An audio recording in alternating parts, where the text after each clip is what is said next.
from Shillong. Kumno, I hope you're safe and well. And Amitav, a very warm welcome to our literary festival session. I hope one. Thank you, Dennis. Thank you very much for having me. It's a great pleasure to be with you. I hope one day, Amitav, we can welcome you in person to Shillong. In fact, I was going to ask, have you ever been to this part of the world? Have you made a quick trip from Calcutta to the hills? It's an amazing thing. No, I've never been. Well, it's time that changed then, for sure. Yeah, sure. Regardless, it's lovely to have you here, and thank you so much for giving us your time. Thank Um, you. so, first of all, many congratulations on the new book. Oh, thank you. Yeah, the Thank Nutmeg you. Verse, Parables for a Planet in Crisis. And, I was most intrigued by the word parable, the inclusion of the word parable in the title, because, of course, parables are small, simple stories that Jesus told in the Gospels. But the word adds this moral and spiritual dimension, I thought, um, which is extremely predominant in this text. Now we're going to talk some more about the nutmeg curse a little bit later, but I just had a slightly broader question for you just now, Amitabh. So, someone much wiser than me once said that we write the books that we want to read. And of course, this is because, the experiences that we have in our lives draw us towards certain places, people, themes. And for the last few years, if not more, you've been actively and rigorously writing about our planet in crisis. And I was just wondering what your journey had been towards cultivating this kind of consciousness, whether it had been gradual, organic, whether there was a moment of sort of prompting or inspiration. I know you like to cook, for example. So, was there a point at which you were asking, where does my food come from? Who grows it? Mhm. Is it locally sourced? How is it grown? So would you care to map out your journey a little bit for us? Well, I think spending time in the Sundarban had a lot to do uh, with my sort of evolution as a writer, because certainly even way back when I first started writing about the Sundarban, it was very clear that something was not right, that something was going very wrong over there. And I think that really had the effect of waking me up to actually what's going wrong with the whole planet as such, you know. So I've been thinking about these issues really, since for the last couple of decades, I think. And as the years go by, things just get worse and worse, as I'm sure you've noticed. I mean, you were just saying how bad the air has become in Delhi, so that it's literally inescapable. I mean, one just can't live there. But the terrible thing is that it's not just Delhi. Even in Goa, where the air is much clearer than in Delhi, actually the air is not good at all. If you look at the air quality, even in a place like Goa, it's not that good. I don't know how what the air is like in Shillong. I imagine it's a lot better. But I think we are really seeing this sort of multifaceted crisis that's sort of erupting all around us. No, truly. Um, it is. what it is, and it's happening all over, and it is inescapable. Um, Amitav, on my bookshelf, there's a book there called 50 Plants That Changed the World. And within it are many, many stories of how certain plants at certain points of time were exceedingly pivotal in shaping our human histories. And I love the book. It's beautifully sort of illustrated, but I also love it because it made me see how plants carry along with them these incredibly rich and complex social, cultural, economic biographies. And of course, so many plants have been killed for, fought for, shipping routes have been carved for them, as we know. And I'm thinking orchids and tea and tobacco, cotton. And I was just wondering, how is it that you came to the nutmeg? What was it about the nutmeg story that made you believe that it served as this powerful portal after which the rest of the book could unfurl?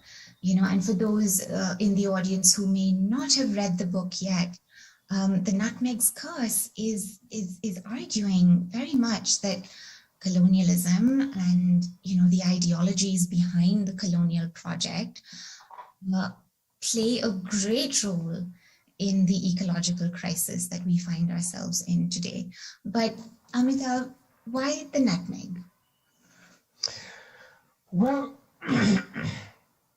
the nutmeg, I suppose, I had a lot of these ideas in my head for a long time that I was thinking about. But basically, going to the Banda Islands was really what put it all together for me, because I should explain here that until the 18th century, the Banda Islands, the Banda archipelago is this tiny group of islands in the very far east of Indonesia. It's actually very close to East Timor. But it's the only place in the world where the nutmeg tree was found. So, the nutmeg tree, nutmegs have been traveling around the world for millenniums. I mean, they were in India, going back well before the Common Era. They were in China, they were in Europe. So, nutmegs were hugely valued, as a spice, also for their medicinal properties and so on. But what happened is that, in the end, the nutmeg, as with other spices, really drew European navigators into the Indian Ocean. And one of the first places they made for was, in fact, the Banda archipelago. And once there, they tried to corner, they tried to establish a monopoly on the nutmeg trade, and the Banda Islanders resisted, as anybody would, of course. So in 1621, the Dutch, who were then the dominant colonial power, took a fleet to the Banda Islands and basically eliminated all the islanders. It was, it was a horrifying genocide, really. There's no other word for it. They killed a number of the islanders. Some fled, some died of starvation in the mountains. It was a horrifying thing. So, I suppose, in a sense, what happened to the Banda Islanders is that they were destroyed by the so-called resource curse. They had this miraculous tree, and the tree made them prosperous for thousands of years. But it also led to their elimination. It led to them being wiped out, more or less.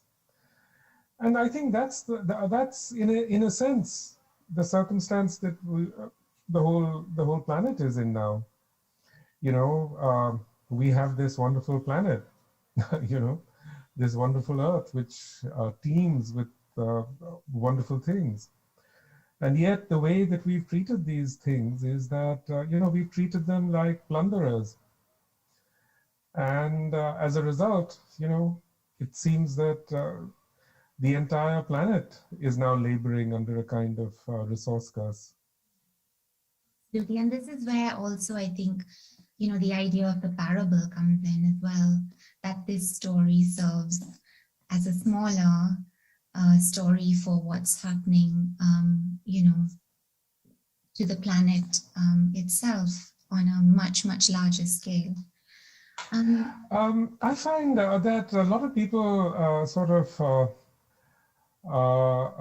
hit upon the biblical overtones of the word parable. But actually, what I had in mind rather were two things. One is, of course, Octavia Butler, the great African-American writer, her parables, A Parable of the Sower and A Parable of the Planter and so on, wonderful books. The other thing that I had in mind really was the structure of the book, because the structure of this book is not linear as such. It's parabolic. So that was what I had in mind, really. I mean, that's quite lovely, Amita.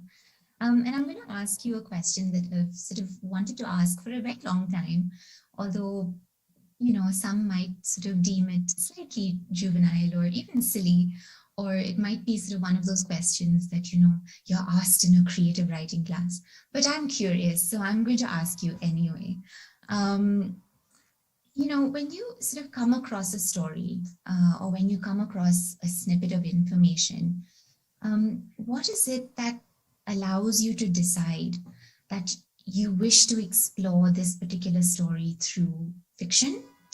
So a novel like Gun Island or the Ibis trilogy, or what is it that makes you decide, no, actually, this is going to be, a nonfiction text. I'm going to explore it in this way, like the Nutmeg's Curse, for instance. What is it that makes you decide, and how do these spaces sort of, how are they different for you? What do they offer that's different and perhaps even similar as well? Well, writing a novel and writing nonfiction are two very different projects, Writing a novel, writing fiction, I would say, is for me very much more difficult than writing nonfiction. It's just a lot more challenging, In this particular case, I knew I wanted to write. I wanted to write the story as a non-fictional story. I don't really know how one decides. I can't really answer that. I think one just knows, and one has to do it as best one can. It's almost instinctive, maybe. It just feels like you're drawn towards a particular sort of way of telling, and it just happens. Because of course you've been, so prolific with both, and it's just wonderful that that's the case. So as I was mentioning before our session started, I teach at a small liberal arts university just outside Delhi, and I teach these young undergraduates, very sweet, very, very worried about the fate of the planet. And they come to me, saying, we've read all of this literature and we've read all these reports, and, it's pretty dispiriting. They all read a bit like doomsday pronouncements. And honestly, why are we carrying around our little steel straws and, carrying our little cloth shopping bags when it seems like really it's too late and nothing sort of can be saved. And I think I'm going to, first of all, recommend the Nutmeg's Curse to them, not because the book doesn't include these truly devastating stories, because, they're there and they really are just horrific and tragic. But because there's a certain thread that you pull through the chapters, through the book, through the parables, and one that you sort of return to quite often, which is which is which is what which is where you say that the vitality of the earth and the people who believe in that vitality have never been truly and completely annihilated. And I thought that was such a powerful and such a moving, thought. And I wondered, I wanted to know how could we possibly strengthen this thread? What are the kind of spaces that we can carve for this vitality and the belief in this vitality to grow, to strengthen, for people to be able to sing their songs and tell their stories. I wondered if you had sort of an imagination, for that.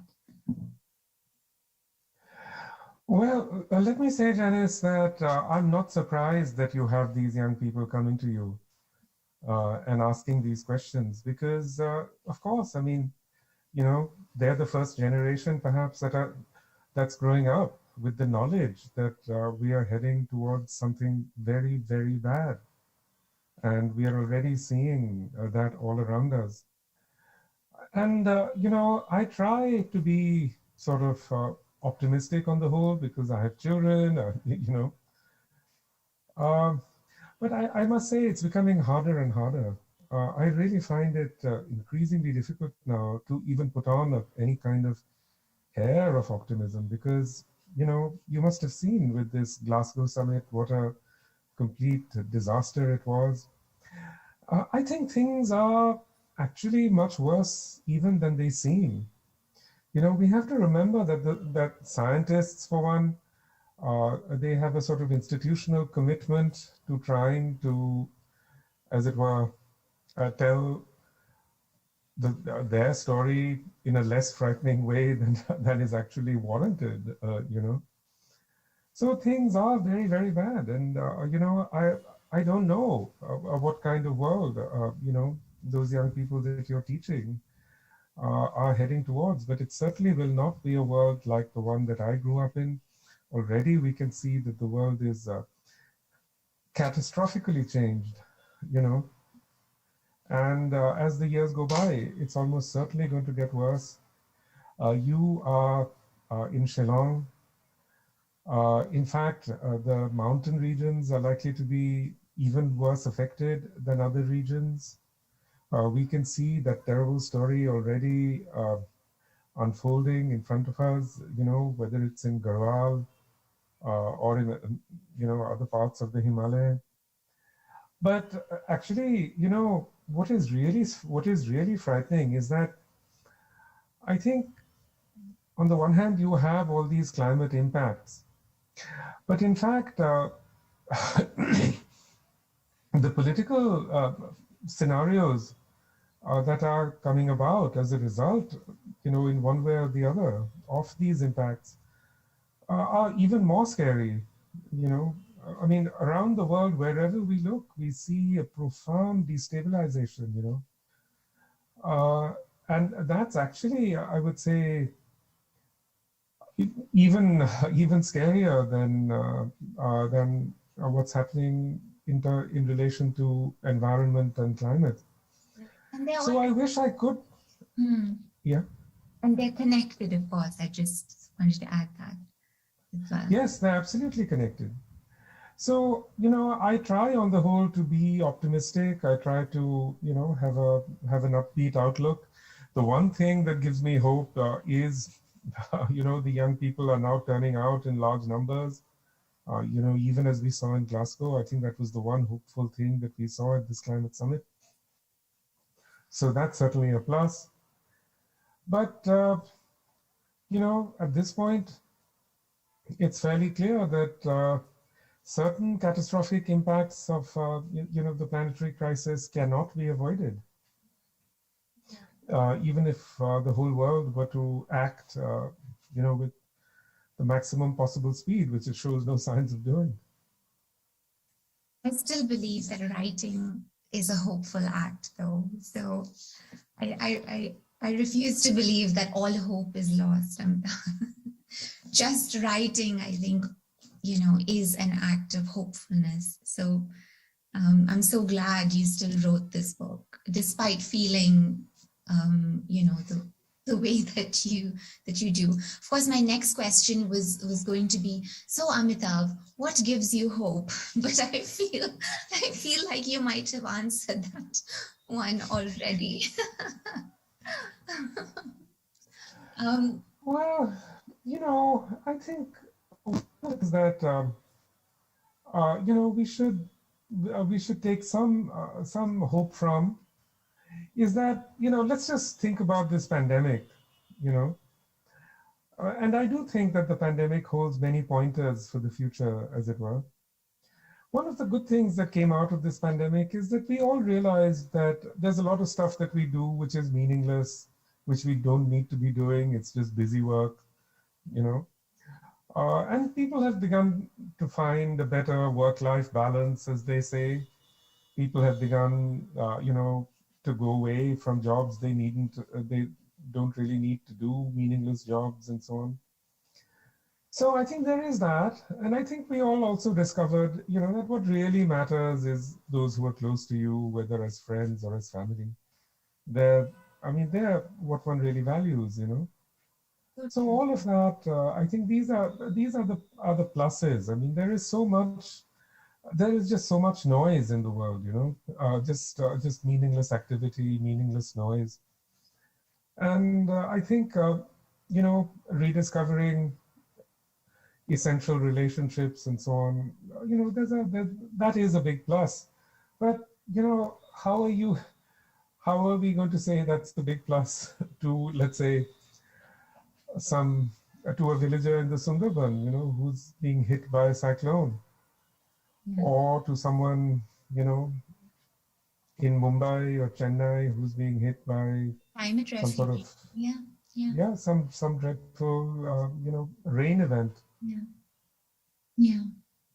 Has the pandemic and this lockdown time, um, has it changed the way you approach your writing, your gathering of material, of what you want to write about next? I know we talked about how there's been a pruning of some sorts, right? Cycles of consumption have broken. We've realized in some ways what's truly important to us, or what should be truly important to us. And I was just wondering if that has also sort of spilled over into the writing life, if you feel as though actually, this is what I really want to be writing about, and this is what I need to be doing. Is there some sort of sense of that, Amita? I wish we could say that cycles of consumption have been broken, but unfortunately, what we see is that that's not the case.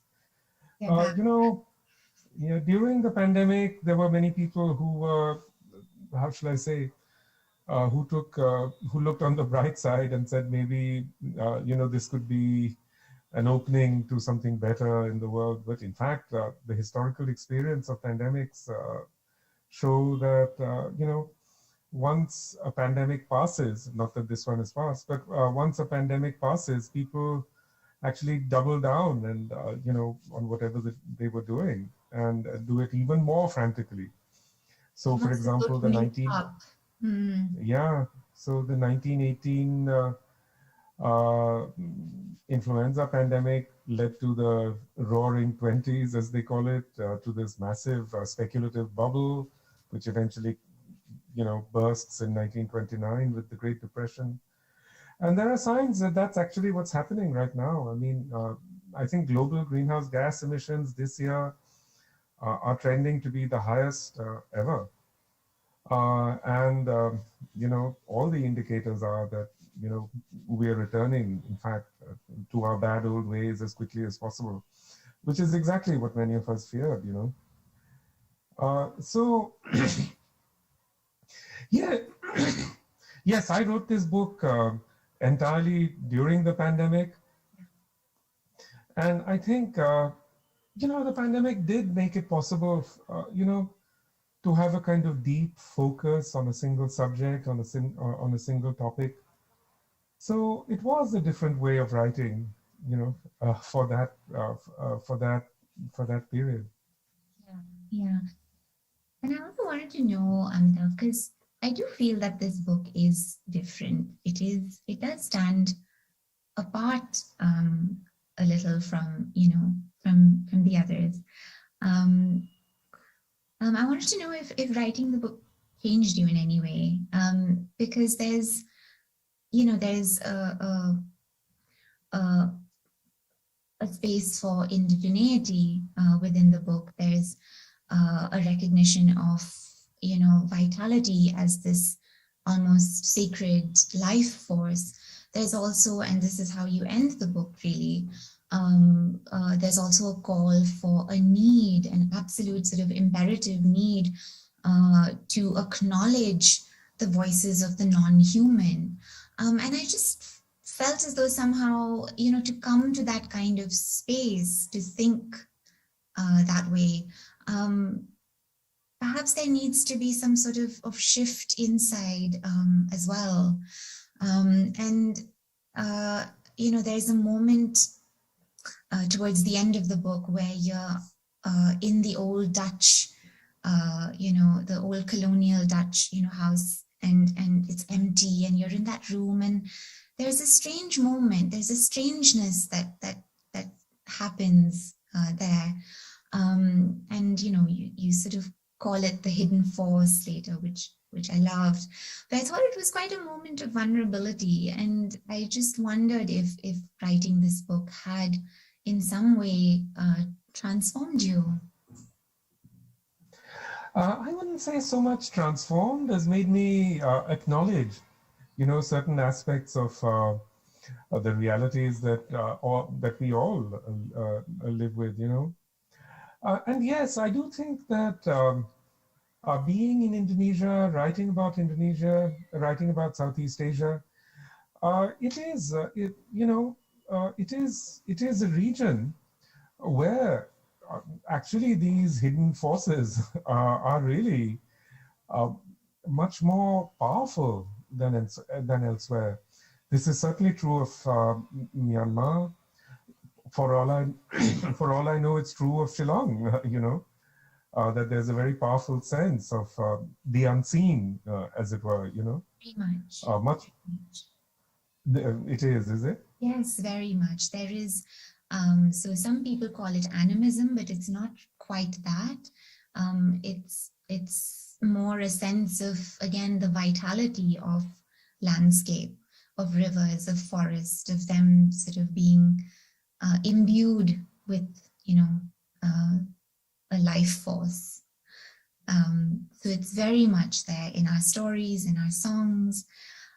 But of course, at the same time, while this is one of the most ecologically diverse regions in the world, there's also talk for a push for palm oil plantations. So, then you wonder, how are we having this conversation in 2021? Have we not learned anything, where the conversation should be, how do we best,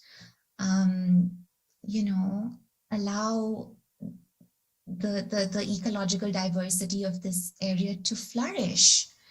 How are we not having that conversation? How on earth are we still having, conversations about monocultural palm oil plantations? I mean, it's just, the disconnect is just stark and ridiculous. But I've completely taken away sort of, your train of thought, I think. So please, back to you, Amitabh. No, I think what you're saying is absolutely right.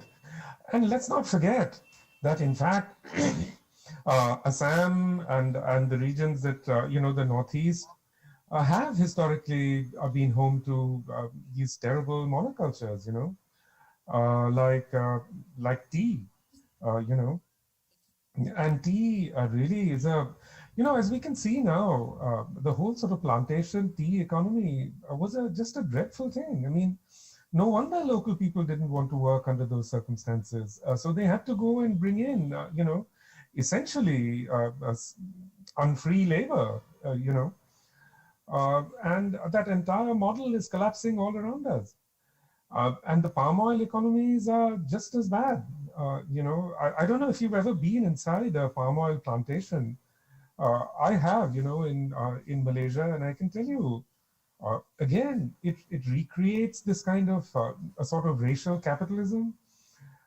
In Malaysia, actually, uh, the workers on these plantations are, they're not actually indentured workers, but effectively they are. They're migrants, whose passports are taken away. And who have to work under the most dreadful circumstances, because, palm oil plantations, I mean, it's just horrible. It's all chemical dependent. So they spend their whole day, spraying chemicals everywhere. They themselves fall sick through exposure to chemicals. I mean, it's the worst possible thing that could happen, and the very fact that, it's not just in the Northeast. I mean, even in Central India, they're talking about this ghastly model.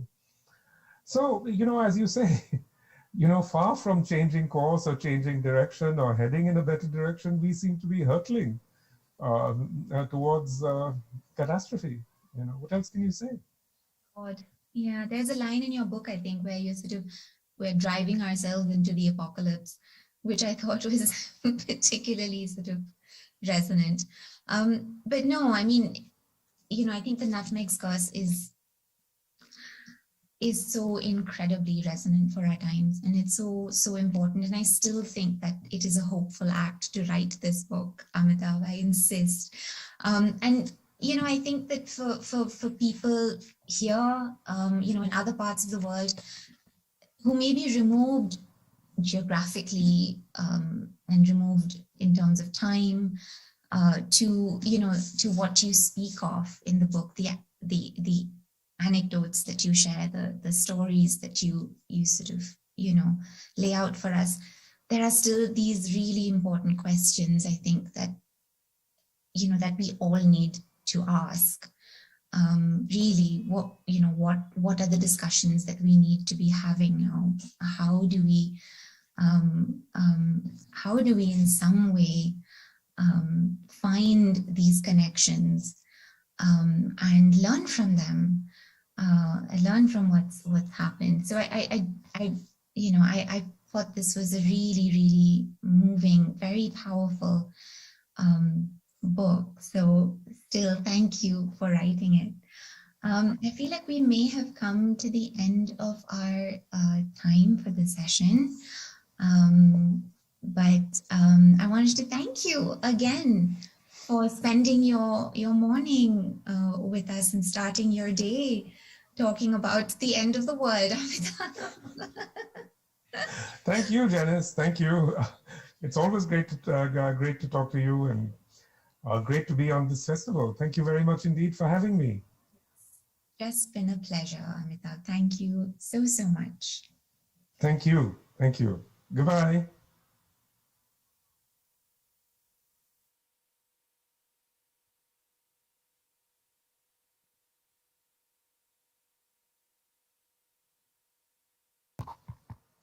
Thank you, Amitav Ghosh and Janice Barrett, for such an insightful conversation that resonates well in our time.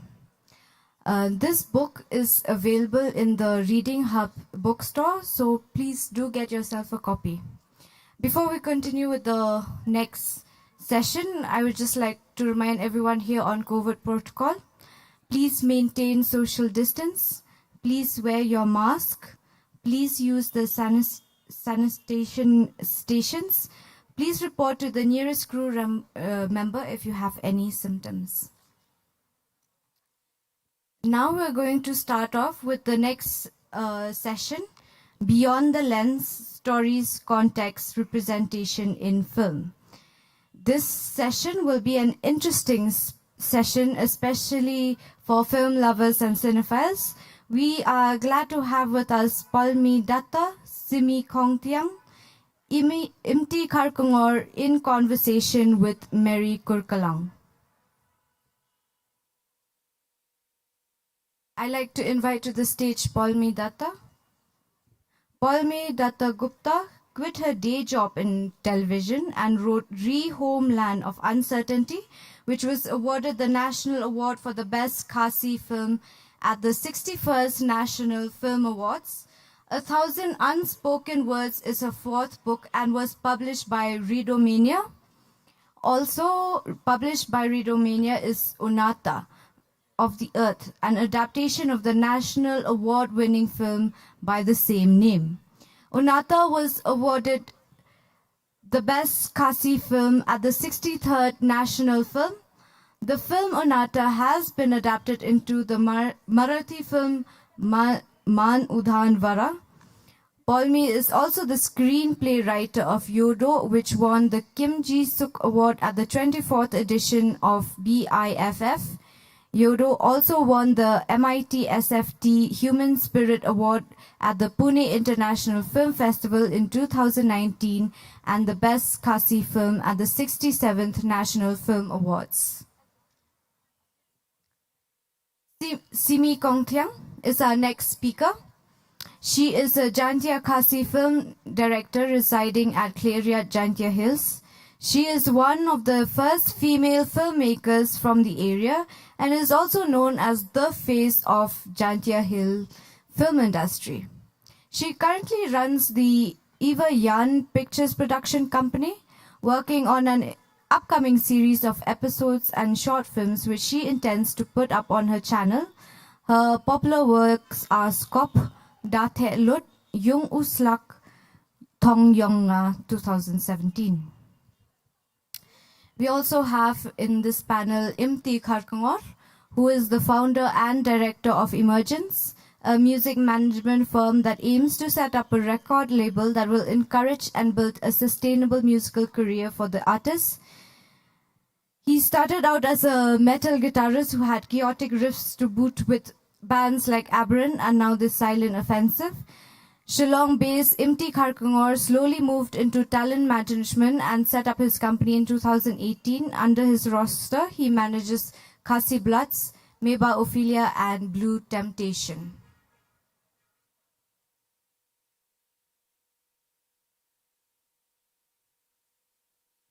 And finally, we have Mary Kurkalang, the creative director of Shillong Cherry Blossom Literary Festival.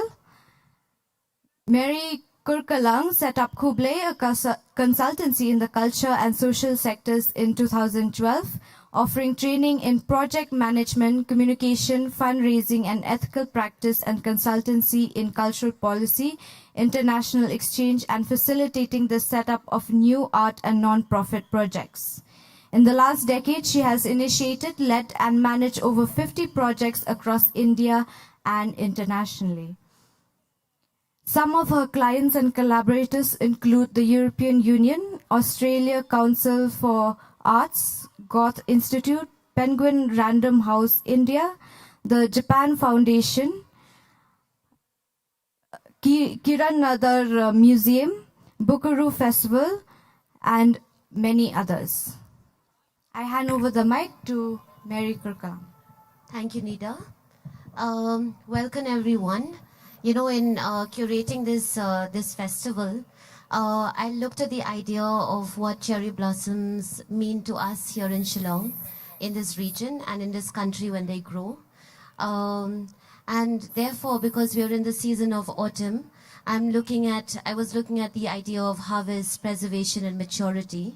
And we have envisaged this entire program, the literary festival around these ideas. So I'm so glad to be sitting here right now with, these filmmakers here.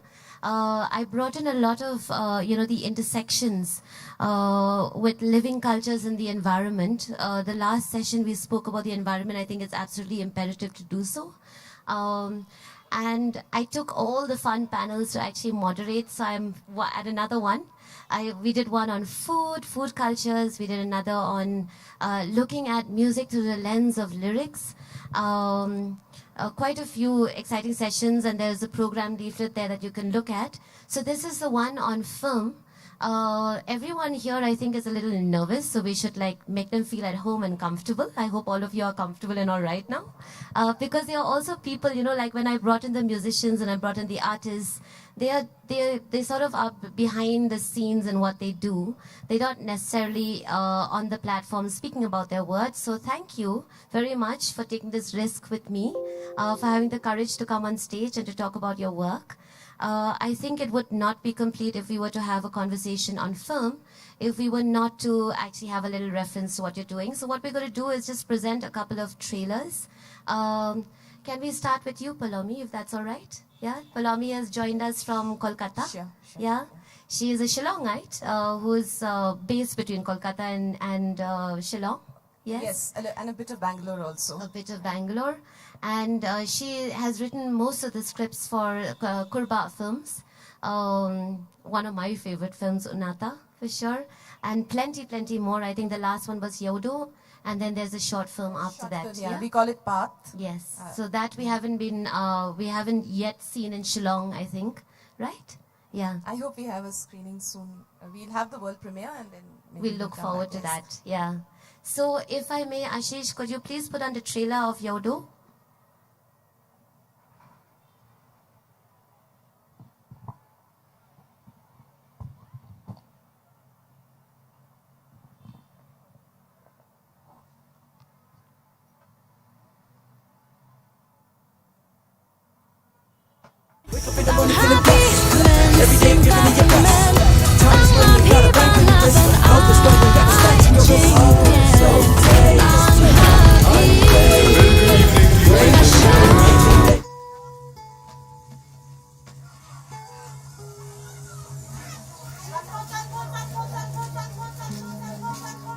Desi, baru kibriyo kitip. Kumo kayo kalong. Kitip sa pangkilat kilinti. Kidukan, ibasa, bakinong sungdukan. Hatu hisuperkat makalong kamabit. Baranti.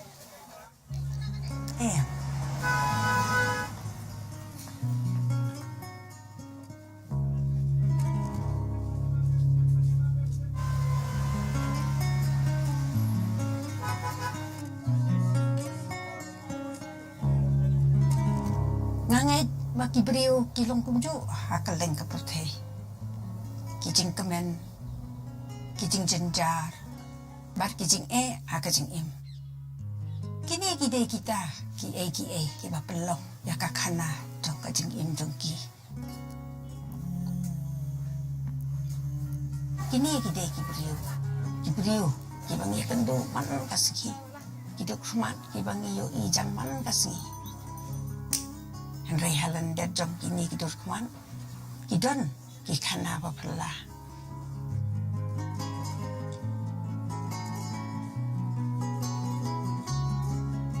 mentanga asutu baka jingye dei kawan hadien baki daun jom kejeng perkat baro kilaku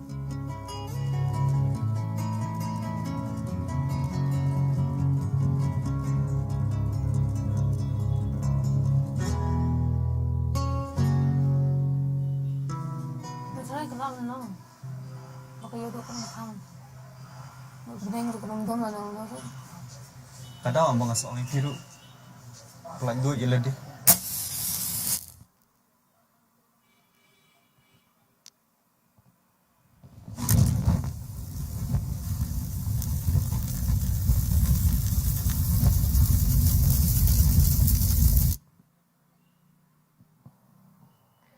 So we have the director Pradeep Kurba here as well. Pradeep, do you think you could stand up and we could maybe do a round of applause for you?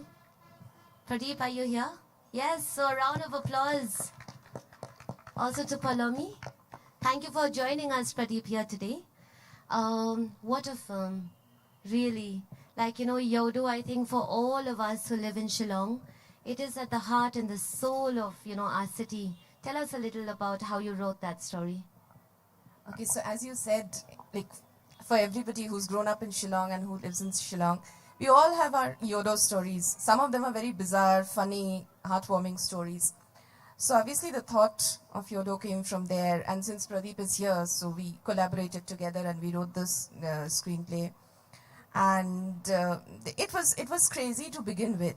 There was a time when I thought like I just should give up because I'm not being able to write any of the scenes. I'm not being able to visualize anything. I'm not being able to just take the story forward. So we've put in probably 4 years into writing the screenplay, maybe even more than that. Maybe we started sometime in 2015, and we've been sitting together and writing drafts and throwing them away and visiting Yodo at different points in time just to see how the people live and go about their lives there. And there was one thing which I did not know about Yodo. Obviously, I've been there as a child a number of times, but I didn't realize that there are so many people who are actually living in the market. It's not just that people go to work there and come back to their homes. So all our characters, there's Mike, who's the protagonist and who's running the public toilet there. He lives there, and he also, all his relationships are there in Yodo. So he finds a family for himself there. He finds his livelihood there. So, and all of these were actually the inspiration behind the story, because they are real people.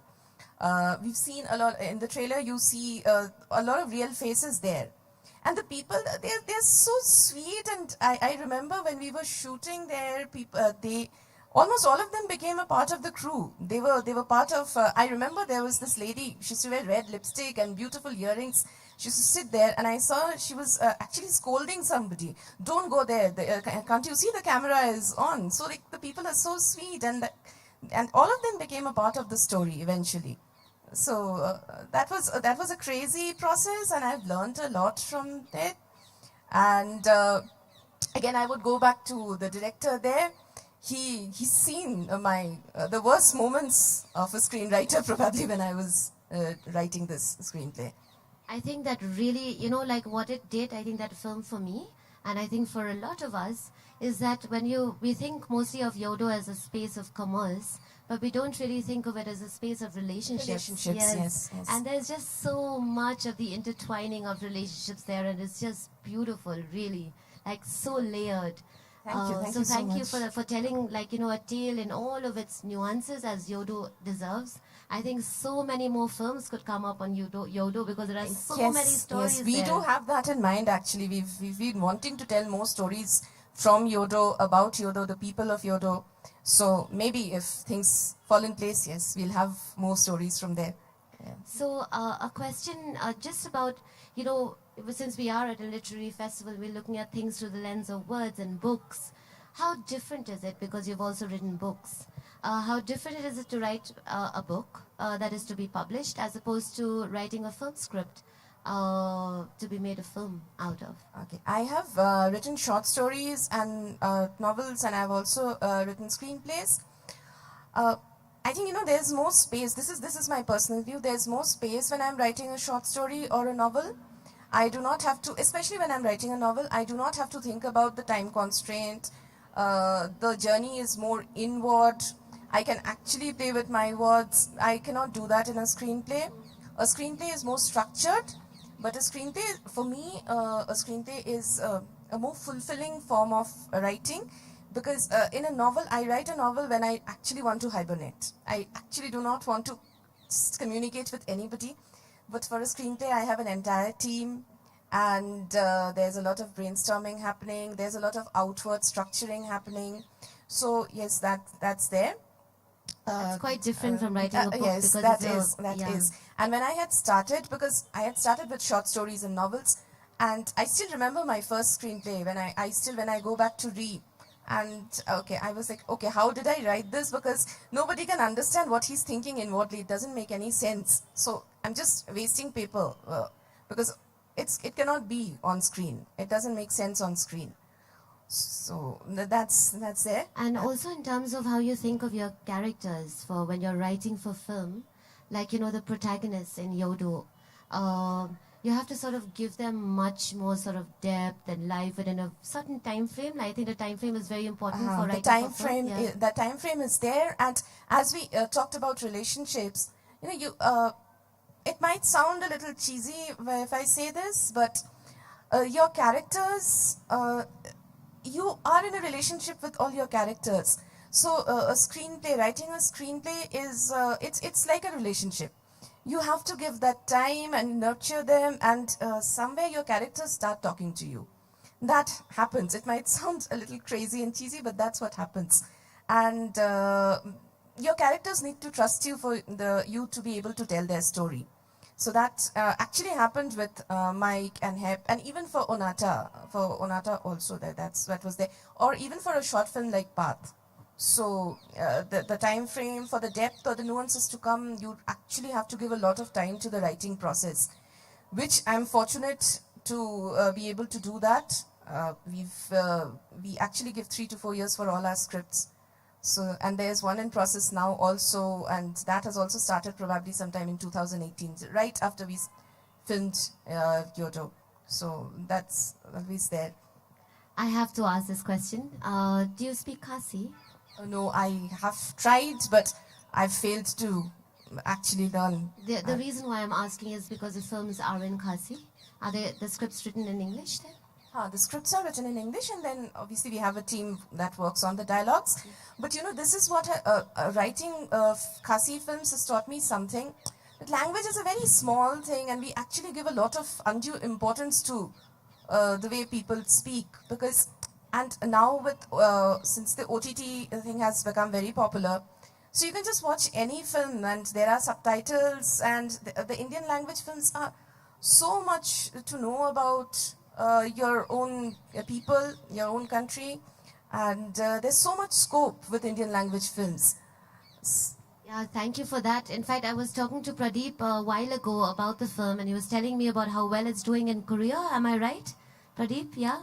It's there on about yes. 13 OTT platforms in Korea. Yes, exactly. So it's just, it's wonderful to know that, you know, like where we've not really reached that translation level in books, because Yes. I think not enough translation has happened from Khasi literature to other languages. It's lovely to see that a film has been able to do that. It's translated to different cultures. it's Subtitles traveled. actually solves a lot of issues of language. Absolutely. So I'm glad we have something like that. Yes. Yeah. So I'll come back to you, Palami. If I may, can I now go to Simi? Is that all right? Yeah. Yes. Can we show the trailer of Simi's film, please? It's called Thong Yong Nga, which means my beloved. No, it is my goal, my destination. Ah, my goal and my destination. Okay. I thought it was my beloved. No. Thank God I didn't say that to my, possible lover. This. The trailer, please, Ashish. Wake up in the morning feeling blessed. Every day giving me your best. Times when you gotta bank when you listen. Out the struggle, got to stand to your wrist. So tasty. Good evening, baby. Every day giving me your best. Times when you gotta bank when you listen. Out the struggle, got to stand to your wrist. So tasty. Crazy and keep it easy.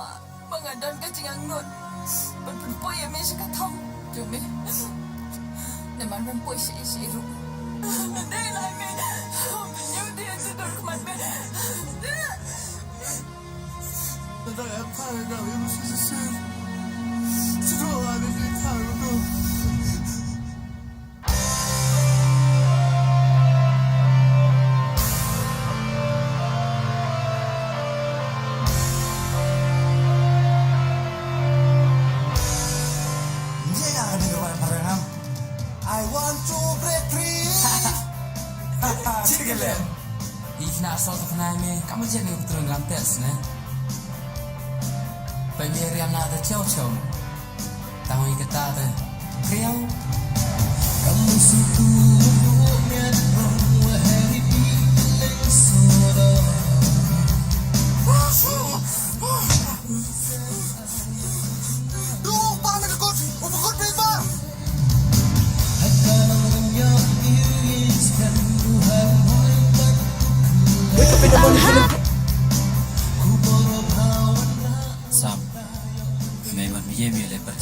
Regular dus men me la dapat bila patlam la di yenda yendami.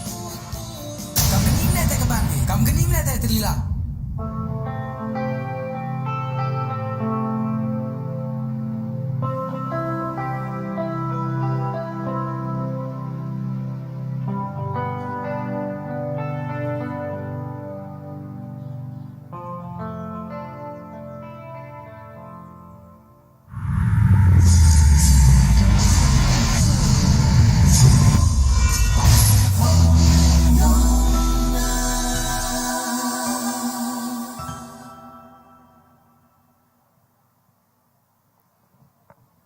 Big round of applause for Simi.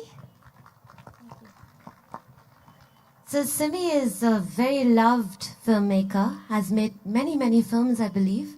Can you tell us a little about how many films have you made? I have direct more than 16 movies. 16 films. Yes. Oh wow. When did you start making films? I started in 2007. 2007. So it's been quite a few years now. Yes. And are all the films in Pinar language? I have most of them were in Pinar language, but I have direct Khasi film also. Okay. Tell us a bit about the story. What is it about? The story is about a guy who is walking towards his destination, Thongyonga. It is about a guy who is careless, who doesn't care, but then due to his passion for singing, so he has changed himself. Oh, okay. And so what happens at the end, if I may ask? Oh, we should watch At the it. end of the movie, at the end of the film, you will see him as one of a big singer in Meghalaya. Okay. Oh, lovely ending. When did you release this film? 2017. 2017. So your next one is about to come out, is it? Yes, Kachiti. Okay. Do you write your scripts yourself? Yes, I write my own script. Okay. Can you tell us a little about where those stories, you've made so many films now. Those are a lot of stories to work through. Polami was talking about writing on a script for like 4 years. Yeah. You're obviously taking less time because you must be knowing those stories very different. Because talking about language, which is where we ended, is that sometimes it's not necessary to to understand a language. When you look at the film, you just you understand it. Like I looked at that and you understand it. You know what it's about. You can see that. You talked about this person becoming a famous musician and a successful musician in Meghalaya. I think those stories really resonate with our youth. I have the sense that a lot of your films are very youth. There is a lot of young people involved. Yes. No? Tell us a little about all the different stories, where they come from. What are you inspired by? Actually, the filmmaking happened because I am very much passionate about filmmaking. It started when I was 11, 12. I remember those times when my mother, before we went to sleep, she used to tell me the stories about fairy tales and many more. But then the love part really stuck in my mind. That I remember after the story, all my siblings, they went to sleep, but then I was alone visualizing the whole things, like what happened between the two, like the hero, heroine, or no, and then I couldn't sleep. So that is how, as time goes, and I have this desire to tell a story, and then to create what is there in my mind. How lovely that you actually, I think a lot of us have this reel in our heads in terms of how we think. And it's like a little mini movie that we create for ourselves, but you made that into reality too. Where did you learn filmmaking? Did you learn filmmaking formally or just got into it? No, You didn't learn. Okay. actually, I am very much walking to what I want to be. Mm-hmm. Then I have meet people who help me in brushing what I really dream of, and with the help of Can we give you another mic? Sorry, I'll just give you this. Yeah. Is that working? yes, Yeah. Okay. and with the help of my friends who are studying or taking this course of filmmaking, then they are very much helping me. So here I Wow, am. that's kudos to you. Without any, I mean, for many of us, it's not as if like we had a film. We actually don't have a film training school in Meghalaya, do we? I mean, at least when you started, I mean, we have media studies now and mass media, but we don't have a film study specific school in Meghalaya, no? So big congratulations to you Thank you. for doing what you do and doing it so well. Where did you grow up in? I am born in. Mm-hmm. There's something wrong with the mics. Can we have it sorted, please? Maybe I hold it wrongly.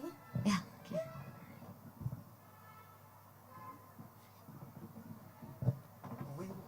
Is it better? Is it better? Yeah. Okay. Still not working, yeah? Sorry about that, Simi. Is yours working empty? Yeah, I think mine's Maybe we can give her that. Yeah. Give her-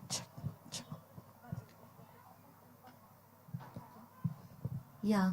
So about where you grew up, you're from. Yes, born in Norway, Mhm. a very beautiful place. If you ever heard about this Living Root Bridge, I was Yes. born there. Okay, how lovely. And but I was brought up in Jaintia Hills because my father is involved in this coal business. Okay. So we are brought up there. Okay, in Cleveland. because just talking about who is the audience for your film, how do you distribute your films? Where do they show? Is it in Shillong, in Jaintia Hills more? Can you tell us a little about that? In the beginning, I am very much scared to because I'm not studying in this field. I learn nothing about filmmaking. It's just me and my friends, we sit together and write the story and the screenplay. And then I was thinking about the people in Jaintia Hills only that time. I was uh, writing that film for them only, for Jaintia people only. But then in 2010, yeah, my film The Thelut, it is a big break for me. I came here in Shillong, and then some people, maybe some audience who have watched the film, they they saw my name in the newspaper somewhere. They congratulate me, and then I realized that my film, people in Khas Hills, in West Khas Hills, in Ribhoi district, they have they watch my movies. Okay. No, it definitely seems like you have a huge following from what I've seen, on social media and the different places. So I think you've traveled quite a lot. Yes, and how I distribute my film. Actually, those times we dub our film in the VCD. Then uh, imagining starting with 10K budget to shoot that movie. Wow. My first film, and then in just 4 weeks we got 4 lakhs. Then I can it. I'm so much happy that that I'm walking the right track. Yes. And then we as time goes, there is lots of piracy happening here. People read up or VCDs and then sell it. We sell it usually 200 those times. Then people sell it for 50. It's Is it very better difficult. now? Yes, it's very difficult to concentrate on VCD. Then we come to Shillong and to screen our film in Biju. But then we have only one theater. Only if we go and screen it in Anjali, we have to, like, there is some format that we have to spend more, and we Okay. couldn't spend more because we have to think about the return also. Of course. Has So- that changed now? Is it better now for you? During those times also, I believe, like, I believe not in limiting our film, like, to just screen it, get it screened here in Shillong. So what I do, I travel in all the village, especially in Jaintia Hills. I travel, took my film speaker and then projector. Then we screen our film there, and I am so much happy whenever I meet some Rang Ba Shnong, they call here, the Yeah. head man and secretary Shnong. They used to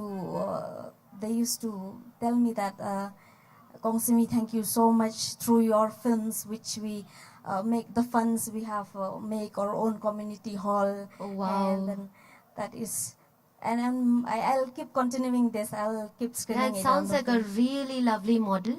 I'd love to come and see a screening in a village. I mean, Yes, that's please so do. much, such a, a more lively space to actually watch a Yeah, film. there is once in, I remember in Changpung, there is a big auditorium, first ground floor and first floor. It's completely packed.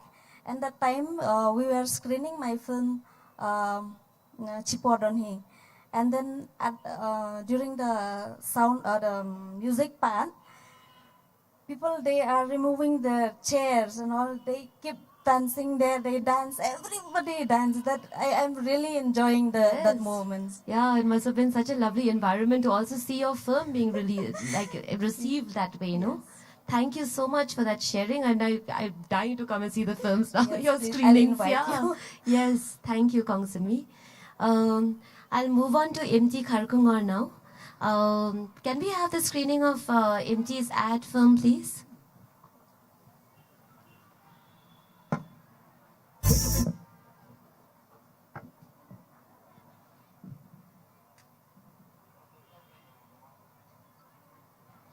Can we start, Ashish?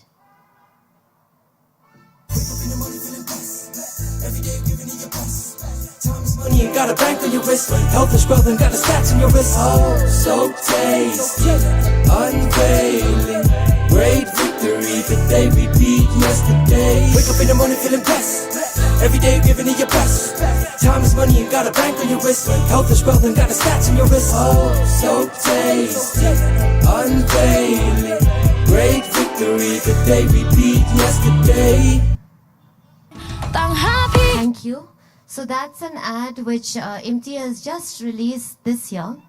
When we look at our region in the context of the rest of the country, what are those things that actually, make us travel? And I think that, as a region, as a people, in the entire Northeast, we are completely not represented in Bollywood, for example.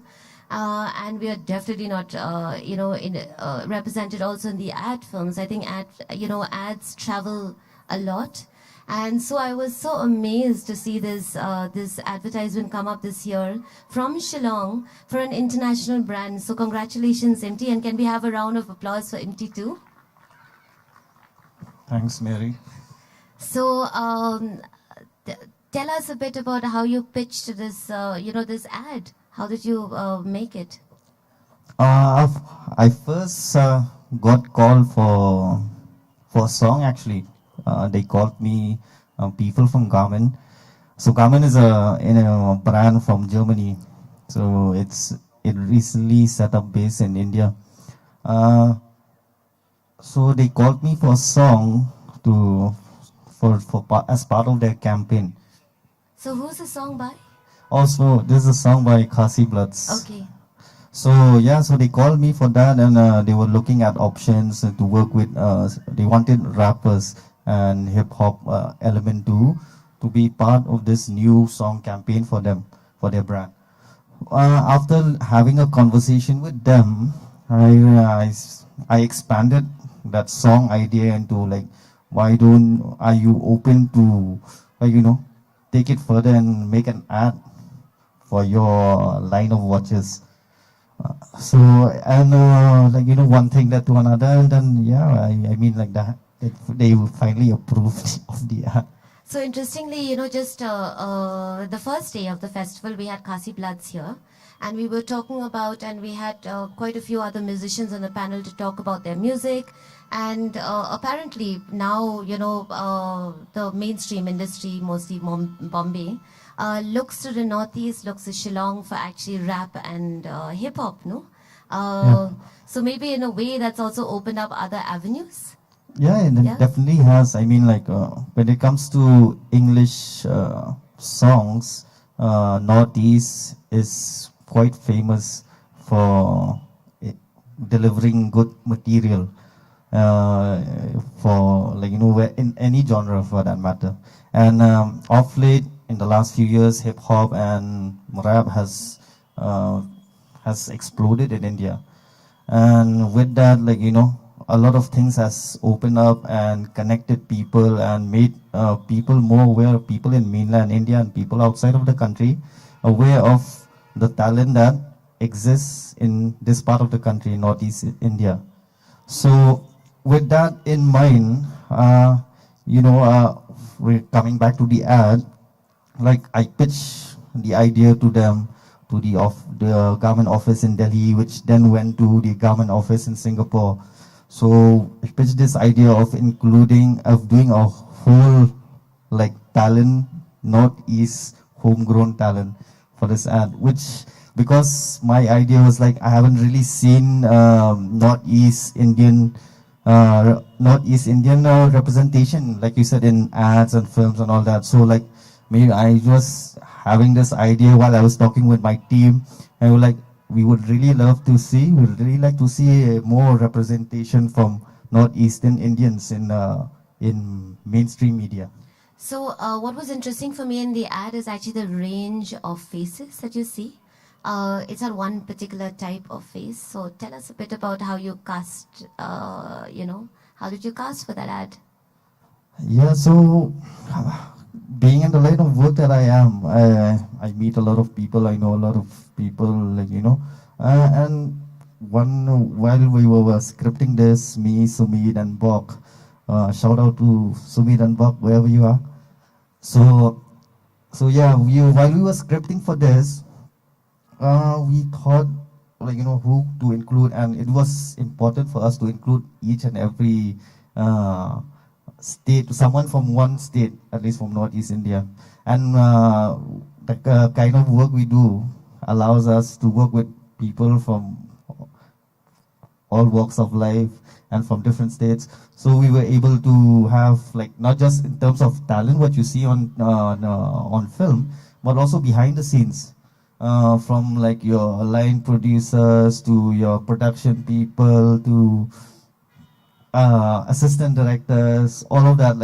One was from Arunachal. Hello?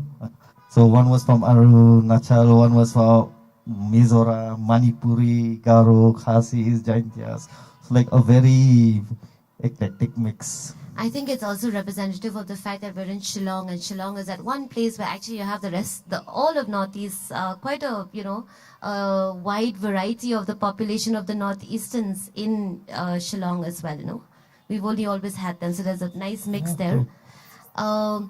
I also thought that it was an interesting thing because we do have a lot of young filmmakers now in our city. That this was also a great commercial opportunity here. To make ad films is something which is very financially viable, is it? It is a space where if you are working with a good brand, it can translate well into financially, and hopefully this being our first project, we really had to negotiate rates. But that was not our concern. Our concern is telling the story and explain and to show people that this is the kind of talent that exists this side of the country, and that we are capable to bring high quality production to meet the needs of the client. And even from in terms of music for the ad, it was a local artist, the people who were mixed or recorded in a local studio. Usually when for big ads, usually mixing and mastering happens outside of like Northeast. But this time around, we were like, we made sure that everything is within Northeast. Happen Yeah. locally. Okay. It also seemed like it wasn't a force feed. The subject with the ad placed in Meghalaya or Shillong, the fact that it was a sports brand.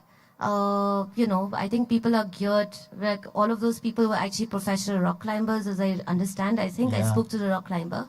Tell us a bit about that. This connection with the adventure sports, and also the fact that people have a natural affinity to fashion. So there's also that it's not just that the ads are being made here, but there's actually a market for the products here. Yeah. So while pitching for this, we were talking about all these points exactly, like adventure, because this is Garmin is a well-known adventure sports brand of watches. So that was the initial pitch, but then we expanded, and because we saw the range of watches that they had, and the range of watches that they wanted us to do. So we further pitched to include fashion and a sort of a lifestyle other than just outdoor activities. So, and they were really happy with that element in the ad.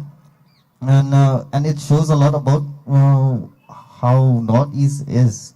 Northeast has amazing landscapes, beautiful scenery, people are very adventurous. We are showcasing all of that, as well as very Northeast is known for its fashion. And I think we can, everybody who has gone outside of Northeast can attest to that, how people praise our fashion sense. So we wanted to keep that element as well as part of the ad. I'm glad we have all of our audiences here, and I am glad also that we're live streaming this, because there's so much opportunity, there's so much creativity here, there's so much talent, and I hope the world will come to us. So thank you for starting that, Imti. I think yours is the first, actually, doing an international ad film from Shillong, so. would I I say? don't know. Yeah, I'm not I think sure. so. So congratulations and thank you. I'll come back. How much time do I have, Nida? 10 minutes? All right. So, I really wish we could have these conversations on and on and on, because it's so interesting. It's such a nice range here. In the different things that you do, it's just such a rich range, and I'm sure we can include so much more. Before we end and before we open up to the audience, I'd like to ask each one of you, what's the next project you're working on? If you had, everything was in place, if there was enough infrastructure, if you had all of the funding that you need, what's a dream project? What would you like to do? What's your vision?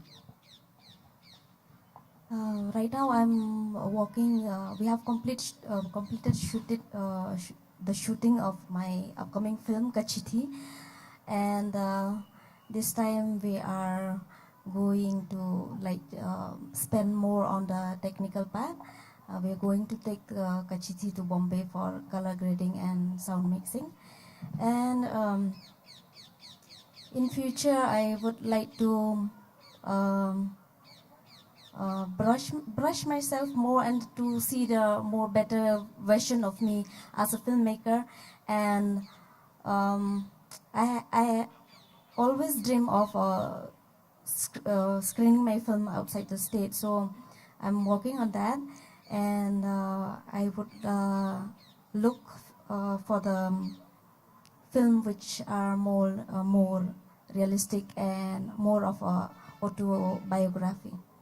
Okay, thank you, Simi. I think in the context of actually, this thought just occurred to me. That would be lovely if you would screen your films outside, and I wish you all the best, and I really hope that happens. But I think that also in the context of the fact that, this festival is being organized by the tourism department, that how lovely it would be that if we invited people to actually come to those screenings that you're having in all the villages. What an experience even for Shillongites to experience I'll that, definitely want to Yeah. go for that. So we're all coming. Everybody's coming for a screening in the village? Yes? Yeah.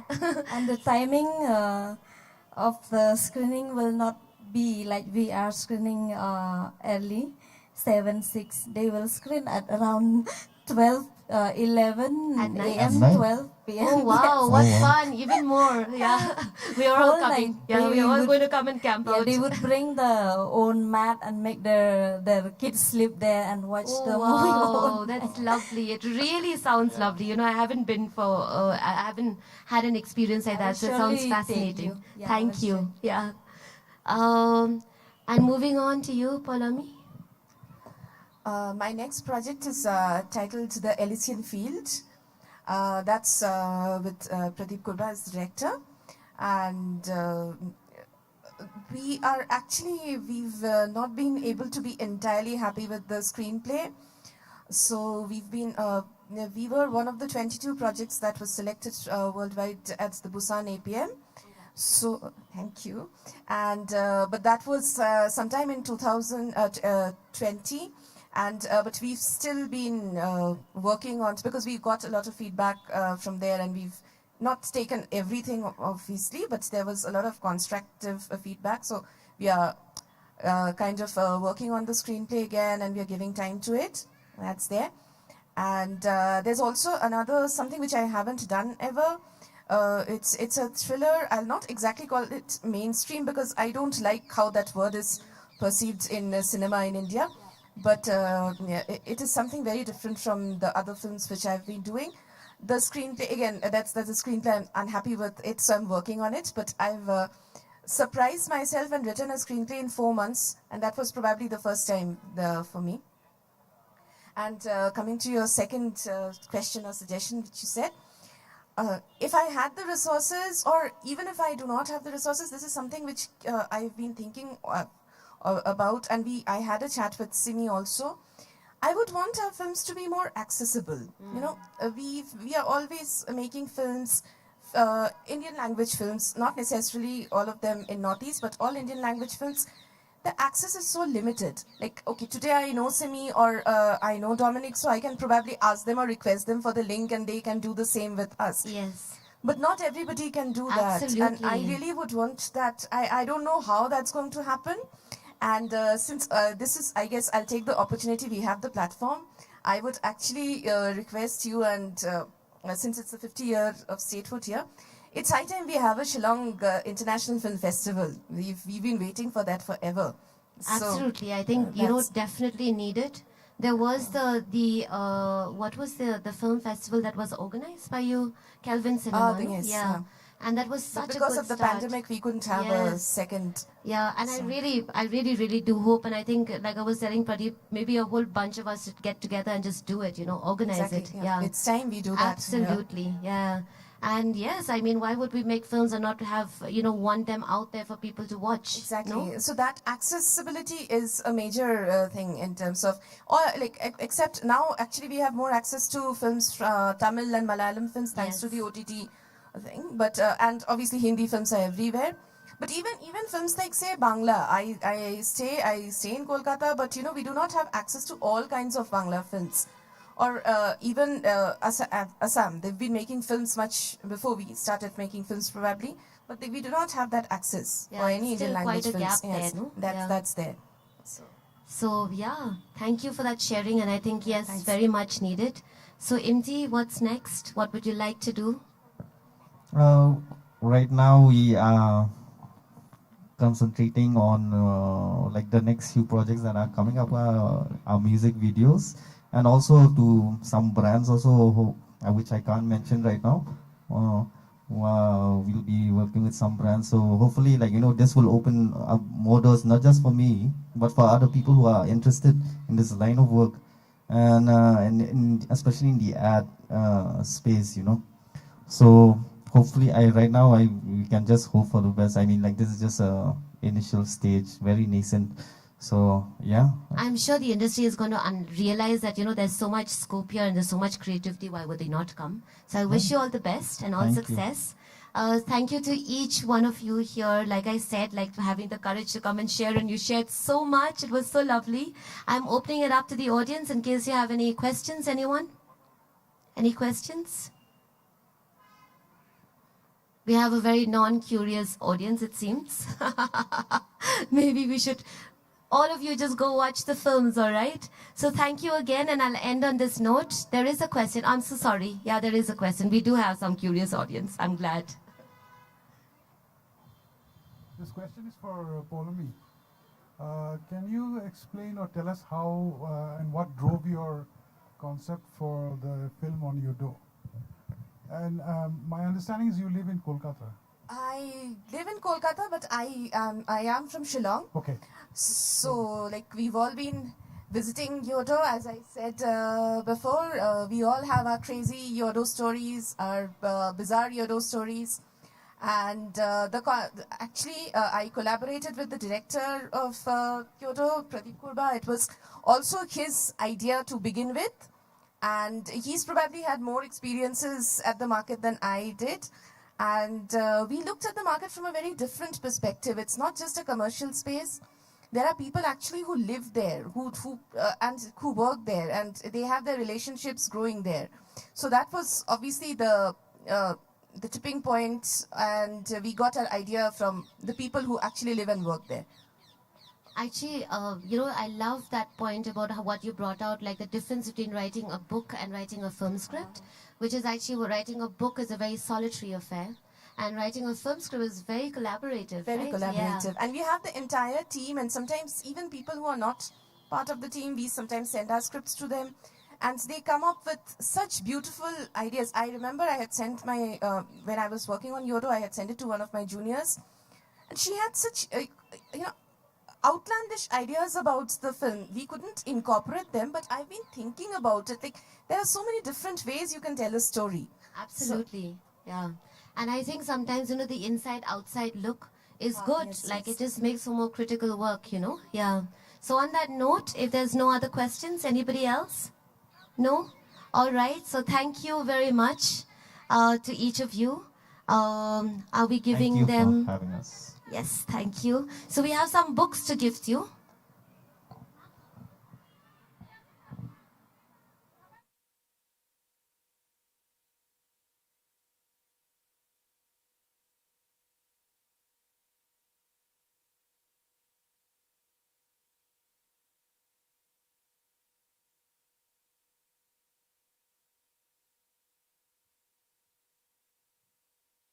Can we have a round of applause for our panelists, please? Thank you for that really interesting session that talks about the different aspects in approach to screenwriting and the representation of Northeast in Bollywood cinema.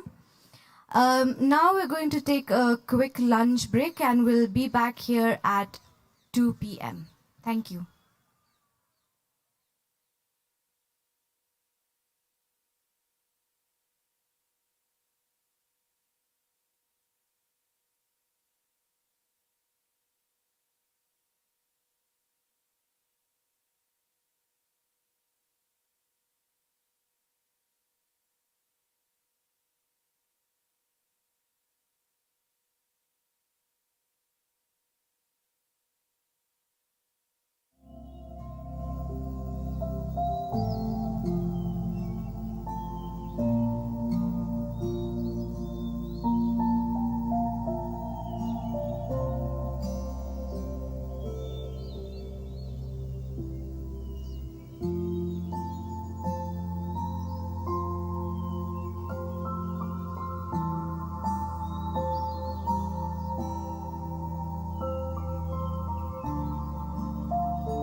Hello.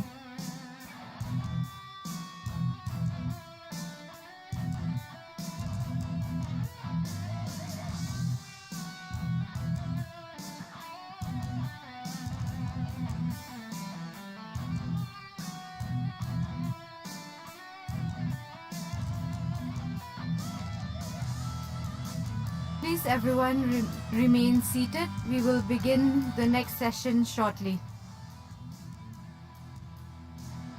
Everyone please take your seats.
Hello. Yeah, check. Check.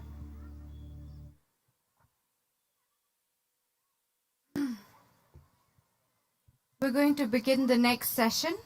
This one is going to be a digital session where we will have Namita Gokhale in conversation with Kanishka Gupta. This session is called The Blind Matriarch. Namita Gokhale is an award-winning writer and festival director. She is the author of 11 works of fiction and has written extensively on myth as well as the Himalayan region. Her acclaimed debut novel, Paro, Dreams of Passion, was published in 1984. Her recent novel, Jaipur Journals, published in January 2020, was set against the backdrop of the vibrant Jaipur Literature Festival. Betrayed by Hope, a play on the life of Michael Madhusudan Dutt, was also published in 2020. A co-founder and co-director of the Jaipur Literature Festival, Namita Gokhale is committed to supporting translations and curating literary dialogues across cultures and languages. She was conferred the Centenary National Award for Literature by the Assam Sahitya Sabha in Guwahati in 2017. She won the Sushila Devi Literature Award for her novel Things to Leave Behind, which also received the Best Fiction Jury Award at the Valley of Words Literature Festival 2017 and was on the long list of the 2018 International Dublin Literary Award. The Blind Matriarch is her 20th book. In conversation with Namita Gokhale is Kanishka Gupta. He is a literary agent, writer and publishing commentator, best known for his globally acclaimed series for Scrolled In called Publishing and the Pandemic. He is the founder of Writers' Site, the largest literary agency and consultancy in South Asia. He has been credited for single-handedly popularizing literary representation in the subcontinent. His first novel was longlisted for the Asian Booker Prize in 2009 and was published in 2010.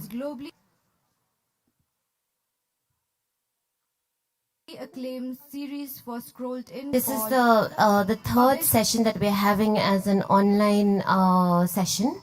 I think it's lovely that in the times of COVID we've had to go digital quite a bit, and therefore we can access much more from anywhere in the world. Namita wanted to join us. She very much wanted to come to Shillong, but she couldn't make it. But I thank you, Namita, for being part of this festival, and I hope that you will make it in the next edition.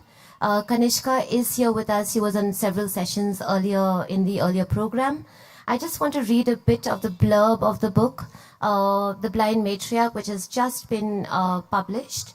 The blind matriarch Matangama lives on the topmost floor of an old house with many stories.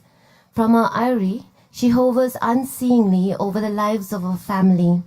Her long-time companion Lali is her emissary to the world. Her 3 children are by turn overprotective and dismissive of her. Her grandchildren are coming to terms with old secrets and growing pains. Life goes on this way until one day the world comes to a standstill and they all begin to look inward. This short novel records the different registers in the complex inner life of an extended family. Like the nation itself, the strict hierarchy of the joint family home can be dysfunctional, and yet it is this home that often provides unexpected relief and succor to the vulnerable within its walls.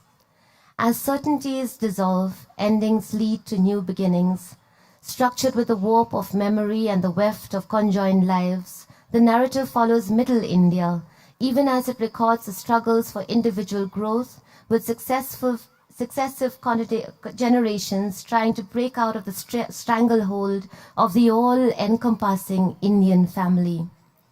Ebbing and flowing like the waves of a pandemic, the novel is a clear-eyed chronicle of the tragedies of India's encounter with the coronavirus, the cynicism and despair that accompanied it, and the resilience and strength of the human spirit. We still are very much in the middle of COVID times, and may I remind you to please keep COVID protocol. And with that, we will start this session. Please, Ashish. Hello all, it gives me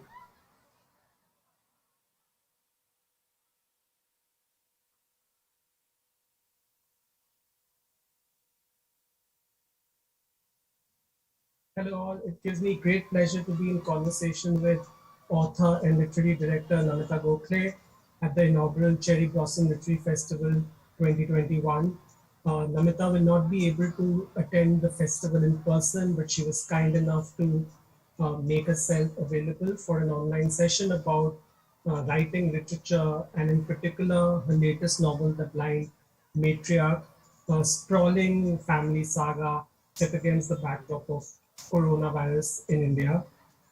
Um, Before I introduce Namita and go on to the questions, I would like to thank the festival organizers, in particular Mary Therese Kurtalang and Namita ma'am for choosing me as the moderator for this session. Namita Gokhale is a writer, literary director who has published more than 20 books. She burst onto the literary scene with the publication of debut novel Paro in 1984, which enthralled and scandalized the readers in equal measure. Since then, Namita has written several works of fiction and non-fiction, many path-breaking anthologies, and some best-selling children's books, including Puffin, Mahabharata, and Ghatochka. Her last three works include Jaipur Journals, which was published in early 2020, pioneering play on the poet Michael Madhusudan Dutt, which was published in end of 2020, and Blind Matriarch is her latest novel. So welcome, Namita, and I'm very glad to have you here. It's an absolute pleasure to be with you virtually at the Shillong Festival, and I hope another year I'm there with you and with Mary and with all the wonderful writers in Hello, person. it gives me great pleasure Thank to you be in also for that kind conversation with introduction, and it's a author and pleasure to literary chat with director an old Namita friend like Gokhale you. at the Go inaugural ahead, Cherry shoot away Blossom with your Literary Festival questions. So Namita, I wanted to ask you, for someone who is as prolific as you and who's published every year, sometimes more than one book, did this long, endless patch of solitude and quiet afforded by the coronavirus-led lockdown make you more productive, or did it impede or slow you down in some ways? I mean, how did it change your thinking routine? The first pandemic was relatively calmer, quite soothing. It didn't give any idea of the horrors that were to come later. And it changed the pace of my writing. Earlier, I was always trying to steal time between all the different things that I was doing. But here, I just had two other things to do. I was in the jury. In fact, I was chairing the Dylan Thomas Prize. So I had to read a fair amount of books, 12 books, very intensively. And I was also helping to work on the Jaipur Brave New World, on the first ever digital program platform that we had begun. So these were learning experiences, but they were like day jobs. They were not taking over my life, and I gave them all the attention they needed and deserved. But I had the luxury of having time all to myself. I live in a joint family with a lot of people. I'm used to writing in a crowd. I can write in an airport. I can write just about anywhere when I need to. But to have the luxury to sit down and think about what you have written and how you want to take it forward next, it worked for me. And that different pace, I think, showed through in the pace or the rhythm of the book itself, of The Blind Matriarch, which is quieter and slower than my previous fiction. How long did it take you to do a draft? Well, it took me a jiffy. It was like whipping up some instant noodles as far as I can see. I began it on the 9th of February 2020 in Kathmandu, and then I took a month off in between for the Dylan Thomas Prize to read all those books. And by August, I had handed over a complete manuscript of the novel up to the point of the epilogue to my editor, to Manasi Subramaniam. And I must say that because she had the time at that time, every time I finished 5 or 6 chapters, I would send them to her, just for her to read. They were actually reading a lot during pandemic, which made them a lot more efficient. They were not like in meetings all the time. They were not traveling. to attend So noctis. So it there was was a kind of rare commitment luxury. happening. Yeah. So it happened in real time that I was writing, she was reading, it was quite collaborative. And so it didn't take me very long. But these things, they brew inside you, and I don't know how long the idea was sort of gestating inside me of blind. I knew that it had to be called the blind matriarch. And all I knew was that there's an old woman who lives on the top floor of a house and who's blind. That's all I knew. And that's it. So it was. I loved writing in that first part of the pandemic, and I hope I get a chance to write at that kind of leisure. But I'm a frantic, frenetic sort of person. I don't know how long I'll be able to take these long spells of calm if they ever come to me again. I'm sure they will. In one of your interviews, you mentioned that you had done a lot of research on the novel ended up being published as The Blind Matriarch before COVID, and then COVID happened, and then that became a sort of a backdrop of the novel. So, just wanted to know what was the original novel supposed to be. I mean, did it have the same characters? I don't know, because I just entered into the novel with just that one image in my mind of that old blind lady. I'd researched or read about or read around the subject of blindness. That's all I'd really read about. I had no idea who the characters were going to end up in. I knew they were her family, but I didn't know how her family would evolve. And surely without the dimension of the pandemic, which came quite naturally slid into this book, if that hadn't been there, it would surely have been a very, very, very different book. I have no idea what it would have been, but I do believe there's an element of what must be does happen. And this was the novel that I was meant to write, and that's the one I wrote. And the other one, it's Doppelganger without the pandemic. I don't know. It vaporized. Coming back to the blind matriarch, Matangi Ma, I mean, there's a lot of authenticity in how you've portrayed her.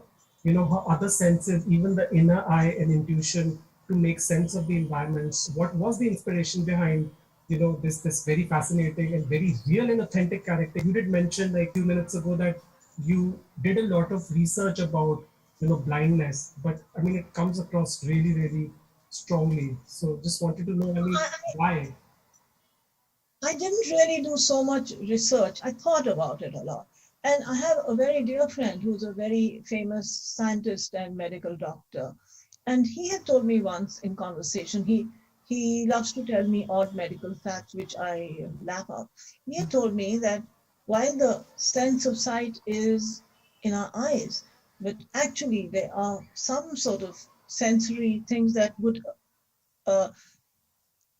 that are associated with the sense of sight in the rest of our body. I mean, he told me that someday you'll find that the cells in the back of your shoulder blades can also see. And this is quite possible. I don't know.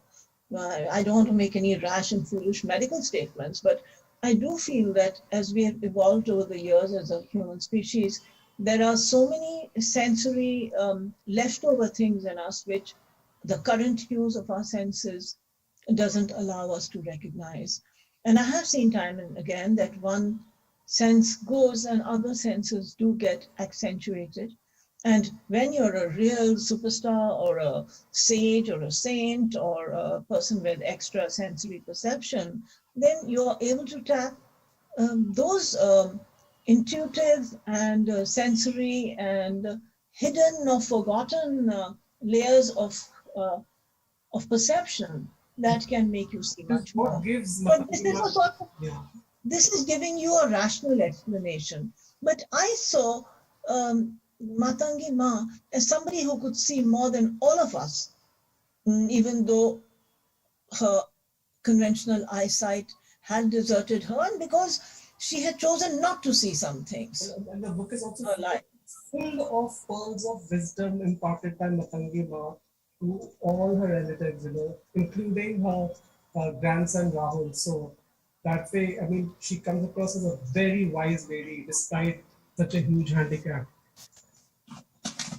I wanted to show you, let me find this postcard. It's a bit of a mess, but here's the cover of the book in this postcard, The Blind Matriarch. And I had put this postcard together for friends. And it says, there was a line I came across later in our friend Toni Morrison. I wish she was my friend. She's my friend through her writing. Once upon a time, there was an old woman, blind but wise. Or was it an old man, a guru perhaps, or a griot soothing restless children? I've heard the story of one exactly like it in the lore of several cultures. Once upon a time, there was an old woman, blind, wise. So this is Toni Morrison when she delivered the Nobel lecture in December 1993. And I found this line much after I had finished the novel.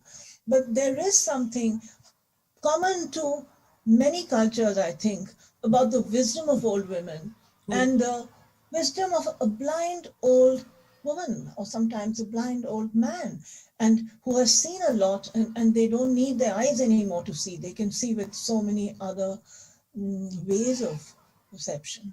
So this is what I felt about her. And as I said, I didn't plan this. The figure of Matangi Ma came almost like a blessing to the book. A lot of people have said that the book has a healing quality. And I think somewhere is that healing comes from the deep acceptance and yet the deep resistance that Matangi Ma has shown all her life. She has struggled, she has been oppressed, she has fought that oppression. But she has at the same time had grace and dignity and kindness and compassion. So she's not just a fighter, she's also a very compassionate person. One thing that the pandemic did to all of us, and that's evident in this book also, is that it made us like go down memory lane, and in some cases, exhume the ghosts of our past. And you see Matangi Ma doing that. You see the character Sami doing that. By facing his family history, Matangi Ma is, trying to relive or trying to remember the atrocities meted out by her husband in her dreamscapes, in her dream world. So this is something that a lot of people did during pandemic. They had these epiphanies, which were the result of a lot of introspection and looking back in the past. So just wanted to know what you feel about this observation. Well, it was a time of suspended animation. There was a timelessness about those days. Yes. We hardly knew where yesterday and tomorrow stood in relation to each other. The days just rolled on and on and on. And at that time, naturally, fragments of the past floated into all of us. Choices, decisions, mistakes, happiness, joys. They inhabited. I mean, we all of us inhabited many timelines during the pandemic, I think. There are three motifs which recur throughout the book, and they are food, poetry, and nature. And this is also something a lot of us, writers as well as non-writers, turn to during COVID for solace. So I just wanted to know, I mean, was this a sort of a byproduct of, your experience of like writing a novel while being in kind of lockdown? Because most of many of the characters are quoting Dinkar, Emily Dickinson, even Rahul, it comes up with the pandemic poem, which sounds like a jingle. And then obviously the references to food, and Matangi Ma's obsession with mangoes and her attempt to, keep the family together via the medium of food is something that is a very recurring theme in the book. So I have to tell you that when I wrote the book, uh, I put it away. And when I started I hate to read what I've written, but I forced myself to look at some of the pages and I lied that I was editing it. I just skimmed through it and did a few edits that I could manage. And every time I found some reference to laddus happening and all, and I said, oh my God, who on earth is going to read this book? It's about a blind old woman and she tries to make laddus. Now, this is not the stuff of what anybody wants to read. And when I talk about research, that is something I had to research because I must say I've never made besan laddus in my life, though I've certainly eaten and enjoyed them. So I had to look up a few recipes of besan ka laddu on the net and come up with the simplified version that Matangi Ma Yeah, because prepared also for her like children. it's a slightly like tragic comic and poignant because she wants to make the laddus for the family because she can sense the resentment and the potential fights. And Yeah, on the other hand, I mean everybody has to ration their food because there is a lockdown. And but Tangima doesn't care yeah. about that, the government, norms and regulations. Her generosity, Matangi Ma's generosity, is the generosity of many, many Indian women, both of the old school and of modern Indian women. The quality of nurturing which has come down in this culture, not only in women, but in men also, but that quality of nurturing which comes, I think, from sometimes from joint families and from so many cultural other things.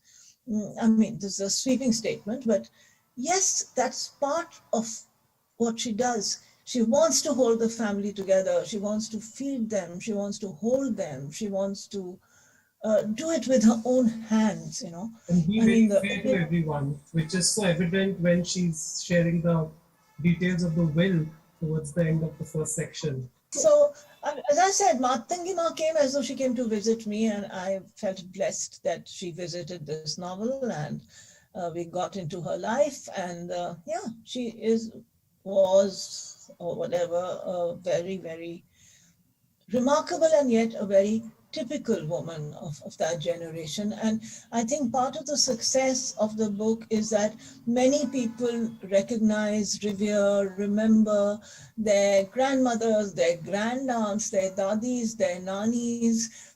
There was that special gift of love that so many of us have received from older generations. One thing I noticed about the novel is that there was potential for so much conflict in the book. Given how the three children are, they are so different personality wise and what their choices are. But you chose to use a sort of a quiet, understated, plot line and narrative. I mean, there was never a showdown between the family members. Given that all three of them, I mean, they were just forcing themselves to get along with each other because of Matangi Ma. Well, there was the deep sibling rivalry between not between the two brothers, but the younger brother, Satish, did resent that his mother clearly adored her older son so much more. But I don't know, I just followed the story and I thought, what is he going to say? What is he going to do? And it didn't turn in that story into uh, a conflict. And I think during the lockdown, many people did avoid conflicts because they realized that the world had changed. They recognized that they were together in it for a while. And some of their childhood memories came back, and Matangi Ma was very much part of bringing those things together. So what could have been a very ugly situation in so many minor, trivial, but hurtful ways in another way, here became always that search for reconciliation, for finding a way out, for coexistence, which is my dream should happen in India sometime. If the novel is a parable or an allegory of a joint family as a national emblem almost. So there is a very strong supernatural element to the book, and some point towards the second half of book one, Matangi Ma like develops like psychic intuitive powers. She can sense that there's a barber lying outside the house under a lot of threat, and then this bird is rescued by the family members, and then she also predicts that Ritika, the daughter-in-law, and who's also like the most high-strung person in that family, is going to hear good news soon. And the same day, she gets a call from her boss saying that they will have some money to tide over the COVID crisis. So there is a lot of supernatural elements in the book. So I just wanted to know. I mean, I wouldn't call it supernatural, Kanishka, in that sense. She is a highly intuitive woman. Who knows? Maybe with her supra sense of hearing, she heard that bird. Maybe with her intuition, she heard the pain in the voice of the cries of that bird. But I don't know, because as I said, I knew what the next chapter will be every time, but I didn't plot it, I didn't plan it. I was as surprised as the reader when I found her telling about the bird, and I went down with those people and I also saw the bird and I just recorded the story as it came to me. But yes, she is a person with deep, deep, deep intuitions. All of us have such deep intuitions, but perhaps her blindness, perhaps all the suffering that she has harnessed, perhaps her deep love for her children and for the others in her household has led her to develop her instincts and her intuitions to the point of sounding supernatural, but they are really her own capacity to understand and to empathize, is what I would say. Now I'll come back to some general questions about literature during pandemic, and also this whole concept of pandemic literature. Do you think it should be like books which are books about the pandemic should be labeled as pandemic literature? I mean, like fiction set in the backdrop of pandemic. I feel that really good, incisive understanding of pandemic literature will come after some years, because you need a little time and perspective. If you see partition literature, for years and years we used to bemoan that there is no partition literature happening, but it happened when there was a generation which didn't want to remember it, moved on and shared their memories and their experiences with the next generation who needed to memorialize it, to remember it, to record it. So I think pandemic literature is or like literature about the Second World War. I think there'll be a lot of it happening simply because this is a liminal moment in the history of the human race, because there are so many changes that the world even in 5 years will be unrecognizable in so many ways from 5 years ago. So I mean, this is all pandemic literature, but I feel the real stuff will come a little later. What do you mean by real? You think like that the more developed? That sees what happened really. All we know is that a strange virus came and hit us all, and some of us believed in it, and some of us didn't, and some of us died, and some of us didn't. But the perspective of a few years, because the story isn't over yet. You can't start telling a story in the middle of the story. The story still has a long way to go. I mean, Europe is in its fifth wave or whatever, so let's give it time. They say the plot thickens. So, Namita, you have a great interest in writing from the Northeast. You've promoted a lot of writers from Northeast, including Meghalaya, both as a festival director and publisher. Tell me some of your impressions of the new writing coming out of the Northeast, especially Meghalaya, in both English and. I would say that I have promoted any writers from the Northeast. That would be a presumption, but and even the word Northeast is a strange word, but I do believe that the mountain cultures across the Himalayas are very, very different from the cultures of the great Himalayan plains. And there is something about mountain life, about its ruggedness, about its struggles, about that leads to a different approach. I mean, mountain people are different in some ways. When the other thing is that the Northeast is perhaps most naturally at ease with English. And the third thing is that it's a really very, very cultured society where music and dance and words and stories and narratives flow effortlessly and with a deep simplicity, and yet with a great deal of subtle nuance. I've done a few anthologies on the Himalayas, and on one of them is called the Himalayan Arc, East of Southeast. Or is it East of Northeast? Yes. And it looks at the region through political writing, economic writing, but also through short stories and poetry. And there's a huge amount of poetry from the Northeast that I have included there. when we used to do the Bhutan festival, which is now which was called Mountain Echoes, and which I co-directed for 10 years, and which is now Brook Hills Bhutan Literature Festival. There we try to bring in writers from this part of the world.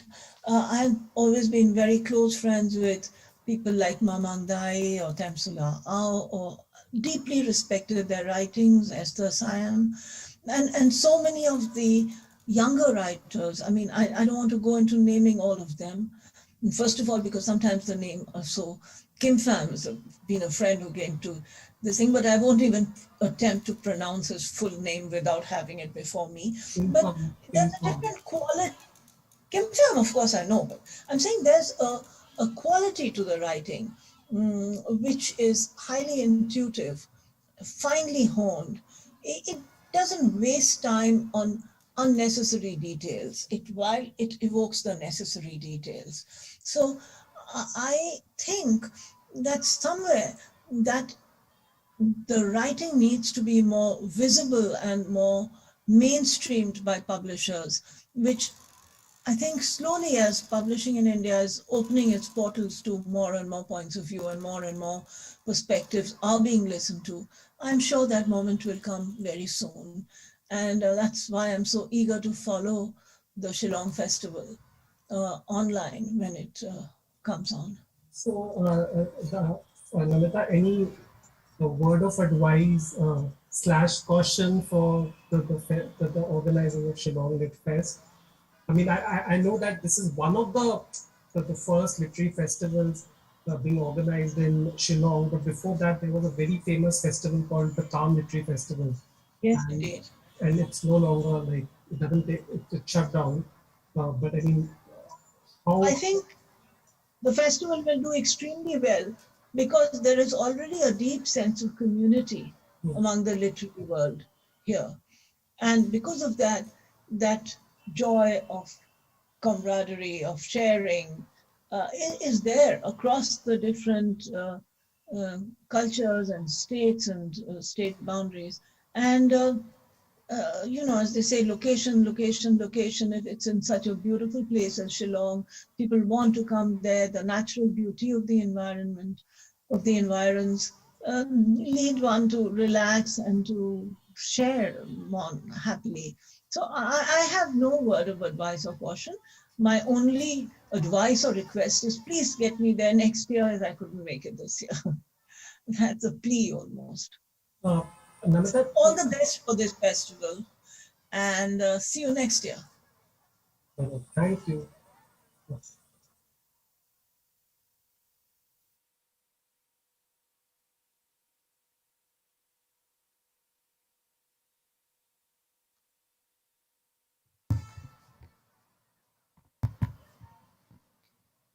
Thank you, Namita Gokhale and Kanishka Gupta, for that insightful conversation. The book is available at the Reader's Hub bookshop if anyone wants a copy.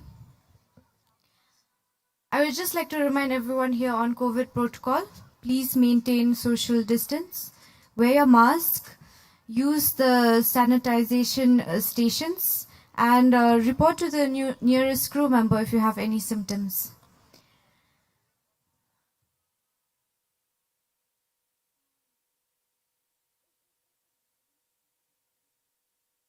Okay, so now we will have 5 poets who, through poetry, will trace their connection to the people and place.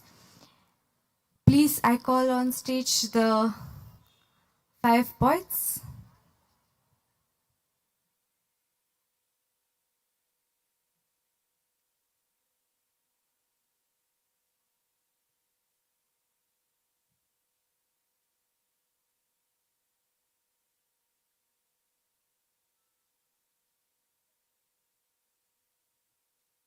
A round of applause for our poets, please.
I now present to you Conversing in Verse.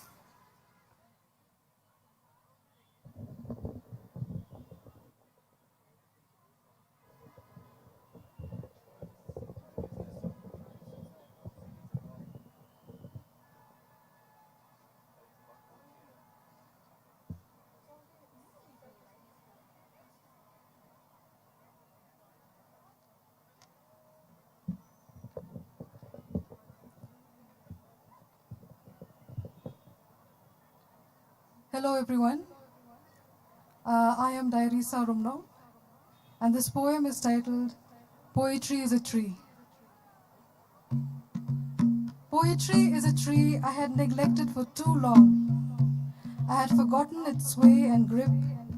I slighted the thrill and quiver of creation, arranging sensation and experience in cupboard shelves, in forehead furrows, in old ballpoint pens, in a cemetery rainbow, gazing but not tasting the cadence and rhythm, but it returned like a beloved lost nostalgia, heart drumming and hands trembling.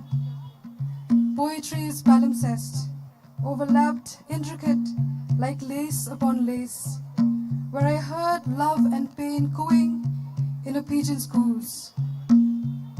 To discover, to lose, and to find once more, this mood approaches, this energy stretches and purrs, gaining a whole that is life and death entwined. How did I even dare to write poetry? It is a duty that is sacredly irresistible. Now clean those cobwebs underneath the mullah. Gently do you see the longing, fear, hope, strength, holding on, grey and white, while wisping in the air? May poetry be the husks who move away freely from rice grains, to transmute into rain, earth, wind, light, shadow, mist, foam, fire. Thank you.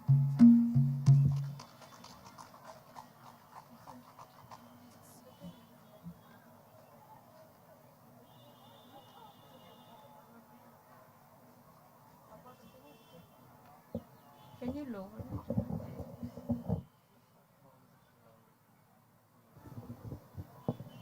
Good afternoon, everyone. My name is Amanda Tongper, and I teach in St. Anthony's College. So I can see a lot of my students here. This poem that I'm going to read is called ML04. I am from War Jaintia.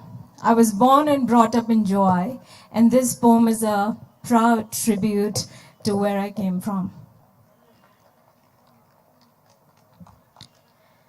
I was raised in a house of 4 rooms, 4 people, 3 languages and 1 broken English evenly distributed among us.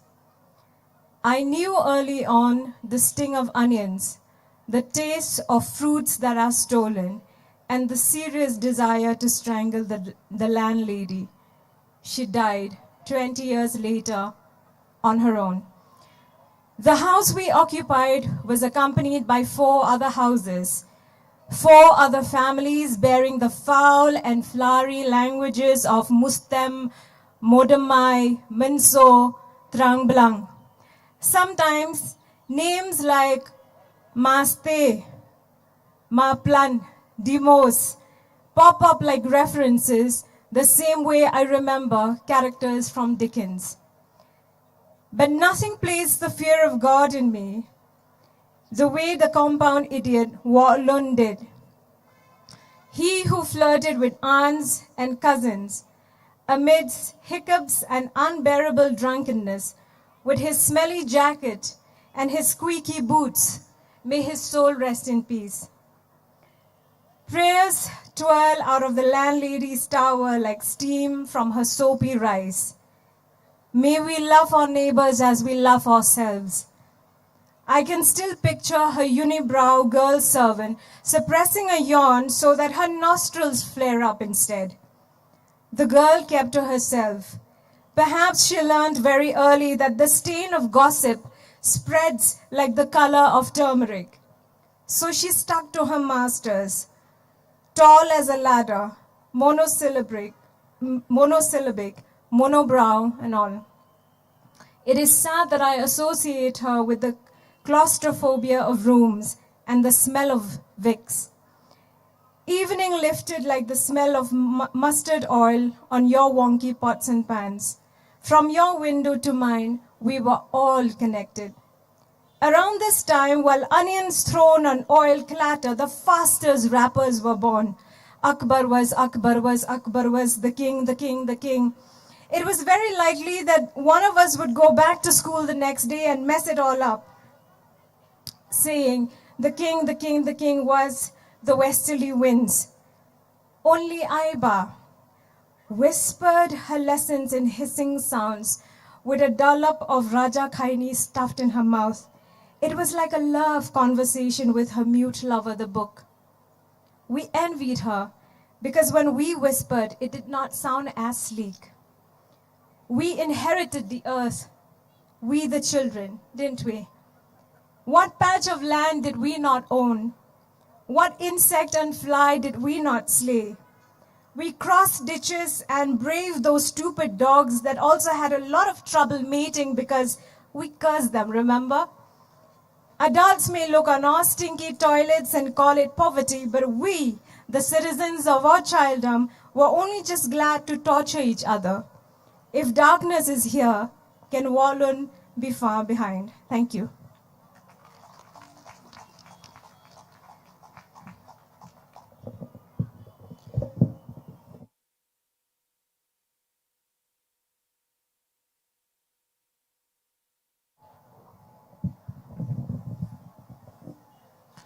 A pleasant afternoon to everyone. I always have this apprehension towards considering this time of day as the afternoon. You know, there's that awkward phase between the afternoon and the evening. Sheldon Cooper calls it pre-evening. So a pleasant pre-evening to everyone. I have a few poems here with me today. First of all, my name is Vancouver, and I consider myself a romantic at heart. So my poems are going to lean towards romanticism in many ways, towards emotion in many ways. And the first poem that I have for you all today is in Khasi. It's called Kijing Bisha Nalatnom, and I have Bandra who will be accompanying me on the Ksing. Kijing Bisha Nalatnom translates to judgments from the roof. I apologize that I won't be able to translate the entire poem for you, but please, if you don't understand the language, just let the words consume you in the way that it can, if that makes sense.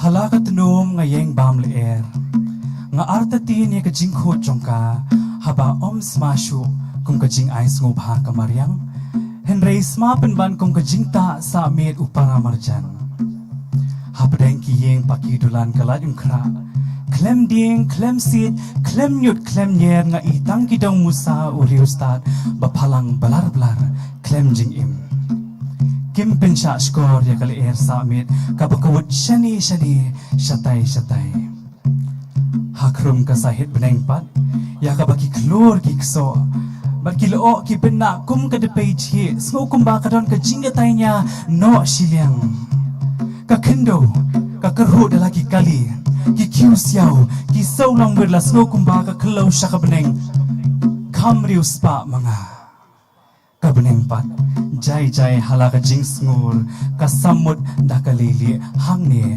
hangtay mga pat tangkum unong petkay ya kata ka jingatay niya no silyang ngalambiang siya kata ka jings ma ka jingta sa amit uay mo uban siya tungrumbay habdeng kaliur. Thank you.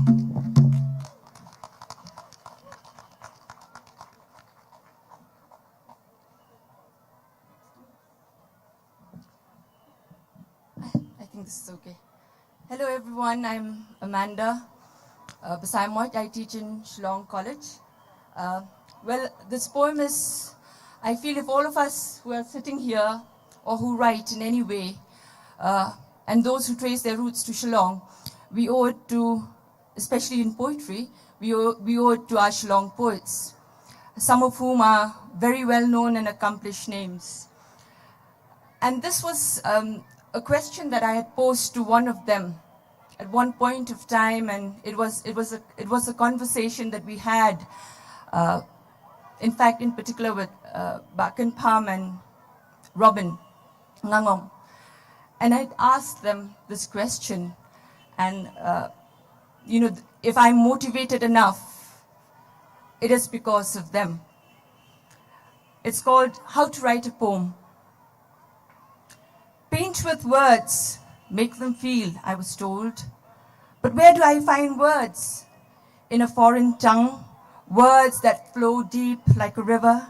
And if I find them, how do I conjure images to rise from words and become apt metaphors? As I share the house, you will learn why I write what I write and uncover a naked truth, one that unnerves me. Well, I write inspired by rare blossoms from the gardens of poetic friends. I write imagining a sweet lie like the kisses of my first crush. I write feelingly, bearing my heart, hoping words touch lives. I write to speak with words as sound effect that one might hear. I write for those silenced to give voice to the words. I write with confidence, without fear of censure, to state untold truths. I write, at least I try, though what I write may not disturb the universe, yet I write and do so with hope.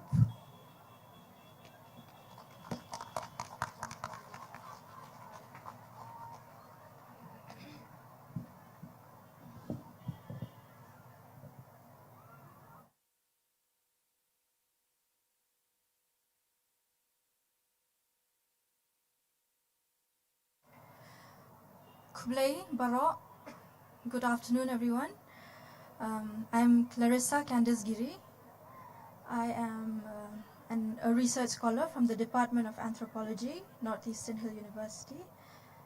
My poems are from a different perspective since I'm an anthropologist, I'd like to think, and I think since I love poetry, I will present to you some anthro poems if you've never heard them before. This one is about Kayo, and so we'll begin. Along a busy lane beneath dismal cloud cover, 3-day-old tomatoes still lay sleepless on greasy grey gutters. Buzzing, red-lipped vagabonds trying to sell bookmarked blessings for 10 a sympathizer are shooed away by busy customers. The Mahajans at their stations, unbothered by the rain, carry on unfazed and nonchalant in their daily exchange. And while the cobbler waits expectantly by his minuscule stopgap store, 4 badgers in uniform gather round a table that makes up the whole restaurant next door. Craggy concrete floors, weary and overlaid, in people with different faces, all present with a need to eat, but from 2 paradoxical places. Watching, she dips her thimble. Silent, serene, quiet chewing observer, witnessing from her microscopic corner as unholy remnants of untimely rain drip from the overhanging tin roof and into the cup of her blue tarpaulin. She hopes to be there through all seasons, selling her kwai, sankti, lane, tang santingka, to dedicated patrons in search of a green and gold enigma. Thank you.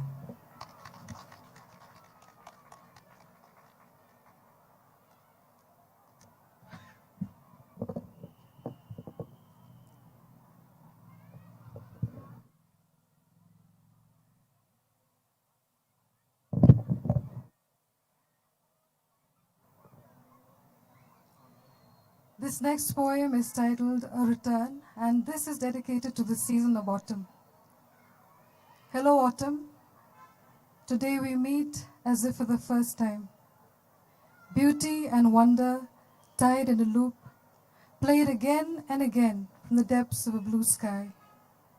You diffuse and fuse like a stirred egg, with crickets echoing more urgently than before, with a chorus of Saturdays, like that weekly aroma of the Mumbai, merging with hair and laying down on walls and spoons. The rain dropped, but was carried miles away by the wind like an unwanted, unneeded visitor. On another evening it stayed, cradling hope with warm in arms of certainty. But still, I wish for the invisible depths of the sky. Where is the sky? I cannot hold it. At least a cloud can somehow imagine that it grazes it. But still, I thank you for this tune, this tempering, as you fashion it new again. It is familiar, but it is unfamiliar too. Thank you for this coming, this going, this return, which transcribes palm lines deeper and darker, constantly changing.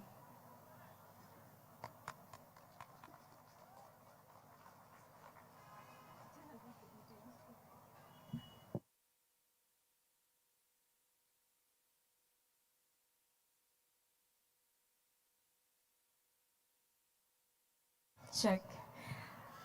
Um, I, I really couldn't decide whether to read this poem or not. I decided to go ahead with it just a minute ago because I'm assuming you're a forgiving crowd. This one, I think I'll call it ATM card because I wrote it yesterday. I will finish this piece in a minute. In a minute, I will tell you how I lost my ATM card yesterday. And if you find it, please let me know. My name is Amanda Christie Tongper. Now, how did I get such an uncommon name, I hear you ask? Here is my answer. Aman, my grandfather. Aman Ullah. Proud man who folded and unfolded his mat every day before sunrise to kiss the feet of God until one day he found salvation. My mother added the rest to my name like sentences in an assignment that requires a beginning, body, and conclusion. Christ is also a character in my name. Sorry. Christ is also a character in my name, as you can see. So there's Aman and there's Christ. And if I think this long and hard, my name is a collateral collision.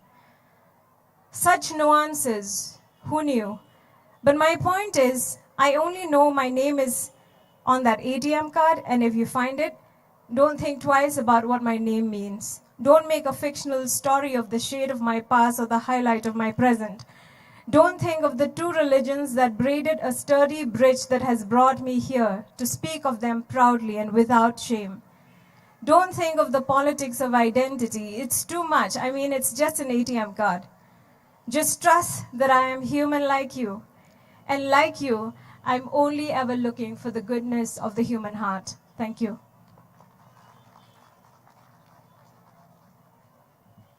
I can manage myself. Check. I'm such a fan of Madam Amanda's poetry, you know. She's inspired me so much. I think I am where I am in my journey of poetry because I've read so many of her poems. This next one is called They Are Still My Hands, and this summarizes the feelings of love and of pain and of worry during the pandemic. We've all been through this, so I hope you let these words go inside your mind and you immerse yourself in these words. There is ginger in my tea and garlic in my water. Neither of them served cold. I guzzle one after the other with the aggression I would have shown the virus if I could see it. It was only back in January that my worries were mine and your worries were yours. We met and only worried about how the English-speaking cafes of Vladimir were pricing their coffee too high. But such is the time. And I am worried that you could kill me, or I could kill you, or that my trip to the pharmacy could be newsworthy tomorrow because on my way there, I killed 10 people whose existences I'm not even aware of. So since I could very much be a murderer, I mask the rifle I call my mouth, and I glove these machetes I call my hands, but they are still my hands. They are still my hands, and they miss you. But such is the time, and they've become far more familiar with the scent of cleansing alcohol. They've forgotten what you feel like. Thank you.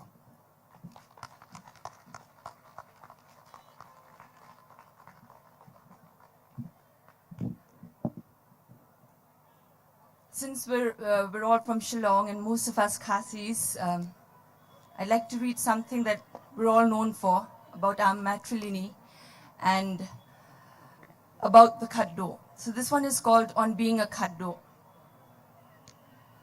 I'm a Khaddo, so these were my experiences of what I understood of being a Khaddo means. Being born as me into a welcoming world, I carried my mother's name, customarily and proudly. I was filled with theory. The Khaddo, I was told, would inherit responsibility, learn to walk the tightrope. Life wasn't going to be easy, but I didn't know that then.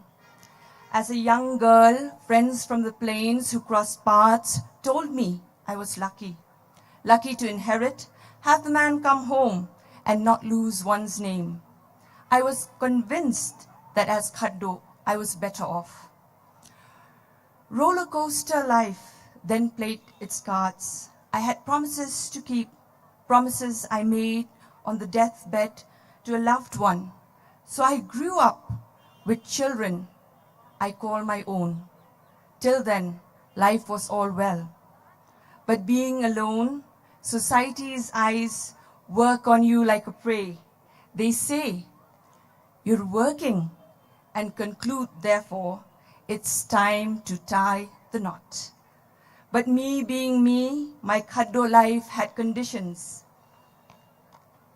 Yes, even falling in love and marriage had conditions. The first was a case of, if you take me, you must accept too, perhaps an emotional blackmail. The second, which frightened many, was that I was a Khaddo. I inherit a house full of responsibility, family and the clan. Here suitors' negotiations began. Modernity demanded change. Rationalizing the thought, I agreed, moved out, leaving responsibilities behind. I lived in guilt, which I admit ate me up slowly, for I was not me, all was not well. Life wasn't easy, especially going against society when you still live in one. But being the matriarch, I built bridges when carrying my own bundle of joy, one who I called my own. I returned like the prodigal son. All I thought was well. Life again dealt its ace card. My bitter better half walked out, breaking promises well before death came close, cutting cords, ties thicker than blood. Life then was hell, all was not well. But with time I now comprehend the customary full circle for me and them. Rights implied duties. I inherit not just responsibilities of a family and a clan. I was their responsibility too. That's what being a Khaddo truly means.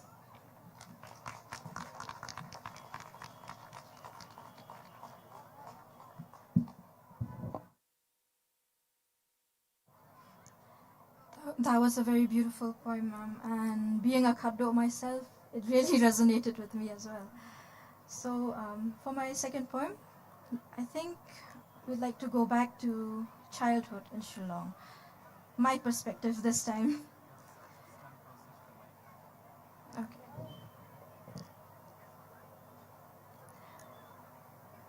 I want to go back to being an explorer, foraging inside unsafe warehouses, filled with discarded trash for treasures, dreaming through the gaps in the rusty tin roof.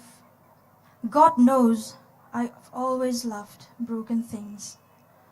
The only ones that have outlived their usefulness, those forgotten, fractured, and sprinkled in dust, old teacups, and that ancient 1945 Opel, reduced to a rusty steering stump with no doors. It used to be black, elegant, so I was told. They're the ones with all the history. And I used to listen to many impossible stories that they tried to tell me. Inside that Semkali, ne Semkulai, I'm not sure. Ngamkan Mao sure. Too late to exist, misplaced in time, demolished so long ago, still fighting to stay alive, even if only in my daydreams. Thank you.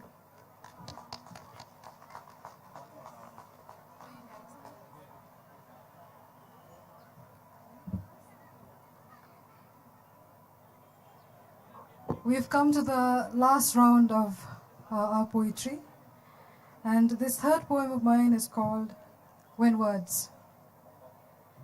When words satiate the stomach and food becomes an appendage, and faces formed on walls are familiarly lopsided than the ones seen every day, like the dream last night of a journey planned, waiting to be finished. When words lull the lungs on an autumn blue morning, whose smells of winter, the ripe sky blowing billows of curtains in small cottage windows like worn petals about to lose themselves to the wind. When words hold the hair, and suddenly a sneeze blows out memories because of the taste it cooks up, of warm putharo and the blackest red tea with sugar heaps for a caramel-crusted heart. When words nest around the neck and provide rare grins with old dimples who've outgrown roofs and verandas, but still appear when a cockroach gymnastics in a new kitchen, shadowed under a toaster, still charred by the wrath of burnt bread.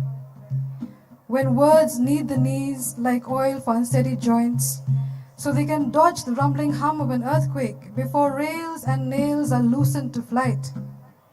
When words shake the shoulders to remind you that they need to be edged in the now, or vanish into the vapor of days like a straggling river punctuated by bald spots of rhyme and carelessness. When words earn this earth, the earth which clings to soplang when it is washed, who stays in the flavor of soplang, white, rhizomic, tribal, whispering to earth of hands who sowed it, of tongues who promised to it, telling the earth of how those words have earned it. Thank you.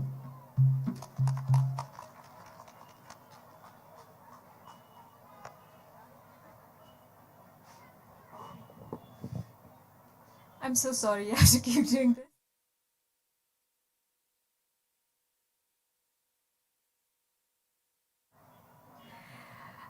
This is my last poem, and I would just like to take a moment to thank the organizers for giving us, some time to share our work. Thank you so much, and thank you to the audience for your patient listening. This one is called Stories. I wrote it for my grandmother. She passed away last year. She was 97. So how about we dedicate this one to all of our grandparents. Mouth like papyrus with burnt edges scrolls, ripe stories that were plucked from earth. With time they have resigned into the neat folders of your wrinkles. You never unfold them entirely, almost afraid that we wouldn't understand or believe. But you teased, nevertheless, with cocktail stories of lightning and cows, of trees and legendary ghosts on top of them, of rivers and legendary ghosts beside them, of wars and wedlocks, of forests that open like pools of metaphors and imagery in whose collection you bury your busy lives. You don't say much. You only move from kitchen to bed, from one imagined disease to another. You only complain about how old you are. And if I tell you that the pigment on your skin are only punctuations,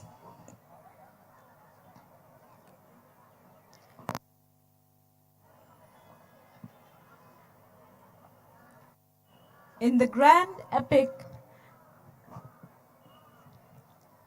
of your life, you will ask me to take a dip in Satan's pool. I have learned to be happy leaving with only an autograph of a kiss on the cheek. I have nothing to complain. I stayed a day in the shadow of the finest character that springs from the storybook of Earth. Thank you.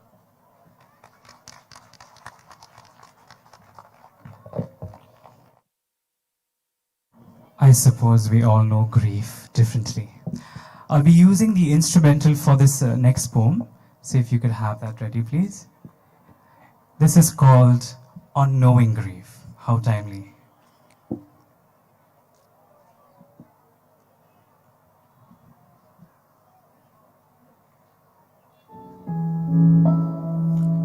We reduce the volume.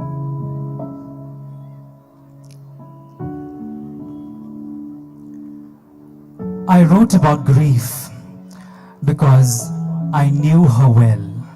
How would I not? I witnessed so many of my loved ones depart, and grief was always around.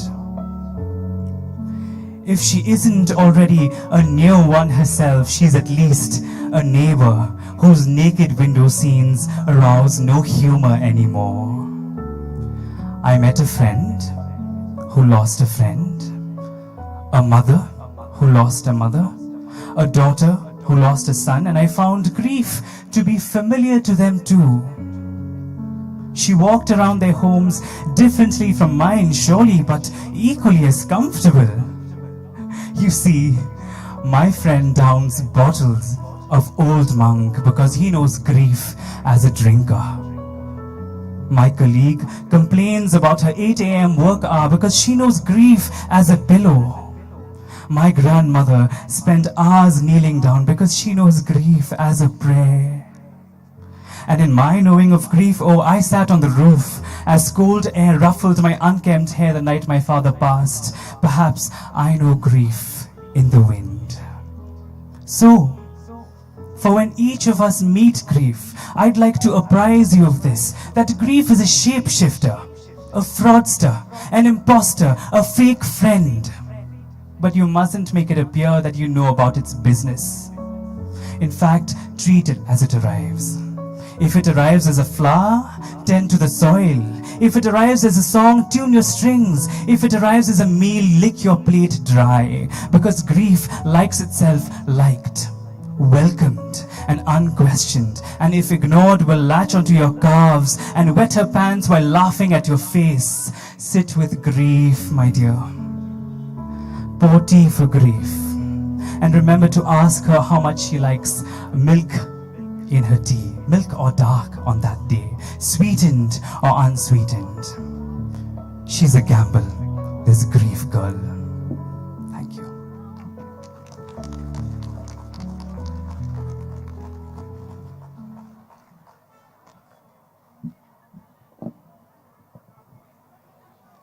Beautifully captured, Vancouver. Grief as a shapeshifter. How true. We've all had parents in our life, and I've grown up with my mom, my dad having passed away very early when I was young.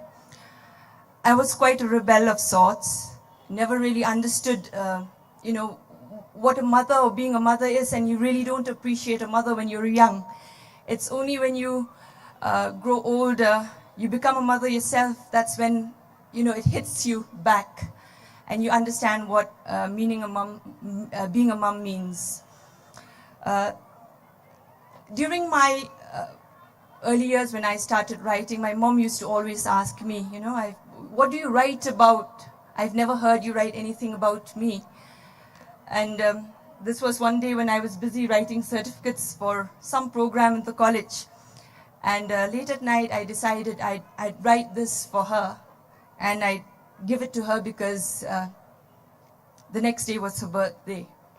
So this was one of my small gifts to my mom. It's called If Only Words Could Tell You How Thankful I Am for You in My Life. It goes something like this. May, the lines crisscrossing your hands, your face, meet and separate, mapping your journey bound to my life, a constant reminder of immeasurable love. I recall childhood, magical moments when your warm embrace and sweet kisses cured sickness, dismissed fears. It is in your warm touch that I learned what love felt like. I remember the cold winters when huddled in the hearth, your scattered words danced to the tune of a poet, weaving stories of yesteryears, bringing imagination to life as you strengthened my roots and I learned to speak in your tongue before temporarily adopting a foreign one. I know now, Mother, that's what love sounds like. In life's journey, May, you sported a smile, sneered at sorrows.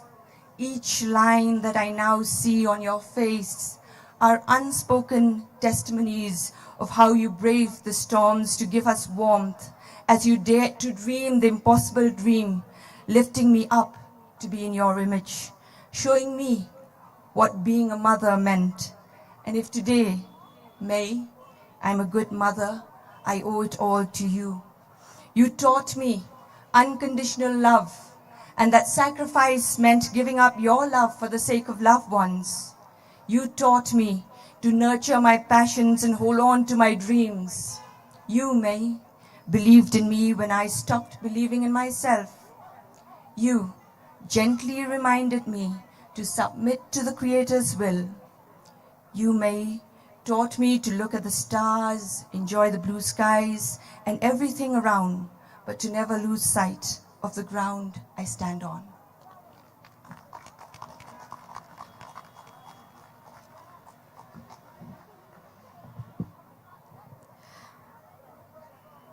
That was a very beautiful third half, I should say.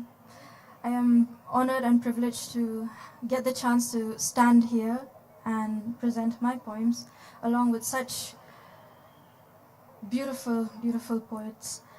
On behalf of everyone, I would like to thank the organizers for giving us this opportunity and for having us here. And I will be presenting my last poem on the lines of The Strength of a Mother. I would like to revisit an old tale that's been told time and again in the Khasi Hills. For those who know it, you know it. For those who don't, I apologize, but I hope you feel the words. After she unknowingly consumes the remains of her only daughter, murdered by her butcher husband, she is sent into a frenzy from unbearable pain and sorrow, taking her own life from the waterfall made famous by her tragedy. This is Likai, her ending retold. Calmly by the fire, she sits, staring at the flames before her. Ember sparks burn freckles on weathered floorboards, while restless charcoal crackle uneasily in the bay, and vapor fumes from her drenched kirsha. Smoke and ash cling to her damp hair, while cold drops trickle down her stiffened spine. A hot tear makes its way down her cheek. The white glistens bloody at her heel, and she watches shadows form beyond the pyre, just as her ancestors danced for war. Just then, the dish was ready, rueful and cooked to perfection. She feeds him a mouthful of this concoction, a stew of his own fingers. There will be no leftovers, no.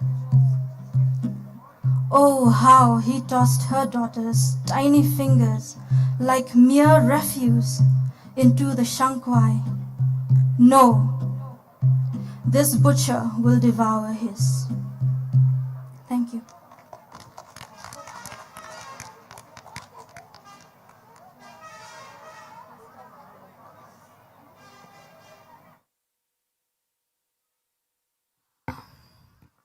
Thank you, poets, for sharing with us your stories in verse, that are filled with emotion and definitely inspiring and resonating with each and every one of us.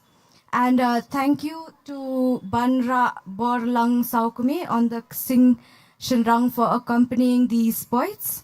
I call Mary Kurkalang, the creative director of Shillong Cherry Blossom Literary Festival, to the stage to present the mementos to the poets. Thank you. Before I give you the mementos, I just want to say thank you so much. Literary festival would be incomplete without the poets. You made my day, you made the festival come alive today. Thank you. And it was just so beautiful, the range of poetry you brought here today, the range of emotions, the range of thought.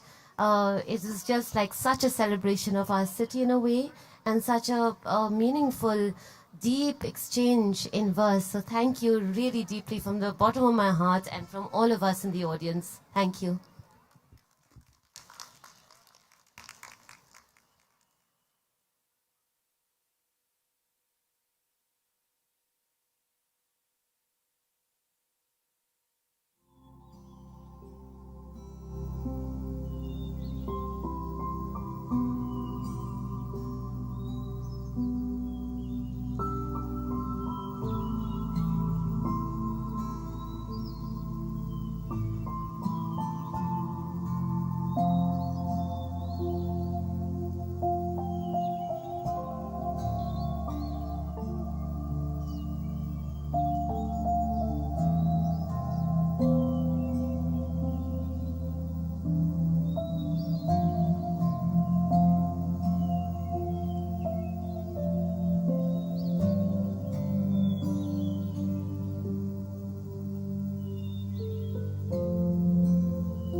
Please remain seated, everyone. We're going to begin the next session.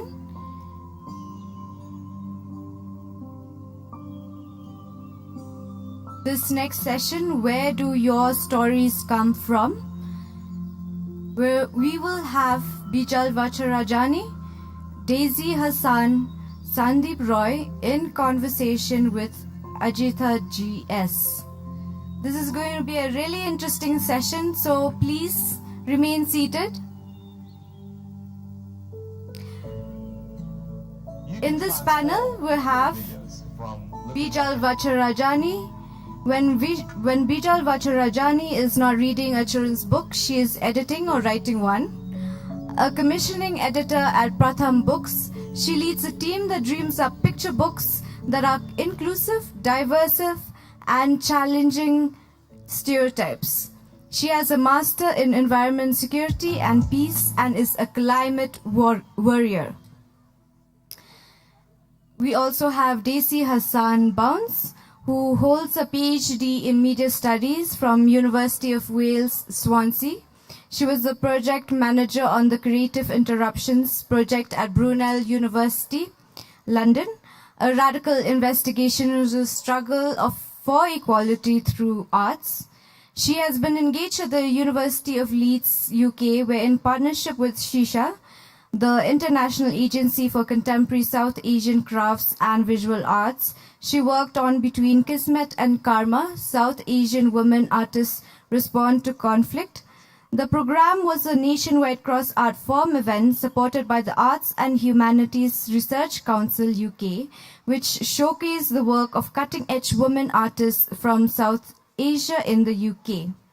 She has coordinated the Chevening South Asia Journalism Program at the University of Westminster, London, and worked within its India Media Centre.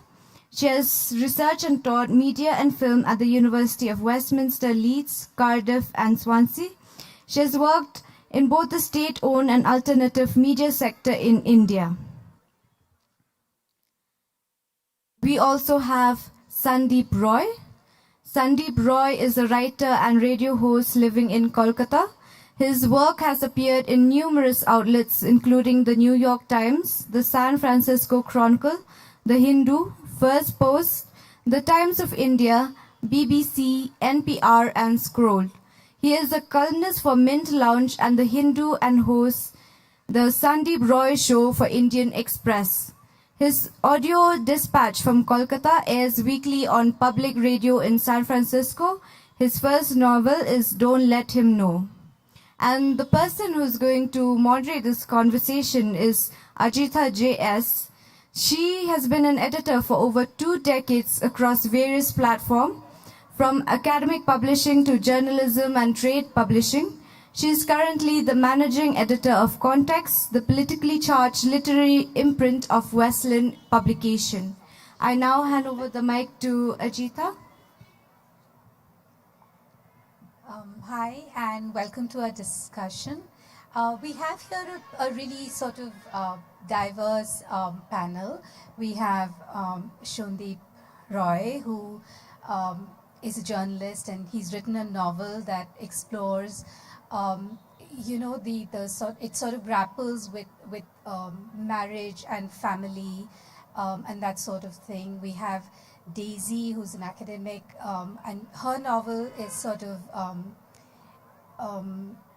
grappling with the issue of identity, of belonging.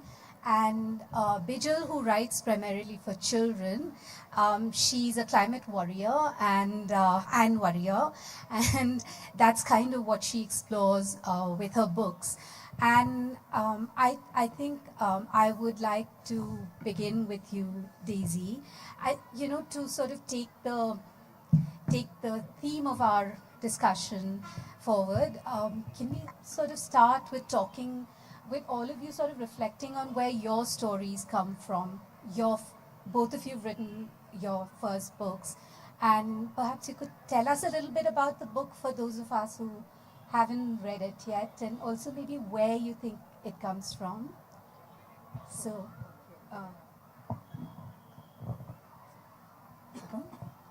okay. Thank you, Ajitha. I'd just like to start by thanking Mary for rediscovering me in a way, because my book was published in 2010. So I do feel a bit like an imposter. It's not a new book. But Mary, thank you so much for curating such a vibrant and diverse festival in this beautiful setting, and for rediscovering my book and bringing me on this panel. So thank you. So the book actually started in the 2000s. So it's much more, it goes back, almost 20 years now. And it actually, it wasn't intended to be a novel. It was, I had finished my MA, and I was sort of at a loose end. I had come back to Shillong to teach. And I saw this call for entries. It was a workshop that Tara Books, the feminist publishing house, Tara Books, and children's publishing had organized in collaboration with Max Muller Bhavan, and the idea was to generate literature that would cater to young adults. So it was felt that there's a gap in that sort of age group, that there's not enough contemporary literature, and the idea was to find new voices. So I sent in this handwritten piece on very flimsy pink paper, I remember, because, computers were still a bit, new territory. And they were intrigued. And then it took off from there, and the story developed. So that's where my story came from. I can tell you a little bit about what the story is. Yeah. So it's set in Shillong in of the early 80s, 1980s. And it is told from the perspective of children, children who are both Khasi children as well as children who are immigrants, so-called outsiders and insiders. And it really looks at how children negotiate difference, because they're aware that they're different, they're told that they're different, language and culture is different, and yet they feel akin, as they explore the world around them through love and friendship, they feel akin. And it's set in the political context of the 1980s, which is kind of like in Shillong history, a troubled period. It's a period where there's lots of agitation for identity and, things like that. So it's really this story of coming of age. And the one thing that is, and I think I love that word that was used in the earlier session, I think Amanda's talked about childom. So it is this childom. Yeah, because it just explores this whole world of childhood and, looks at how the adult world is seen from a child's point of view, how it is quite secretive and can be dark and, mysterious. So, yeah, in a nutshell, that's what it's about. Shundeep, I mean, because you've also published a novel that's sort of, around identity in one way. Would you sort of tell us a little bit about that? Sure. Thank you, and thank you to everybody who's come, and thank you, Mary, for inviting me to this festival. It was lovely to come back to Shillong at this time, and I wore my shirt to match the cherry blossom and pinkness around.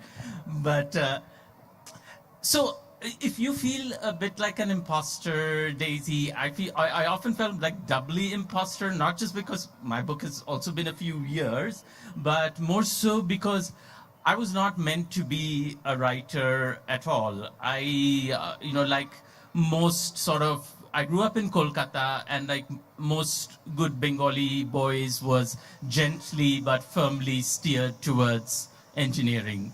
So I studied computer science, and I went to the US as a software engineer. And I was working in Silicon Valley, but I always loved to write. And Bengalis encourage these things, drawing or writing, as then they say, oh, my son or daughter has a knack for this and a knack for that. But it's not thought of as a profession per se.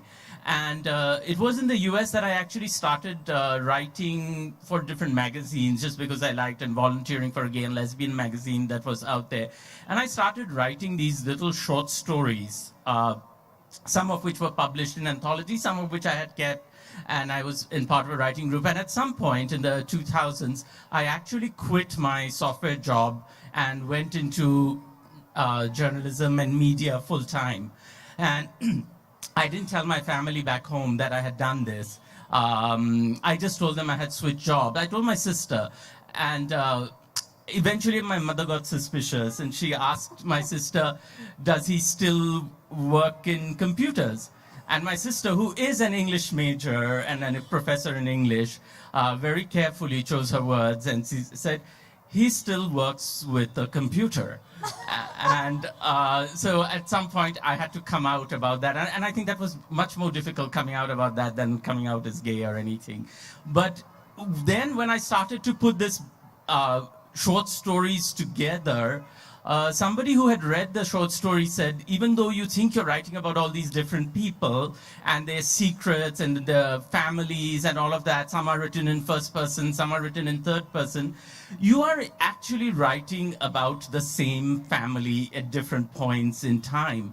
And it took me a while to get over the shock that my imagination was that limited, that I thought I was creating this world of characters, but I was really creating 3 characters, parents. But then I sort of thought of the idea, how about if we keep these as short stories, but somehow string them together into a larger novel. And that is how my book, Don't Let Him Know, became. It's a novel in short stories, and it's a novel about family secrets and about a son who discovers what he thinks is a terrible, not terrible, but almost scandalous secret about his mother, but he doesn't know that even secrets have secrets. And this is the sort of story. And as you read the book, it hopefully unfurls these layers of secrecy. And the last thing I'll say, what I wanted to do in telling these stories was, it's a first novel, you know, there are autobiographical elements in it, but I loved this idea of secrets because I thought that secrets were not always forbidding and terrible things. Some secrets were delicious, secrets that you nurtured close in heart. And I always, you know, so there is a woman there who had an affair, mini affair with someone who became a film star. And years later, when she's married to someone else, she keeps his picture in these things. And there's one story where he has died and she's looking at these pictures and reliving that secret. That was a delightful story, like all of Shondeep's stories, of course. Bijal, your work actually does not, you know, sort of deal with this sort of thing at all, right? I mean, you're writing also for a very different kind of reader. In many ways, you know, when we read as adults, we're also looking for the author maybe in the story, that sort of thing. Whereas you're writing for a reader who's just reading the story and is probably very focused on just the story and not where it came from. So where do your stories come from?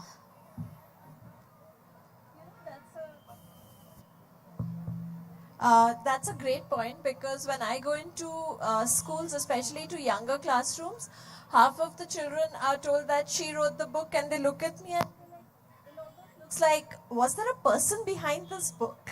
And then they look in this shock, there's awe, and then there's, okay, now tell us the story. So children keep you in the straight and narrow as audiences. You know, my stories come from, I think my stories come from something that's happened as part of my work. I used to work a lot with nature, I still do. I worked with animals, I worked in tiger conservation, I worked in climate change. And every time I would take these jobs up, in some ways I would either end up writing about it or I would end up working with children around it.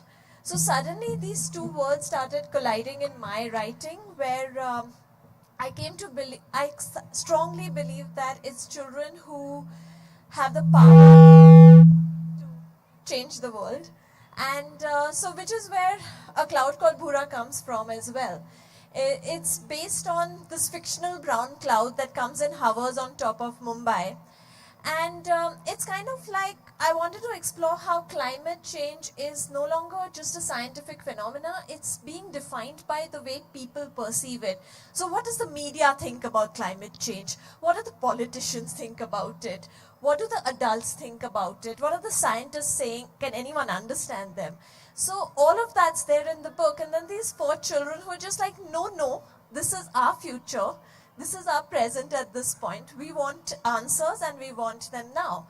And that leads them down this whole scientific adventure in some ways. And that's where Bhura comes from.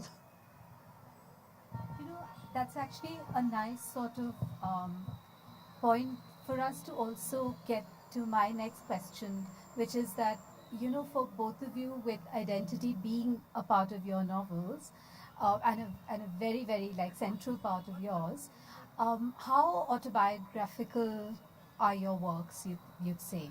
Like, I mean, where do you come into the writing of it, and how much, I mean, how do you sort of read yourself into or out of your stories?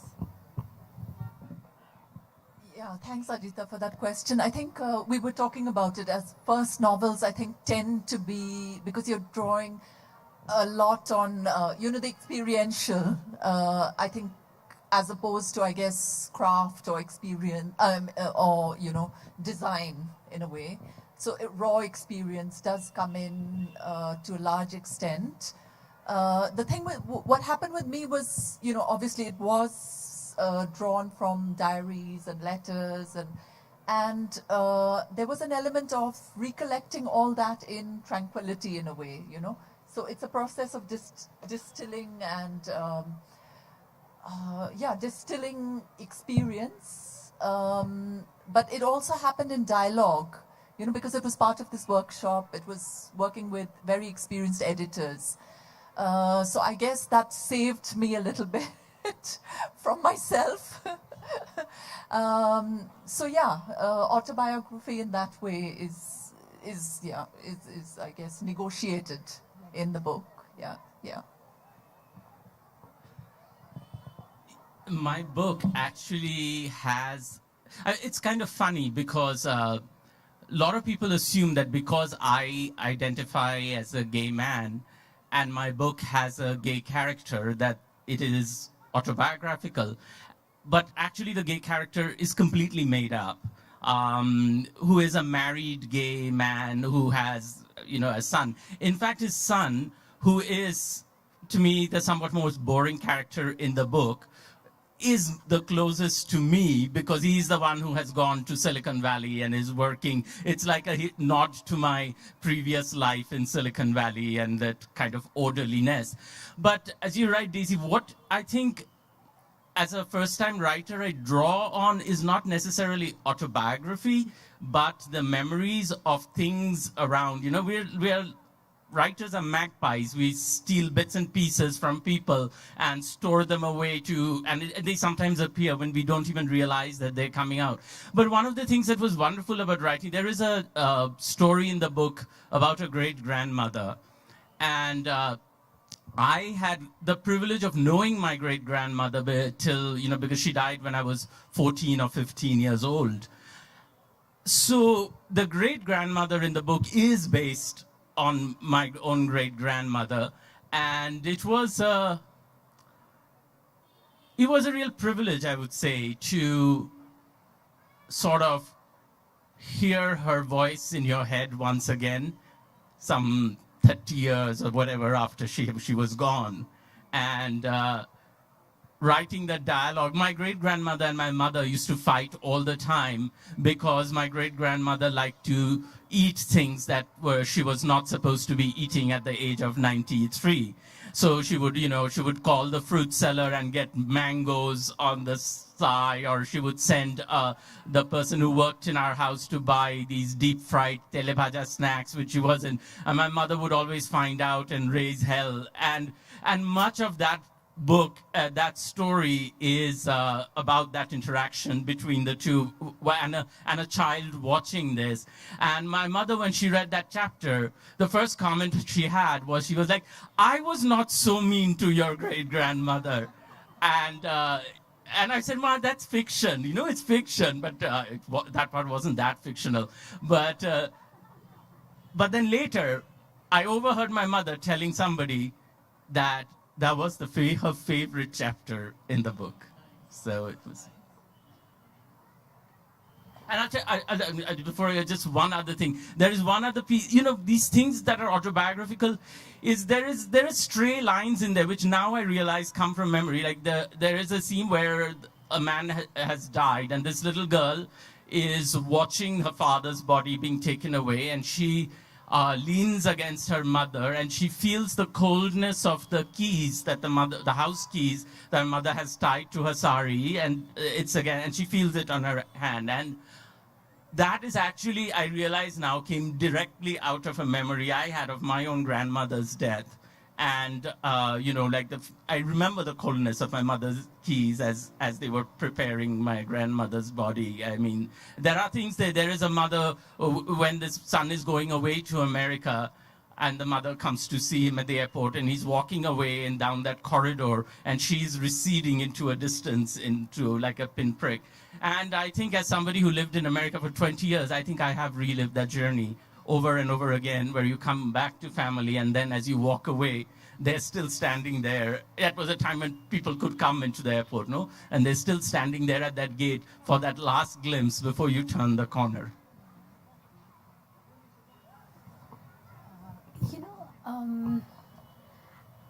I imagine that when you write something that might have some resonance, like the way your mother thought that this was drawn very directly from life and you were passing judgment.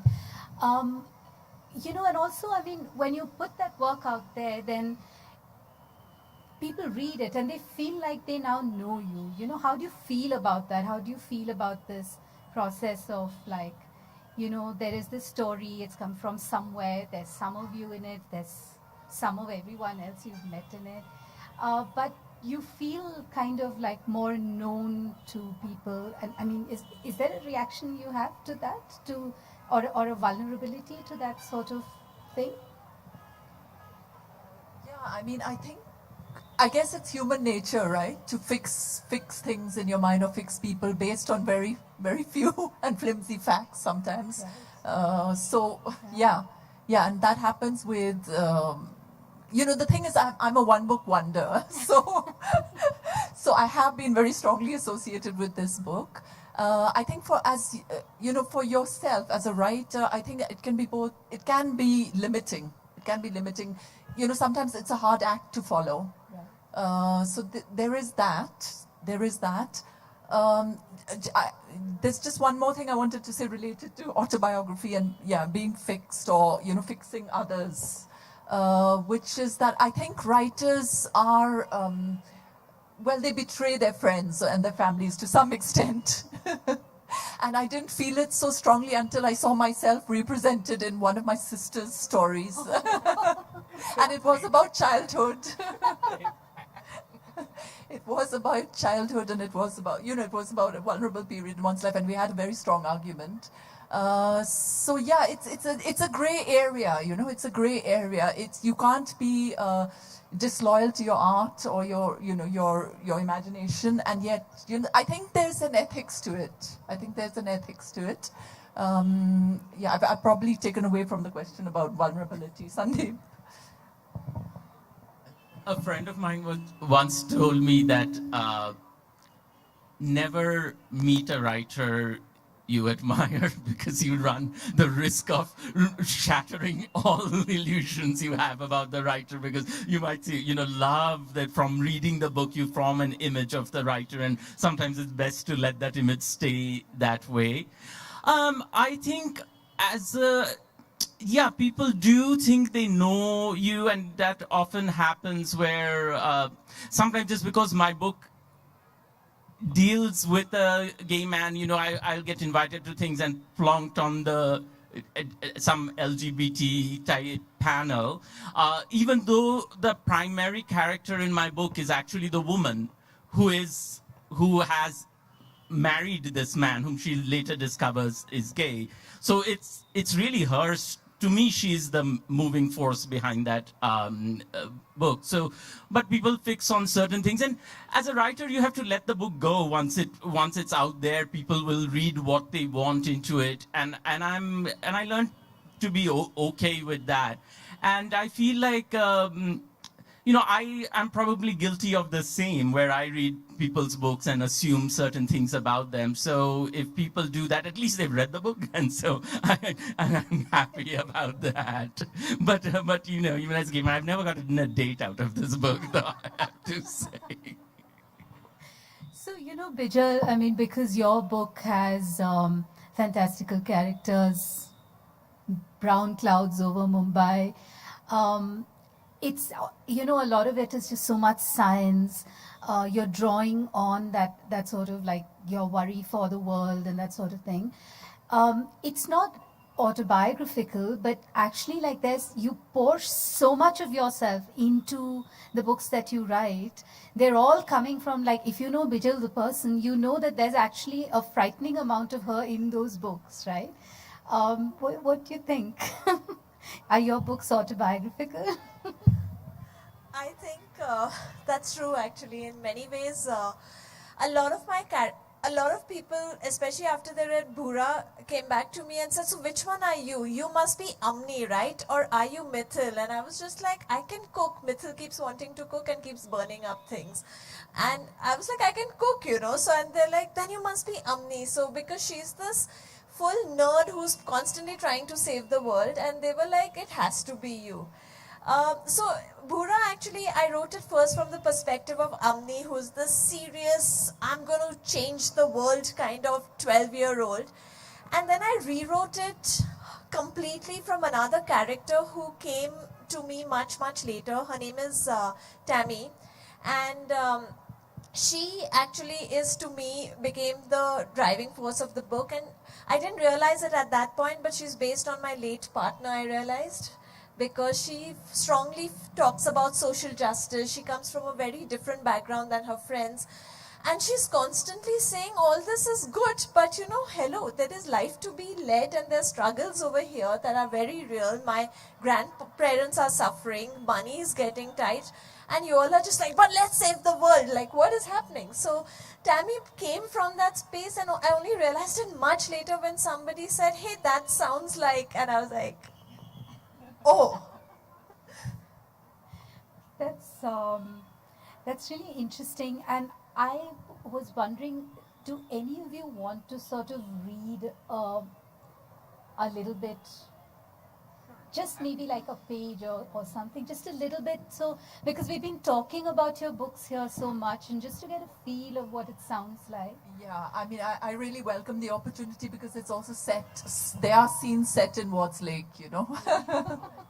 So I will read a little bit. I mean, of course, it's the Wards Lake of the 80s, so a little bit different. And it's also from children's perspective, so. But I will read a little bit. It's called Sunken Secrets. So this is the character. He's sort of a grey, dark adult, but he's also quite funny and humorous, and he entertains the kids. And so this is D, one of the kids, telling the story. Sunken Secrets. Governor piles us into the big black ambassador, which May has ordered should be turned into a taxi at the earliest, and takes us to Watts Lake to feed the fish and have a happy family time, as he says, showing us his koi-stained teeth to match his red, drunken eyes. It is a lazy summer Sunday afternoon, and we sit in his black car and go to the lake. Addie carries her plastic blue toy fish, and Clemmy carries popcorn. Governor gives me the Jim Reeves cassette cover to hold, and we sing Railroad, Steamboat, River and Canal as we go driving past the Fire Brigade building, where Bor Thakur bends double as Governor honks at him. Past our school, where we shout, school, school.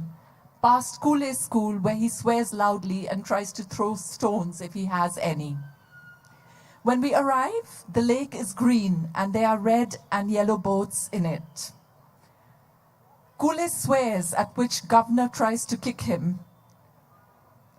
Addie dips her toy fish in and out of the water. It's happy now, Addie says. How do you know? Because it's not a fish out of water. Clemmy drops the popcorn into the water and the fish come floating up.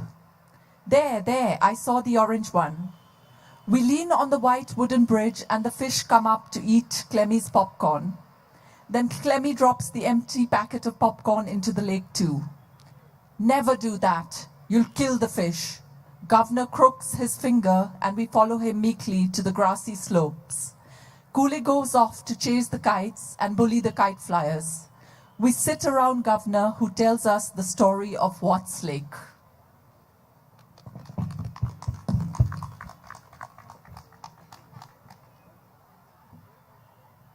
You know, that actually brought back memories of when I came here as a 6-year-old on that bridge feeding the orange and black fish. So I remember that vividly.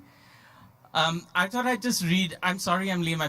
I'm so unused to traveling anywhere, I forgot to pack my own book. So I'm reading from my phone, which feels very unauthorly.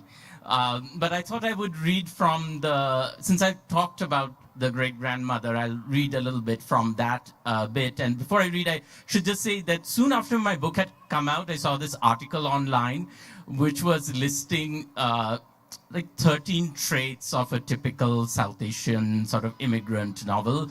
and it said it should have something about mangoes, and it should have a wise grandmother, and it should have an intergeneration. And I went through that list, and I was like, oh shit, I have like at least 11 of those 13 in my book already. And but I'm hoping that they were there for a reason. So in fact, this book covers 3 of those probably: warring generations, mango chutney, and a great-grandmother. So here goes. I will not have it, said Romola. Not in this house while I am alive. I have told her once, I have told her 1,000 times. I will not have jackfruit in my house. The smell makes me want to throw up. And I was reminded of this because I saw the jackfruit wines. Pregnant. But did you find any? Asked his father, Avinash, trying to be rational. Find any? You think she was born yesterday? She has eaten every last bit, she and that old maid of hers. But the smell, my whole refrigerator smells like it was bathed in it. Well, it's done now, said Avinash placatingly, unwilling to forsake his newspaper and step into the fight. But Romola was not to be appeased. You think it's just for me? What about her? At her age, eating so much ripe jackfruit? She looked at her mother-in-law for support, but Amit's grandmother had told Romola a long time ago that she did not want to handle the old lady's demands anymore. So Romola looked at Avinash and muttered, if tomorrow she has an upset stomach, you clean up. She is your precious grandmother after all. Amit's Majinoni, his great-grandmother, was 94. She still had her own teeth, with a few missing here and there. When it suited her, she was blind. When she did not want to hear something, she was deaf. At other times, she would prop the thick black frame glasses with their almost cloudy yellowish lens on her hooked nose and peer at the newspaper with great concentration. Her favorite section was the obituaries, which she read with ghoulish relish. Horihar Shastri died, she would announce. He used to come to study under your grandfather-in-law. He was a full 12 years younger than me. But today, great-grandmother was in her helpless, sightless mode, as if her spine had crumpled inside her. She sat on her bed, her plain white sari falling off her wrinkled shoulders, and peered up at Avinash. Jackfruit, black fruit, she bleated mournfully. When your grandfather still had the house in the village, we had jackfruits the size of bolsters growing in our own courtyard, and all the mangoes we could ever want. Do you remember? Ma, you make it sound like a zamindari plantation, said Amit's grandmother. I just remember a couple of mango trees. You really do exaggerate. But great-grandmother carried on undeterred. We had fresh mangoes, mango chutney, mango pickles, mango squash, even homemade mango ice cream. Where will I get that anymore? Have I legs that I'll go walking? Have I my own money that I'll buy anything? As Avinash awkwardly patted his grandmother on her shoulder, Romola muttered darkly, no legs? That woman has 8 legs. Amit imagined great-grandmother as an ancient, toothless spider crawling from room to room and giggled. Sometimes he would ask his father, why great-grandmother survived the jackfruit without any stomach upset. She could digest iron, said Romola with grudging admiration. It's all that unadulterated milk she drank in her day. Sometimes Amit would wonder why they always seem to be butting heads. Does Ma hate Majinuni? He asked his father once. No, of course not, laughed his father. They both think they're the boss of the house, but they both love you very much.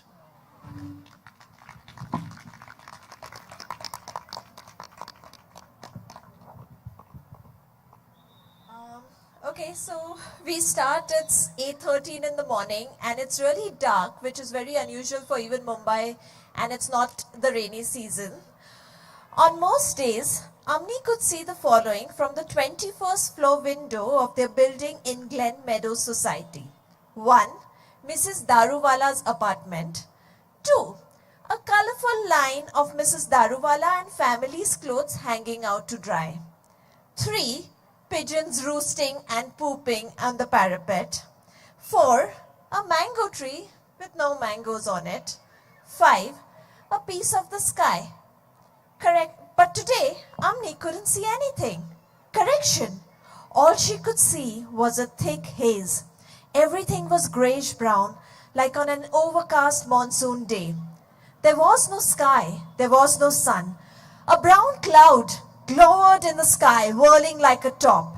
In her lifespan of 12 years, 9 months and 10 days, Amni had never seen a cloud like this one.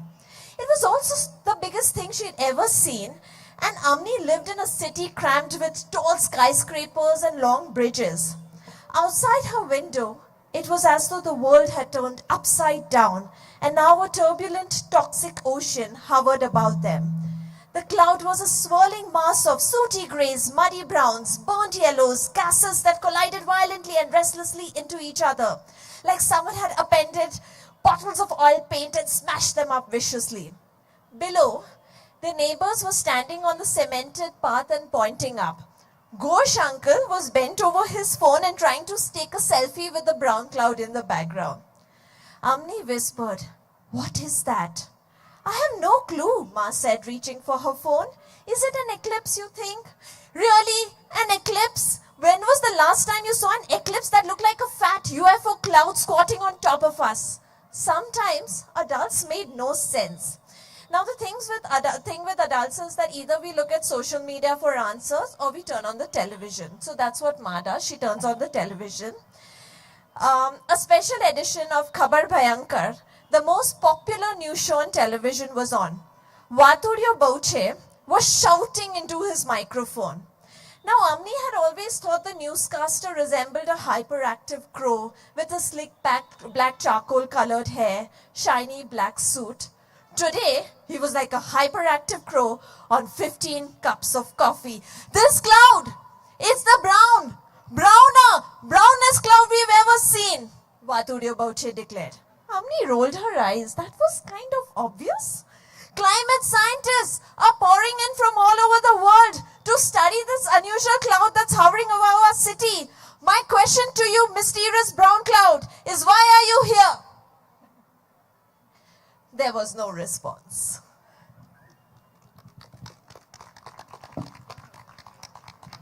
That was wonderful. I'm so glad we did the reading because all of this was really lovely.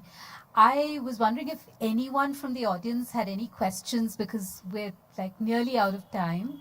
But I think we could take one or two questions if you wanted to ask any of our authors something.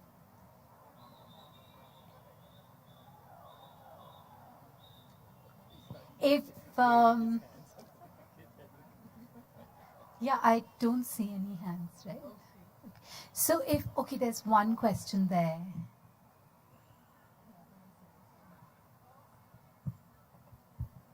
Hey, good evening, and thank you for this session. It was lovely. I wanted to know, so I know the session is called Where Do Your Stories Come From, but when you started, did you know where they were going?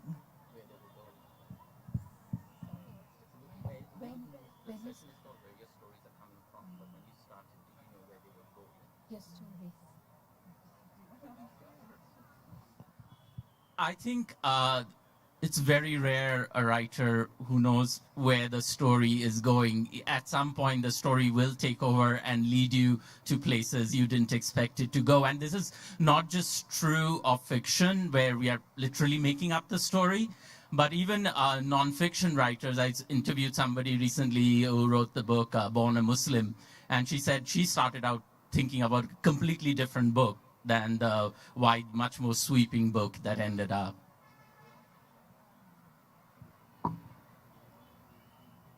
Any other questions? Mary has a question.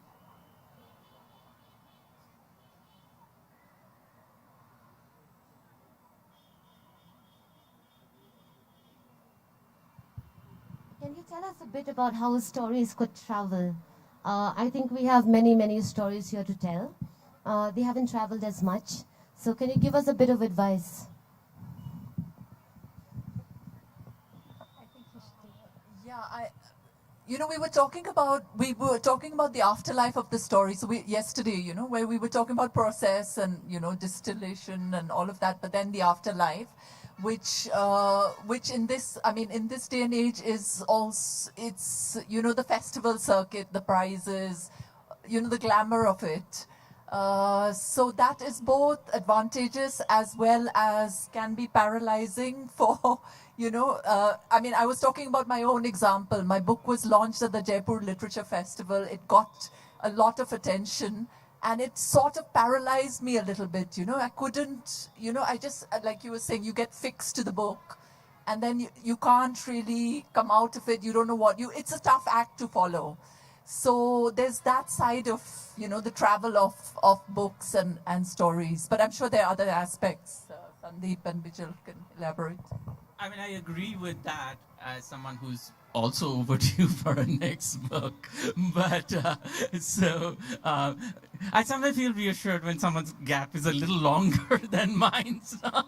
It's a terrible thing. But there is a different afterlife to stories too. And it is sometimes astonishing when years after you've written the story, you go somewhere and this has happened to me, where somebody in a completely unexpected setting will tell you about something in that story that's resonated with that person so deeply in their life, and that was something that had not occurred to you. And this happened to me even. There was a gay man, an older gay man, who came and said to me, who read the story, and there is a scene in there where a man who is in his 40s is going to a gay party in a city for the first time, and he's both excited and at the same time he feels like he's he's seeing what is possible, but it's a much younger crowd. Everyone's in their 20s and he feels old there. So, and this person told me, you know, I read that and I felt like I was that man, where I saw the world I wanted to. It had become possible in my lifetime, and yet it was now tantalizingly just out of my reach, and it's kind of like broke my heart, actually.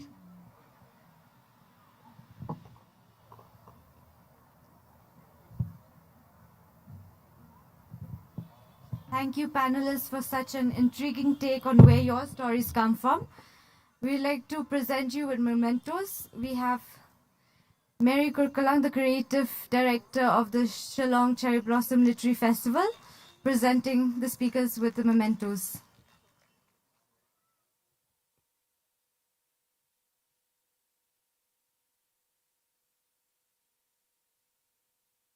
Thank you, speakers.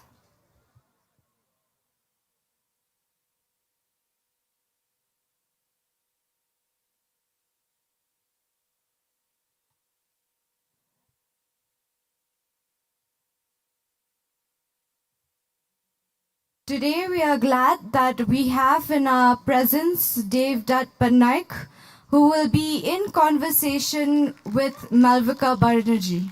Yes, a round of applause, please. This session, The Myths and Us,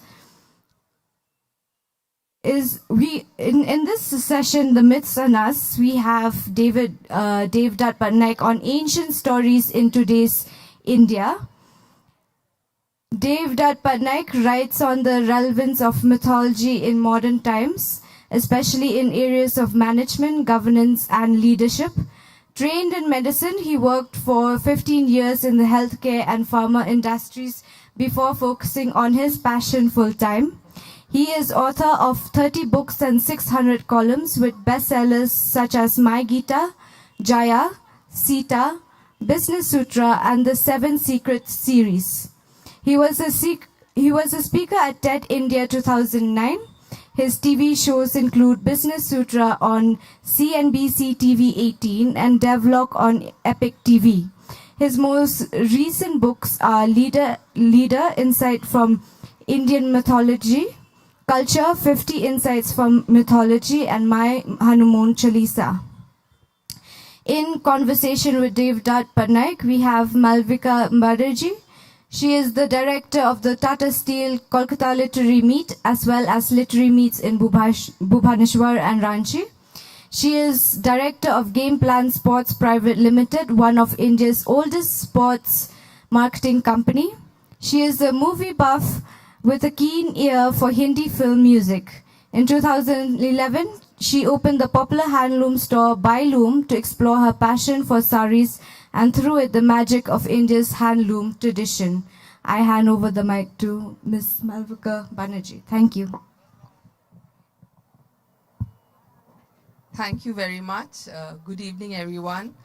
It's wonderful to be in Shillong, and I think I speak on behalf of Devdutt as well. Is this your first visit to this part of the world? Yes, it is. Okay. So Devdutt was he was a bit skeptical about whether anybody had read his books here, but right down the path from the hotel to the venue, so many youngsters came and took photographs with him, and to use his term, it was an espresso of ego for his writerly self. So thank you for that. So the session is called Myths and Us, but we are kind of bifurcating it into two halves. One is about how Devdutt became so synonymous with mythology, and the other half is about his new book, which is on marriage. So let's first start at the beginning. So what brought you, a medicine man, into the world of mythology? So just before I answer this question, you must know that this is the first offline lit fest after COVID. This is, yes. Yeah, so this hats is, off to at least for Mary and me, her so I'm posting this on Instagram. Suddenly it struck me that, oh my God, I'm going to talk on open air, not through those horrible screens on Zoom. So thank you, Mary, and thank you, Malvika, for making this happen.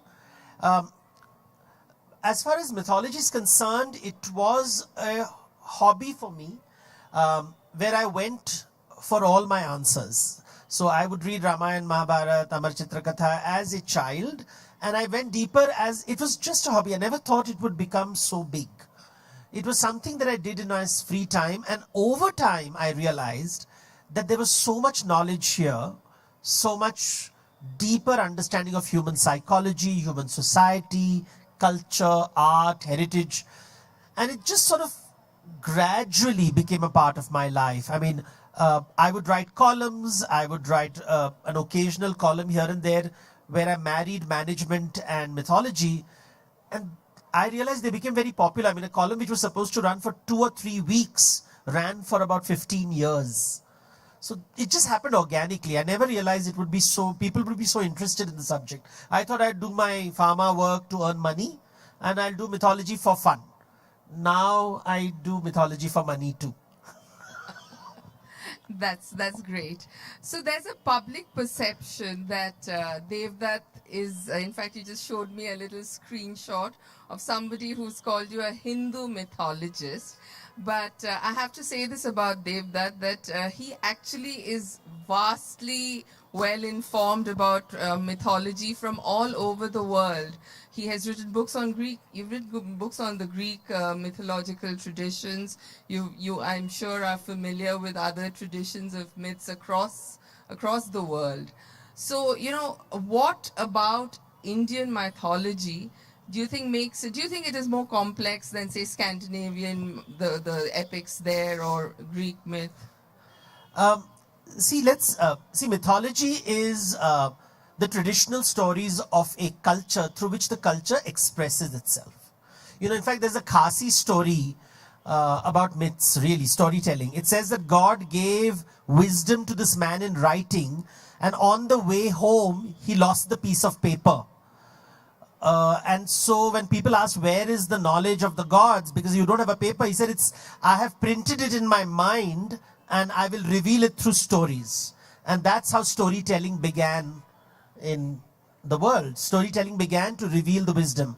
And every culture has beautiful stories. It's just that I'm Indian, my market is Indian, and Indians are not interested in non-Indian stories.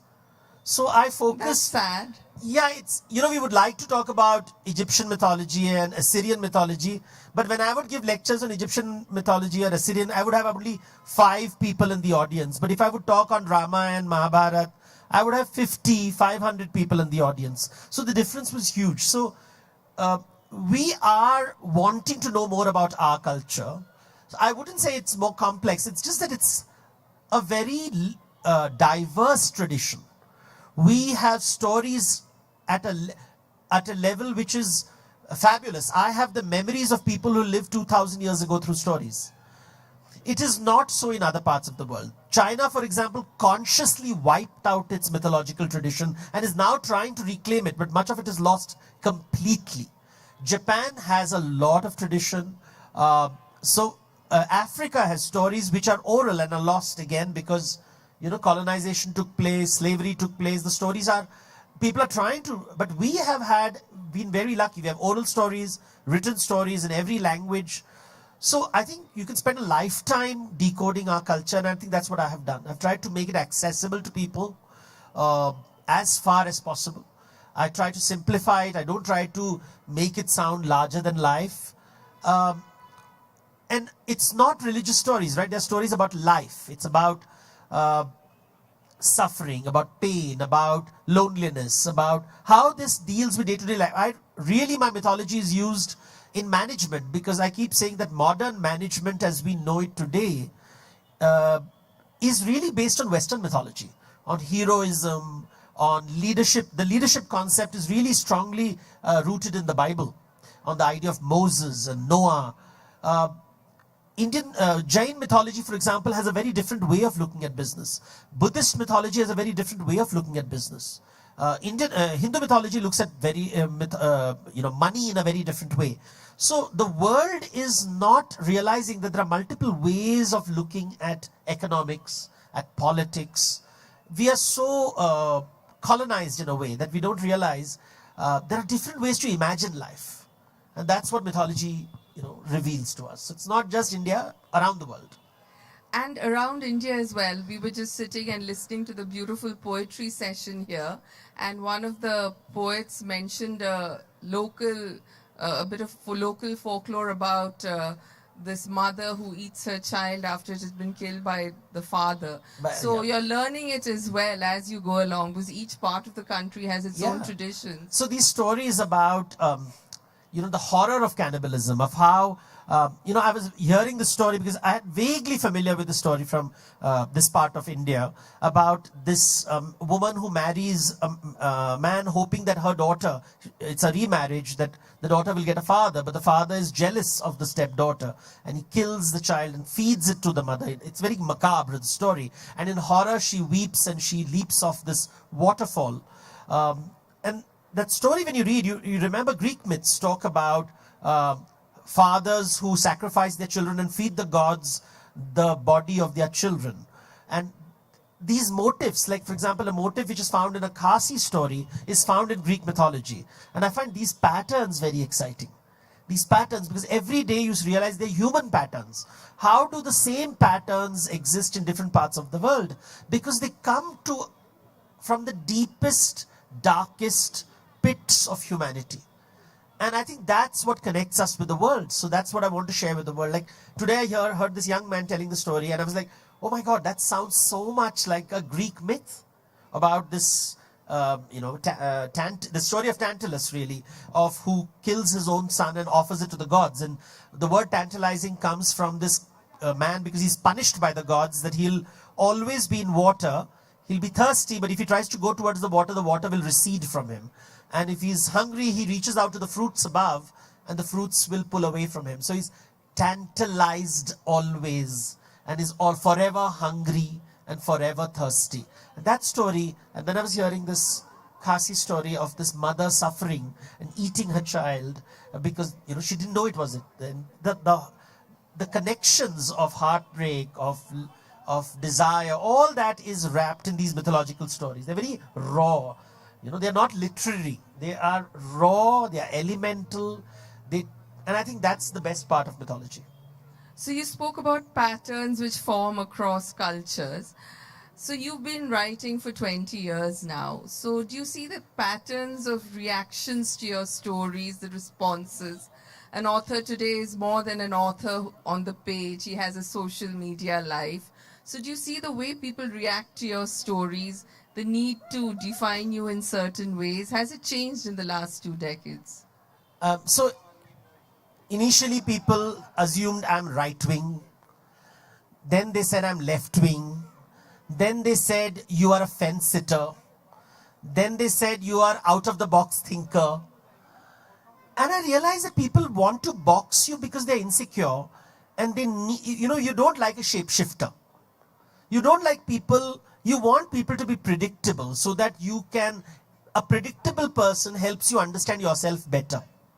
An unpredictable person will make you very uncomfortable because you don't know how to deal with them. It's like every day, if you step out of your house and there's a tree, and one day it's a jamun tree, and the other day it's a mango tree, and the third day it is full of thorns, and the fourth day it's full of butterflies, it's very exhilarating but also confusing.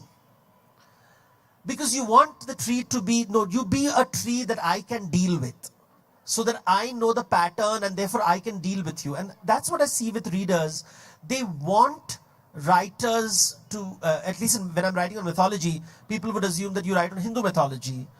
And then I would write on Jain mythology something. They say, Acha, aap Jain bhi jante ho? And then I'll say, ha, but then I remember in the Bombay local train, I was telling my story, a friend of mine, a story from the Gospels. And the gentleman next to me and said, are you a parish priest? And I'm like, okay, if you, so no. And recently during the Ramzan, month of Ramzan, every day I would tell a story from Islamic traditions. And people said, oh, you are one of those people. So you find all these strange and funny people around the world because they want to fix you and they box you. But I prefer being a shapeshifter. I challenging you to think in different ways because mythology is vast, mythology is diverse, and I want people to be educated. And education means to be curious, which means to always say that I don't know everything. In fact, the word mythology means somebody's truth. It doesn't mean everybody's truth. It means somebody's truth. And as long as you're curious to find out somebody's truth, you will explore their mythology. So in Shillong terms, Devdutt is a pine wood one day, cherry blossom tree the other day, and a poinsettia plant the other day. So yes, you are a shapeshifter, and I think all writers should be that. It's fun. You know, it's sometimes I hear people being seen as, you know, when they write only romance novels, and I hear them in LitFest, we talk, and they say, you know, I want to write a horror story, I want to write, but I can't because my publisher doesn't want to publish that, and my readers want to only now see this, and you get boxed into that, and you're not allowed to be creative. Luckily for me with mythology, I've never called myself an Indian mythologist. I said I'm a mythologist. And I want to write on Norse mythology, I want to write on Chinese mythology, Japanese mythology.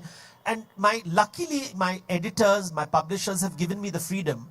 And they've given me the freedom because I've also worked hard to ensure that it's economically viable. So I understand business a bit. And therefore, at the right time... You learned it from the myths. Yes, and you know, the moment the Chinese president is arriving to India, I will make sure that all the articles in the newspapers are about Chinese mythology. And because right now everybody's afraid of China, so I said, if you're afraid of China, know the Chinese story. You know, how the Great Wall of China is now replaced by the Great Firewall of China. And why do Chinese love to build walls? So, you know, I was invited by the Chinese students to talk to them. And I said, okay, you want to conquer the world? And they said, yes. And I said, which language will you speak in a conquered world? Chinese or English? And the room didn't have an answer. I said, you're a country where... so it was very interesting because they started thinking. And I said, you know, let me tell you about another mythology from India where stories change depending on which king you're talking to which king. So in the Jain mythology, you will have Ram who doesn't kill Ravan, and you have a Hindu mythology where Ram kills Ravan, and both stories coexist. And this is, but which is the right story? I said, does it matter? Can two truths coexist? That's the magic of India. But it's not the magic of China. You have removed it from your culture. And now that we had a conversation. They said, no, we also have such stories. Now there was a conversation because they realized the power of storytelling. And they started telling me stories about China because they were belonging to different parts of China. And they said, you know, I heard this story and I heard that story. And a conversation happened. There was no vivad. There was no argument. There was samvad.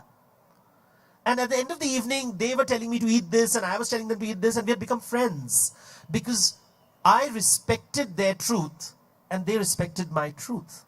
And we were expanding each other's truth by sharing stories. And I think that's what my aim is, to take people to a place of shared truths. So you use the word truths, and you know, mythology is infinitely inferable. You can infer any truth out of it that you wish. So do you think sometimes there's the danger of them being, misquoted, misused, and misrepresented? Does that worry you as somebody who works with mythology so closely? Well, stories are stories, and you can't control what a mother is telling the child. Mythology originates in the parental retelling of stories to children. It doesn't originate in a scripture written 5,000 years ago by a bearded old man. It begins with the parent telling the child a story, because in that storytelling, the child is creating the view of the world. There are good people, there are bad people, there are heroes, villains. When the mother is saying that, the mother-in-law was very bad, the aunt was very bad, she's creating monsters. When the father is talking about the family issues and family politics, how the brother cheated him from the property, he's actually talking the Mahabharata. So this is how the child shapes his viewpoint. There is no true right or wrong in storytelling. It's emotional journeys. The moment somebody says it is right and wrong, you have entered the realm of politics. Now it's about power. Because only politicians seem to know the truth. Nobody else in the world knows the truth. No wise man will ever say, I know the truth. Every wise man will say, I don't know the truth. Politicians are absolutely sure they know the truth. So they're a strange creature, special characters in mythology. But the thing is, this trying to fix a story emerges from human insecurity. We want, tell me this is the truth, tell me this is the truth, because we can't handle, as I said, the shapeshifter. We can't handle a world which is constantly changing. We are seeking certainty. And then Krishna tells, phal ki chinta mat karo. So in India, you have a God who doesn't give you guarantees. I mean, how do you deal with that? Ki yudh karte jao, guarantee nahi hai. Imagine telling your child that padhai karte raho, phal ki chinta nahi hai. The child will stop studying. So you have to frighten the child and tell the child that no, Krishna didn't say that exactly. In my Gita, Krishna said, agar tum padhai karoge, to phal zarur milega. And maybe the phal will be chocolate. So now that is not the truth, because that's not in the Bhagavad Gita, but the mother has to say that, or the child won't study. So you have to manufacture truths to your context. And that happens all the time, not just on the Arnab show. I think that's his second appearance this evening. The first one was in the last session. So now, the second half of the session, I said, we're going to speak about a specific book of Devdutt's, which is marriage.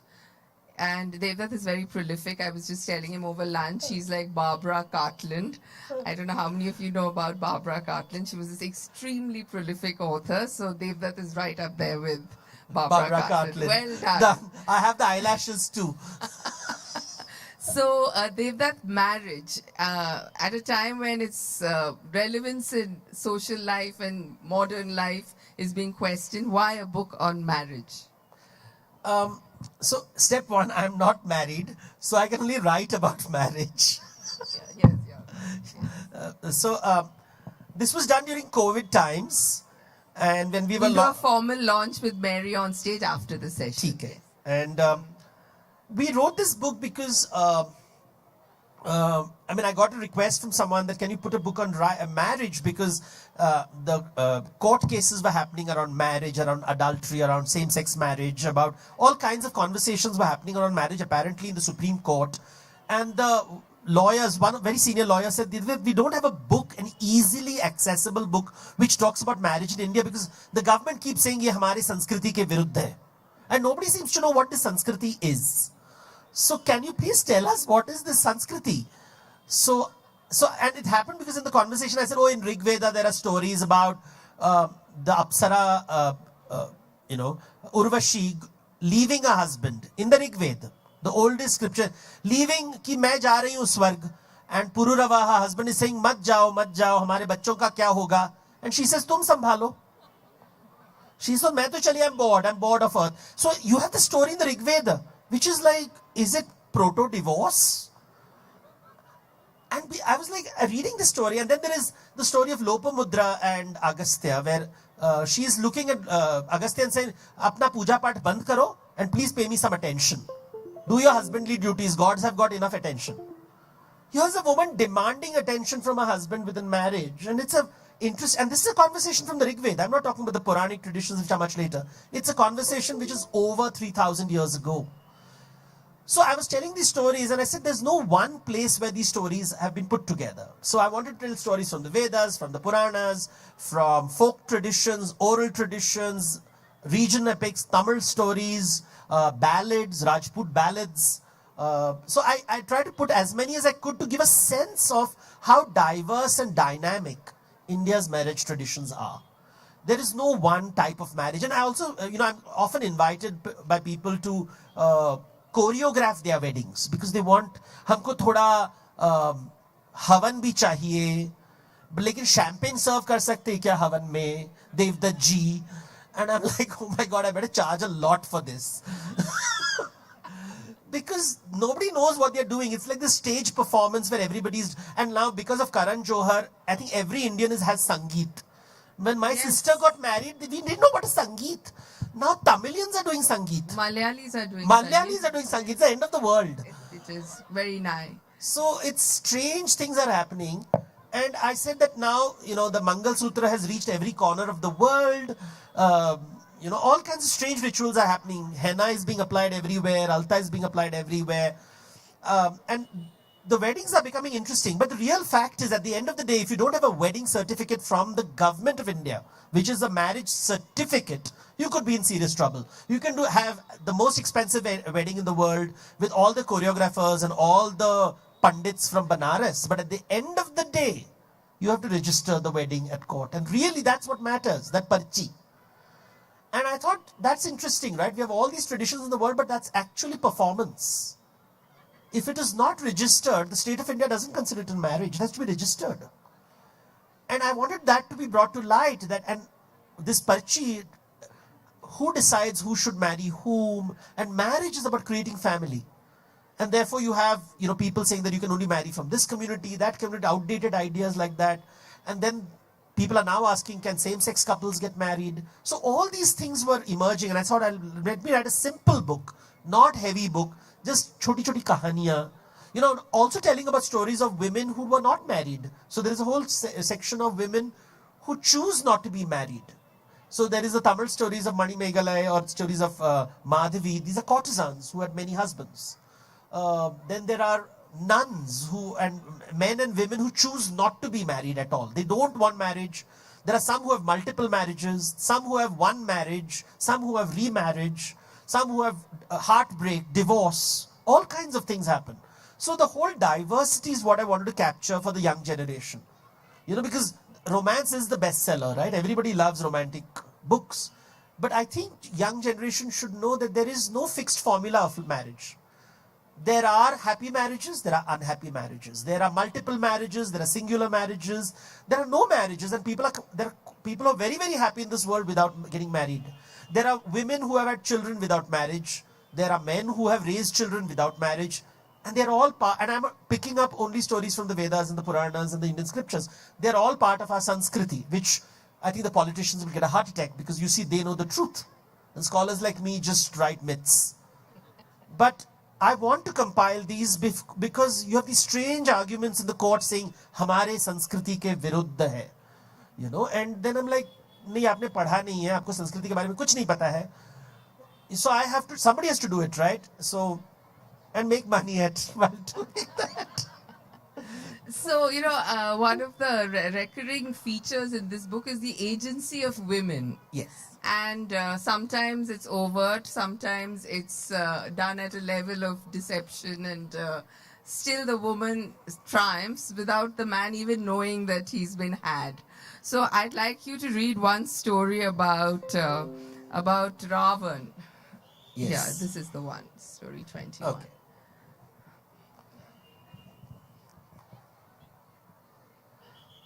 So Mandodari marries Ravana. This comes from the Telugu traditions. So this is a story which is based on the Telugu traditions. And Krishnadeva wrote a poetry, a dance on this. So it's a very famous one. So Parvati wanted Shiva to build a home. But Shiva did not understand the concept of a home. She said, "I need a place that keeps me warm in winter." He suggested they go to the crematorium.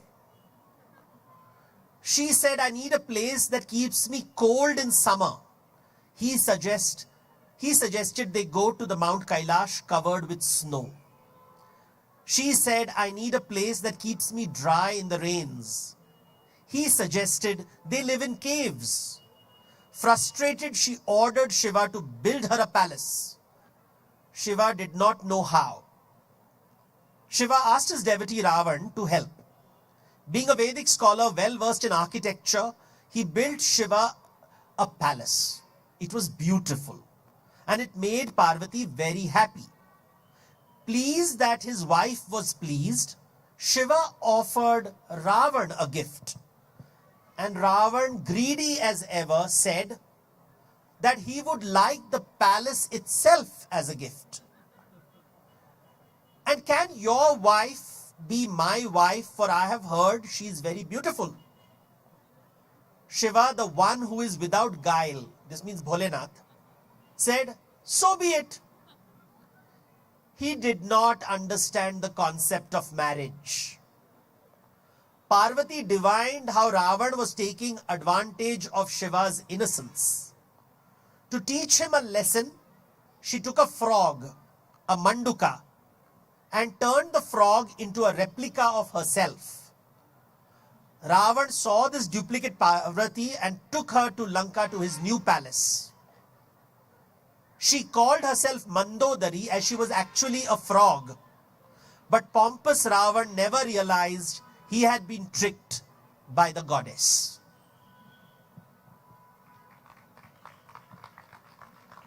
That's wonderful, because I like the story because of the cluelessness of the husband, which is deeply identifiable, and the deception of Parvati. So and Ravan is clueless too. Ravan's absolute ego. I removed the vulgar parts of the story, which is that Ravan keeps wondering why Mandodari loves his attention just before the rains. Fantastic. So, staying with this, today you've written in one of the newspapers about how, you've just mentioned how diverse the concept of conjugal life and conjugal bliss is in our scriptures. So you've asked why can't there be same-sex marriage? So what do you think stops that in today's world where things are improving? I think what stops it is kindness. People aren't kind. We love being cruel because soap operas on television have told us that powerful people are cruel. And we confuse cruelty with power. But kindness is a very difficult thing to experience. To be kind, to be generous, to accept that people are not like you. They don't think like you. They don't feel like you. They function differently. And to be graceful enough to allow them to live their lives on their terms. Now, that requires a lot of courage. Politicians don't have that courage. Judges don't have that courage. Businessmen don't have their courage. Just to be kind. To recognize that people are different. And sab aapke jaise nahi hai. And not everybody wants what you want. You may believe that men marry women because that's your worldview and it's perfectly fine. But there are other worldviews where men are romantically and sexually attracted to men. There are women who are romantically and sexually attracted to women. There are men and women who are asexual. There are all kinds of worlds that exist. ब्रह्मांड में अलग-अलग प्रकार के लोग हैं, जीव जंतु हैं. आप में वो ज्ञान नहीं है, बुद्धि नहीं है. You don't have the ability to allow all kinds of things to flourish. And I think that's the problem with the world. We are afraid of kindness. But we are very excited by cruelty. Because I know one thing, when I consult a lot of TV serials, and whenever the ratings go down, they need to do something cruel. And the ratings go up. Because people love cruelty. Saas bhi kabhi bahu thi. Which basically means Saas can be as cruel as the bahu, and the bahu can be as cruel as the Saas. And I think that's the sad part of life. So we have around 10 minutes left. I thought we'll just throw it open because I know a lot of people here would have questions. So if you do have one, do raise your hand. I can see a blue hand. Yes. Can someone? Yeah.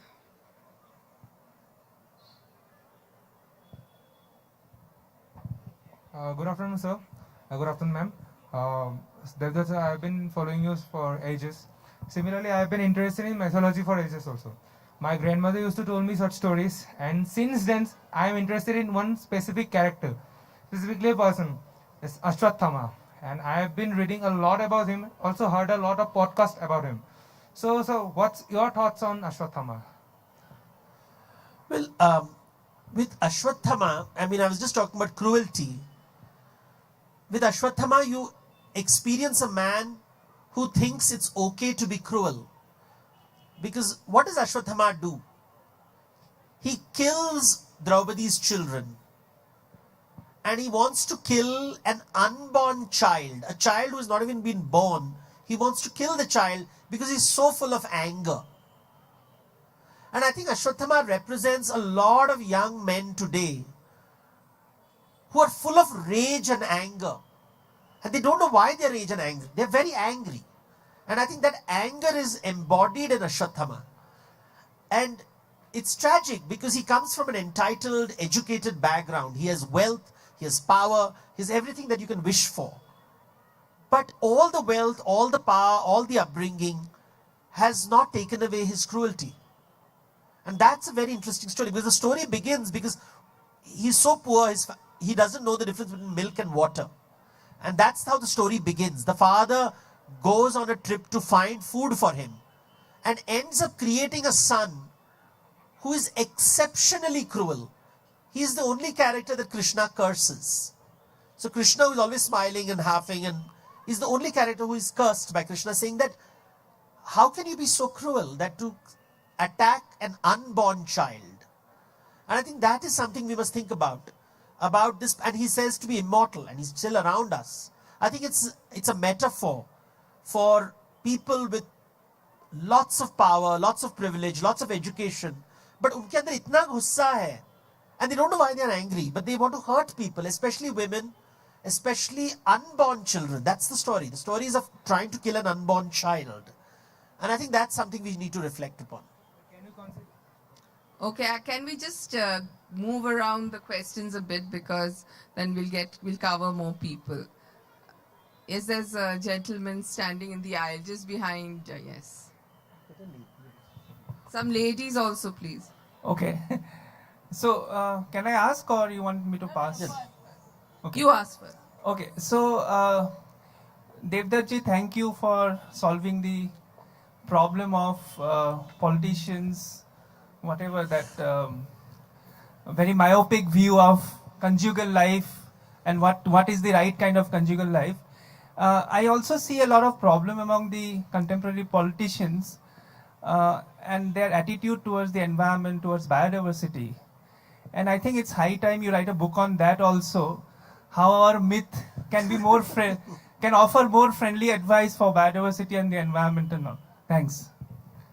Well, it's already written. It's called Aranyaka. It's the book of the forest. I wrote with Amruta Patil. It's been shortlisted for the Green Lit Prize.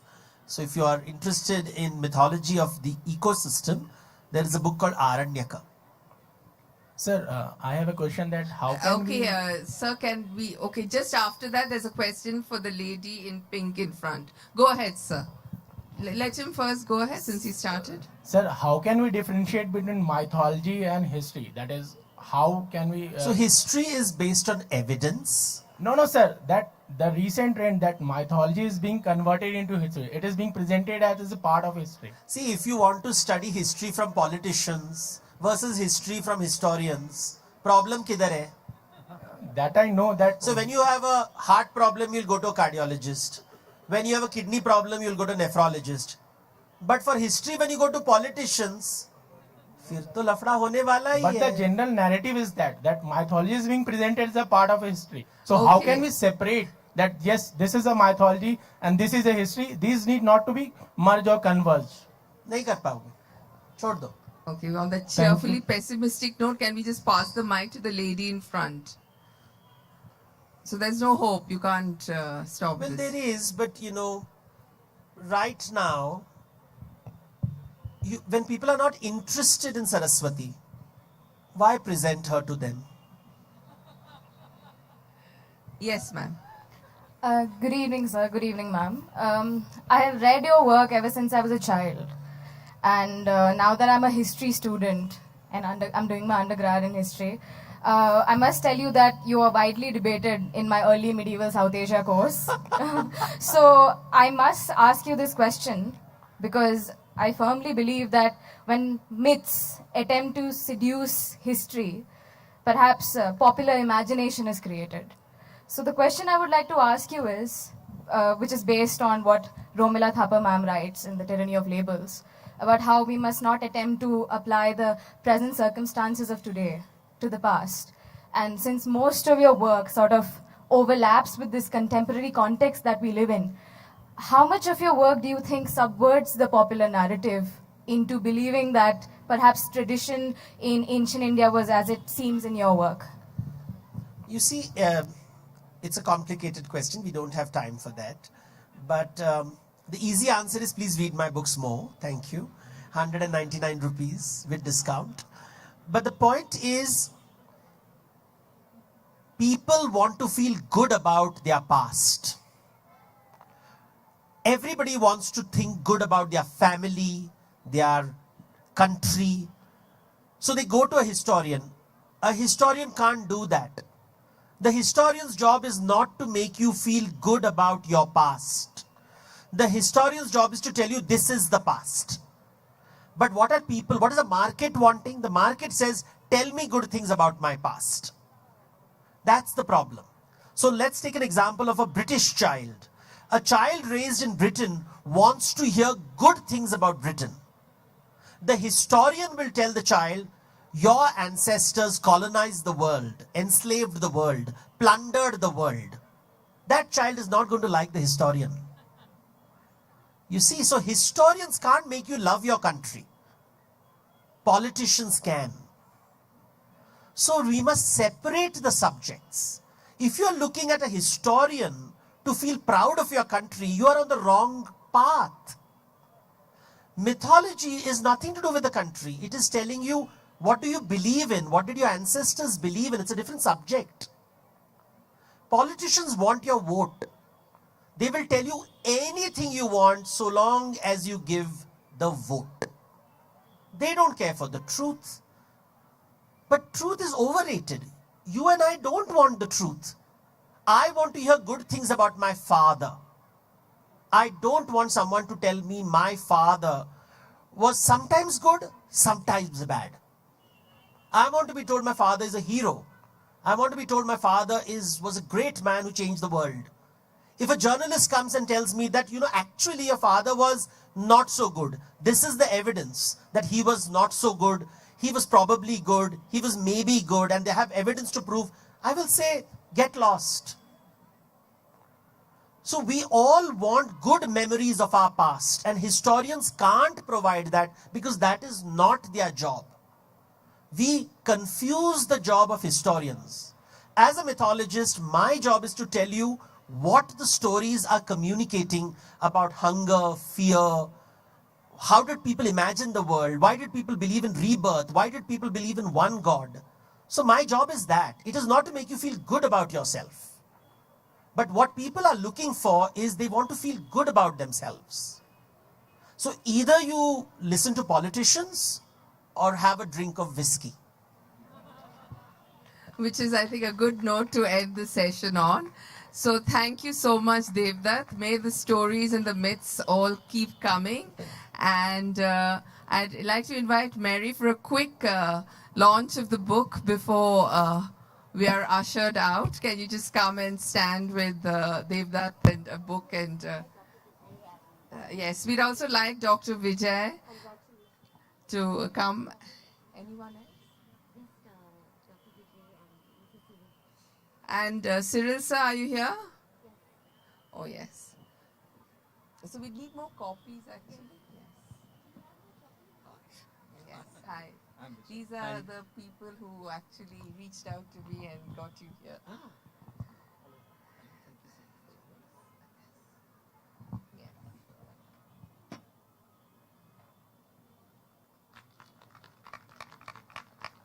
Will be available for book signings at this? Yes, of course.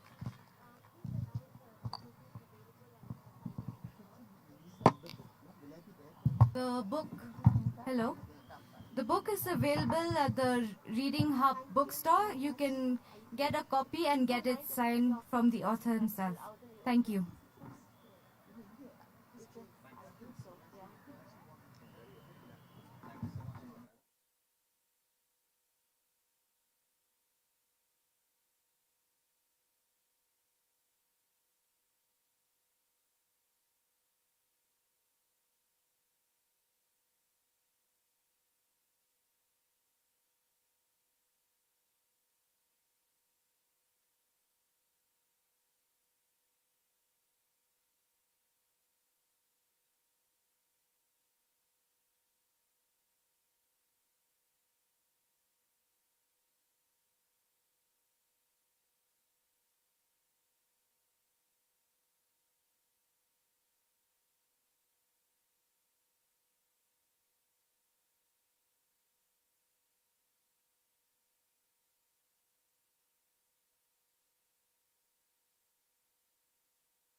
Please, everyone, take your seats.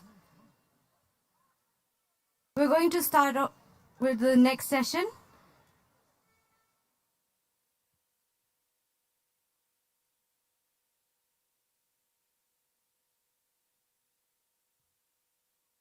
I'd just like to remind everyone that the Reading Hub bookstore is right next here. You'll find all the books there.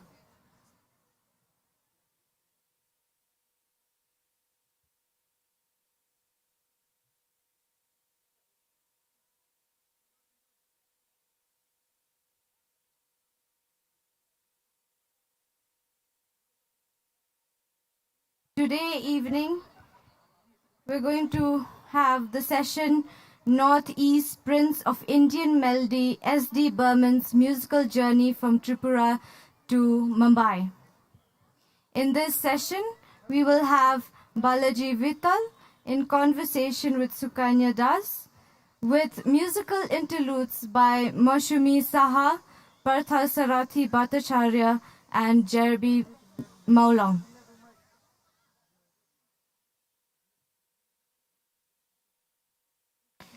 I'd like to introduce the people on stage. We have Balaji Vittal, a graduate in civil engineering from Jadavpur University, is a second-generation Calcuttan. His best-selling books, R.D. Burman, The Man, the Music, co-authored with Aniruddha Bhattacharya, won the President Swan Kamal Award at the 2011 National Film Awards.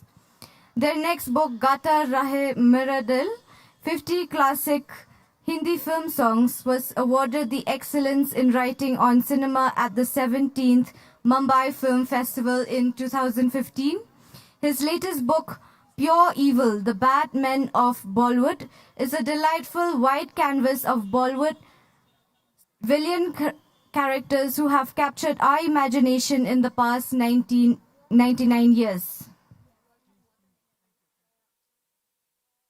He will be in conversation with Sukanya Das, who is a communication professional and a member of the core team for Tata Steel Kolkata Literary Meet, as well as literary meets in Bhubaneswar and Ranchi. She devours books by the dozen and takes pride in being an undiscerning lover of the arts. She is also passionate about dance, handicraft traditions, and mountains, not necessarily in that order.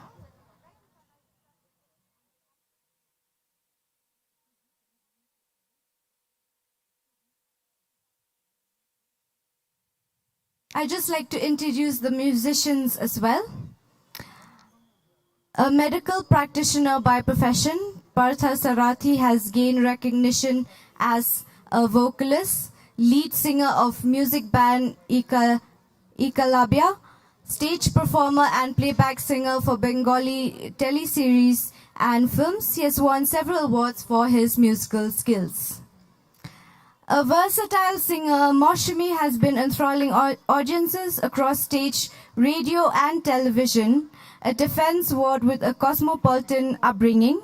She is an accomplished vocalist with modern semi-classical ghazals, bhajans and an extensive Bengali and Hindi collection. She has several solo Bengali albums to her credit. She is a trilingual radio presenter, television anchor and voice-over artist. We also have Jeremy Maulong, born and raised in Shillong, Meghalaya, who started a music career at the age of 20, playing for different artists and bands, currently producing and arranging at Mark Back Studio Shillong, plays guitar, both acoustic and electric. Please give a round of applause to our speakers on stage and musicians.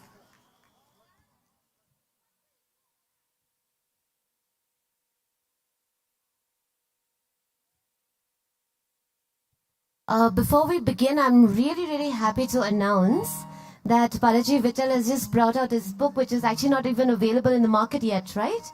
And it's so exciting. It's called The Pure Evil, The Bad Men of Bollywood. And I would like to invite Devdutt Patnaik here, please, to launch the book with us on stage.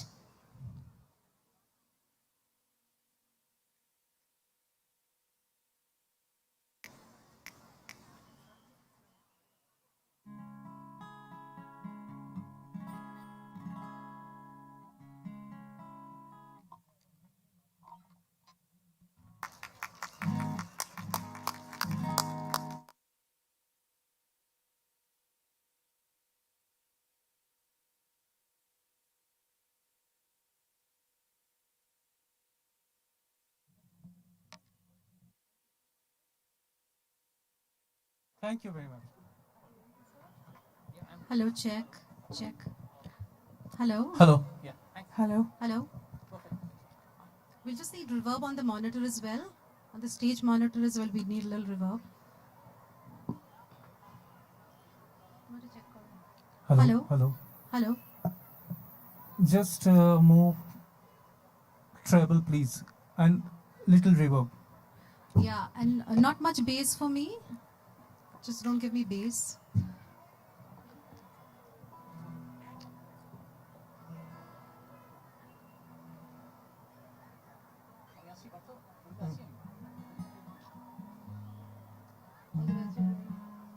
One more. Let's start with a selfie.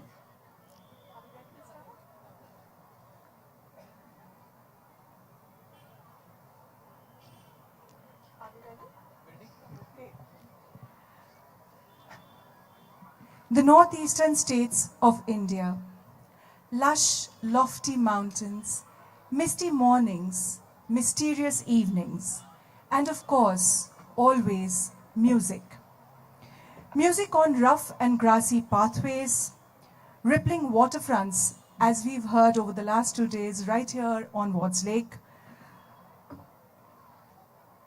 And everyone and everything seems infused with music. In Tripura, added to this was the music of the wandering bowls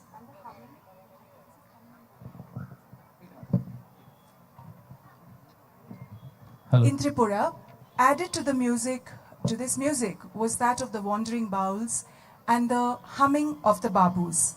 Music reigned in the salt, mud and water of Kumilla and Agartala, where once lived a prince musician.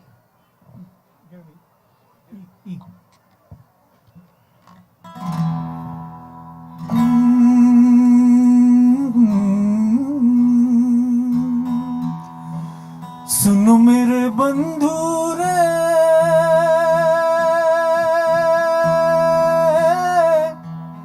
सुन मेरे मितवा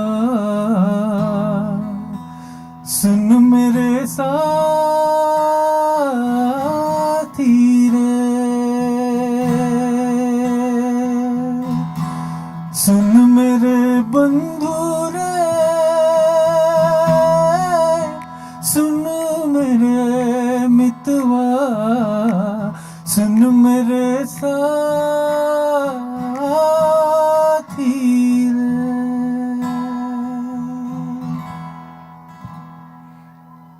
This evening promises to be a musical boat ride with S.D. Burman and his worthy son R.D. Burman.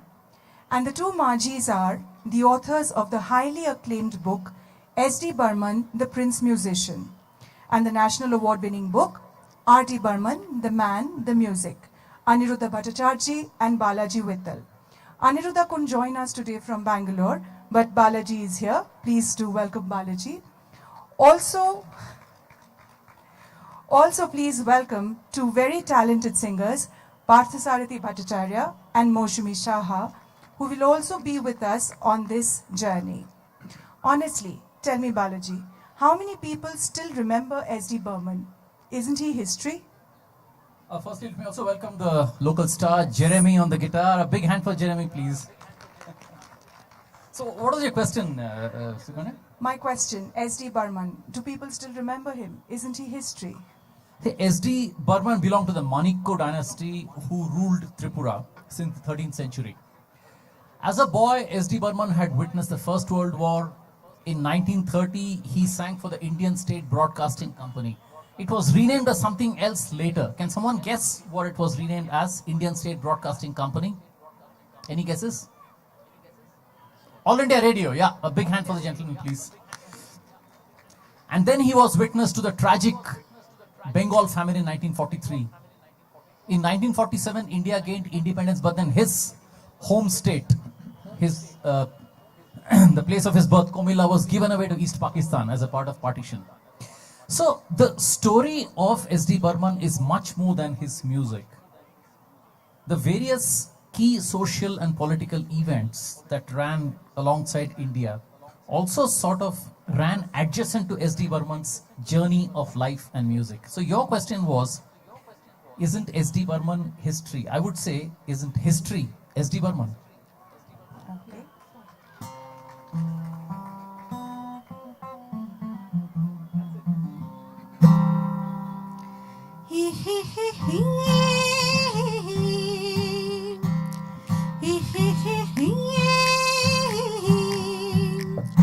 तदबीर से बिगड़ी हुई तकदीर बना ले अपने पे भरोसा है तो ये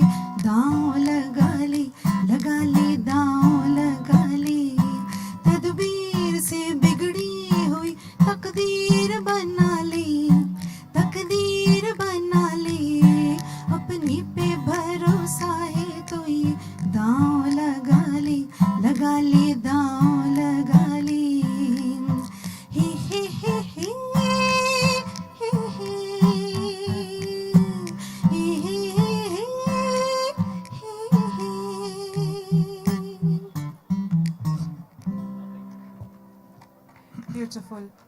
So I understand that, of course, music was part of S.D. Burman's environment. But did he formally learn music? Well, his home in Comilla was a stopover for the nomadic folk singers. So there are a lot of people who frequented his home. And his father, Nobodip Chandra, was a renowned Dhrupad artist. Yeah. And S.D. Burman picked up Dhrupad from him, and he started giving public performances from a very young age. And music baithaks used to happen frequently at his place in Comilla, at his family place. And Gurudev Rabindranath Thakur and Kaji Nazrul Islam were known to the family as well. And also what happens is, the two domestic helps in their family, Madhav and Anwar, they were like his informal tutors for music. So there's a lot of local native music that S.D. Burman picked up. That is so interesting. Absolutely. And S.D. Burman was the first graduate of the Royal Tripura family in 1924, and then he left for Calcutta to pursue higher studies. But studies held no interest for him. His future would be henceforth music and music only. So till the mid-1940s, Calcutta was the country's cinema capital, right? With new theatres being one of the most prominent production houses. But then there was the Bengal famine of 1943. There was total collapse of commerce. And the Bengal film industry collapsed as well, and all the talent of Calcutta migrated to Bombay. And S.D. Burman migrated to Bombay as well. Yes. In October 1944, he landed up at VT station in Bombay with his wife and his 5-year-old son Rahul. And initial years were a big struggle. It took about 2-3 years for him to get any breaks at all. But then he formed two key associations. First was with the production house called Filmistan, who gave him his first break as an independent music director in Shikari in 1946. And the second was a lifelong and a second generation or even a third generation association which he formed with a very well-known Punjabi family. It was not just a professional association, a very emotional and a very familial association as well. Can anyone guess the family with whom he formed this bond? Or the production house? Which production house, which family, well-known brothers, actor, director? Kapoor family is closer, but not. Yeah. Think brothers. Brothers. Yes, the Anands, Navketan family. Yeah, a big round of applause for the gentleman, please. It is Navketan, and let's have a Navketan song.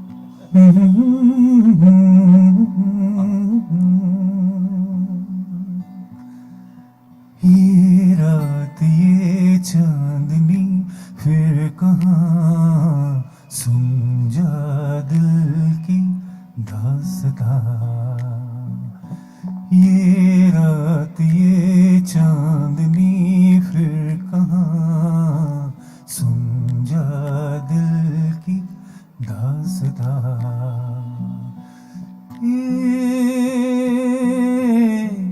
पेड़ों की शाख पे सोई सोई चांदनी पेड़ों की शाख पे पेड़ों की शाख पे सोई सोई चांदनी तेरे ख्यालों में खोई खोई चांदनी और थोड़ी देर में थक के लौट जाएगी रात ये बहार की फिर कभी ना आएगी दो एक पल और है ये समा सुन जा दिल की दास्तां चांदनी रातें प्यार की बातें खो गई जाने कहाँ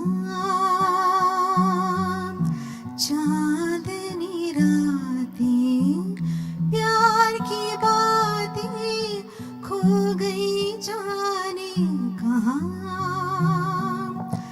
आती है सदा तेरी टूटे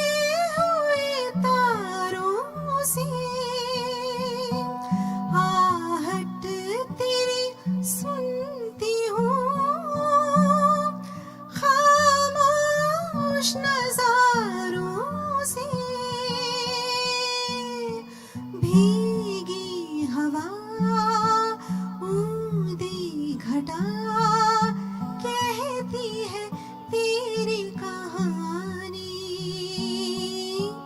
तेरे लिए बेचैन है शोलों में लिपटी जवानी सीने में बल खा रहा है धुआं सुन जा दिल की दास्तां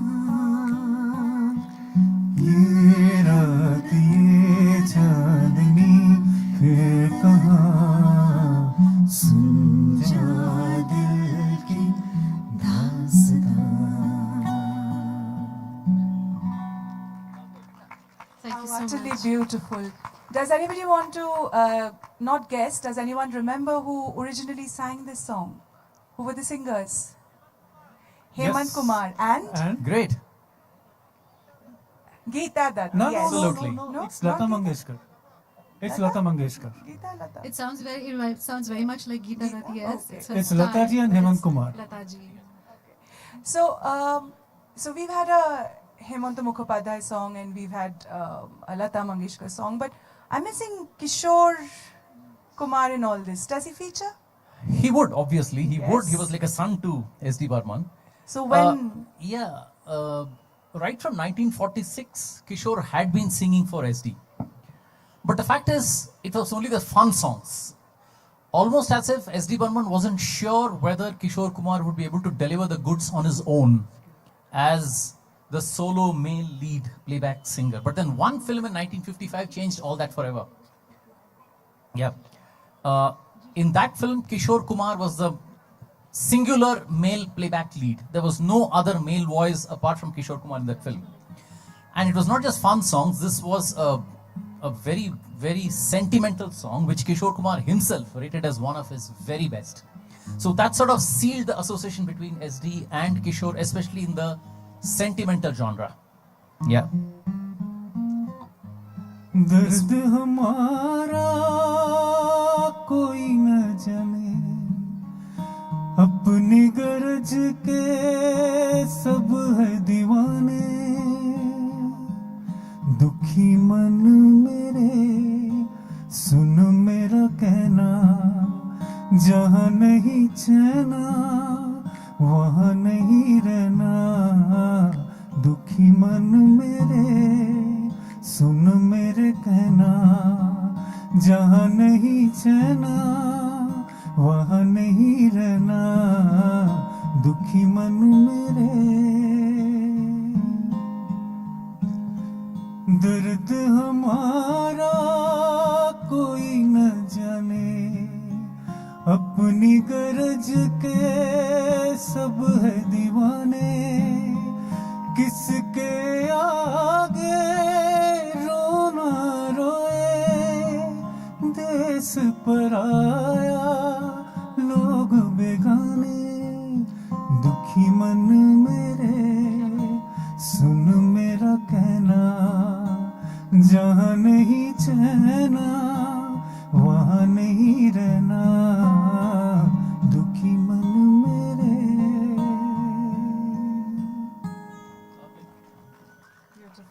Can someone guess the film in which the song was?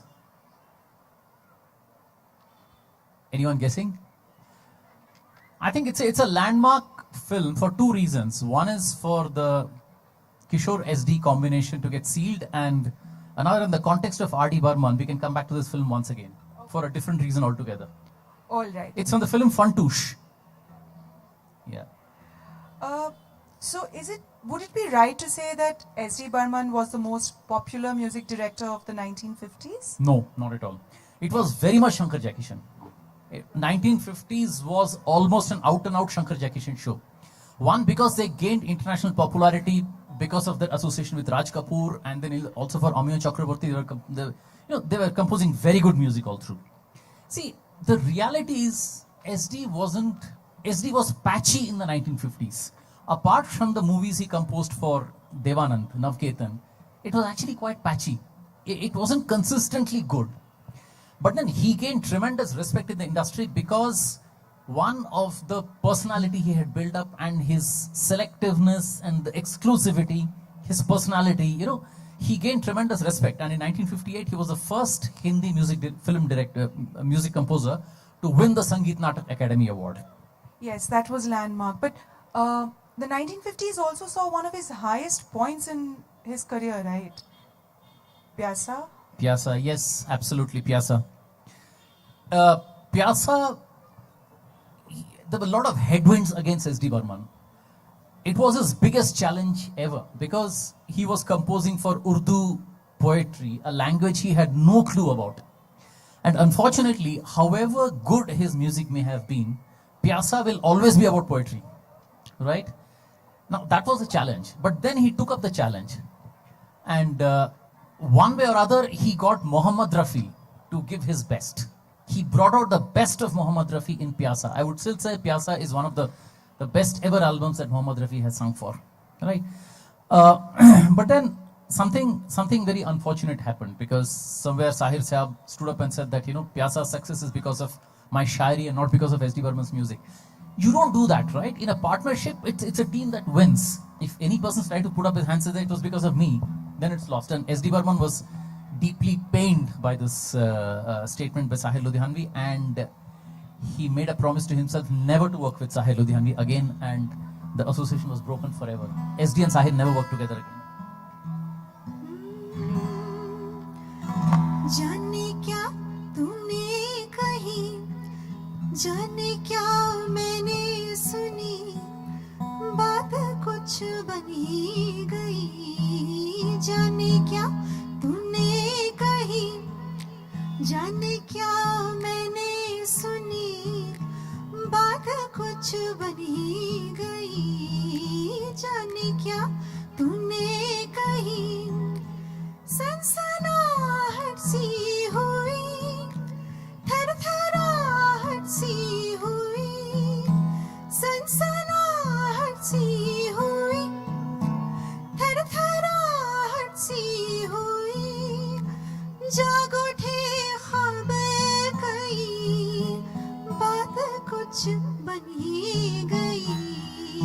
जाने क्या तूने कही, जाने क्या मैंने सुनी, बात कुछ बनी गई. जाने क्या तूने कही. Lovely. Thank you, thank you. Balaji, what about Mukesh? We haven't spoken about Mukesh so far. We've Kishorda and then, of course, and Rafi Saab. We'll speak about Mukesh right now. In the context of a very Ajib-o-Garib incident that happened during the recording of a particular Mukesh number from a very, very well-known film. A young, energetic R.D. Burman was assisting his father around that time. He had started assisting his father from that time. There was this particular song of Mukesh in which R.D. Burman proposed that there should be saxophone interlude notes in that particular song. And then he sort of weaved in those, but S.D. Burman was insistent, nay, you cannot have saxophone out here. So the father and son had a sort of a debate or some sort of a discordant note about it. And one of the takes that was done was with R.D. Burman weaving in those saxophone notes being played by Manohari Singh. When S.D. Burman came to know about it, he stormed out of the recording room. I said, I don't want to listen to this. Then when he came back, the sound recordist B.N. Sharma said, Dada, cool down. The final take of the song has actually been done without the saxophone, just the way you want it. Don't worry about it. See, what happens when you record, a recording session is for 4 hours. 9 to 1, 2 to 6. That's how it happens. So in that 4 hours, you can do 2-3 rounds of rehearsals, 2 or 3 different takes. The 4 hours is set for that particular composer, producer. It's booked. So there were 2 takes done. The one with the saxophone, I haven't heard it, but they say it is there. And Manohari Singh himself told me that. Right? But what came out in the film and what is in the album is finally the one without the saxophone, not just the way S.D. Burman wanted it. And what is the song? Let's hear the song.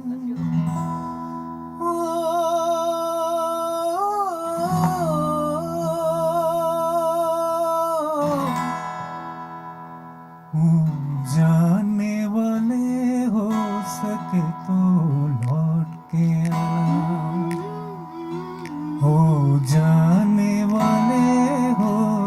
सके तो लौट के आना ये घाट तू ये बात कहीं भूल न जाना ओ जाने वाले हो सके तो लौट के आना बचपन के तेरे मीत तेरे संग के सहारे बचपन के तेरे मीत तेरे संग के सहारे ढूंढेंगे तुझे गली गली सब ये गम के मारे पूछेगी हर निगाह कल तेरा ठिकाना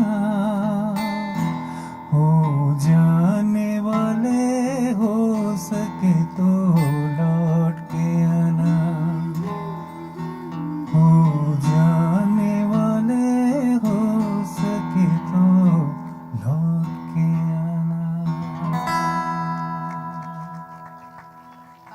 This is beautiful and probably moving away from the session, but given the difficult times that all of us all over the world have lived in the last 2 years, it somehow also takes on a different meaning. Coming back, how do we have a session on SD Burman and not talk about Guide? I was waiting for that question. SD's association with Sahir broke off tragically after Pyasa, but then in the process, his association with Shailendra and Majru grew very strong. It went from, so 60s, the association belonged to, Majru and Shailendra. The three of them, that is Majru, Shailendra and SD Burman, they gave the best of the music, barring exceptions like Hasrat Jaipuri in Tere Ghar Ke Samne and all that. Okay? Now, one of the best known associations of Shailendra and SD Burman was Guide, of course. Now, there's a full chapter in the book dedicated for Guide, a big chapter. So, but what was strange about Guide, in the way there's, awards for cash politicking and cash and all that, and a leading magazine's involvement in the whole thing was out in the open, it was stripped naked and all that. So, that's a story behind a story. And there's a story in terms of how the R.K. Narayan was peeved about, the version that Devanand made, and there was an English version which didn't do well, and then the Hindi version which did well, but was pulled out of the theaters.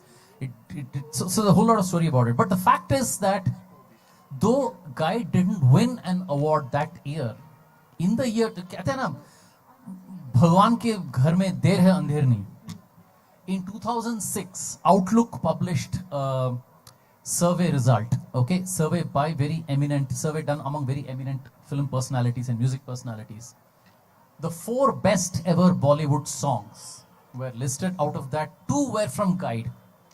Out of the 4 best ever, 2 were from Guide, and Guide was voted as the best musical ever, period. That's it. It took 40 years, but it had to happen. दाने दाने पे लिखा होता है खाने वाले का. Had to, period. Burman Dada was not there, but it was there. And let's have maybe one of the best songs in the film, the tandem version. Yes. Yeah. We'll do 2. Yeah, is that alright? मुझसे छल किए जाए हाय रे हाय हाय देखो सैया बेईमान मुझसे छल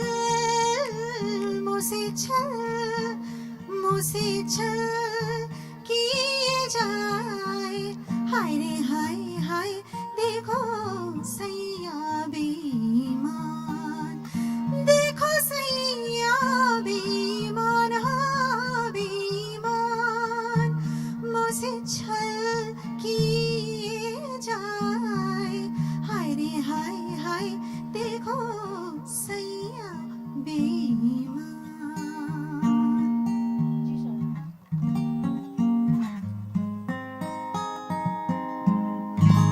क्या से क्या हो गया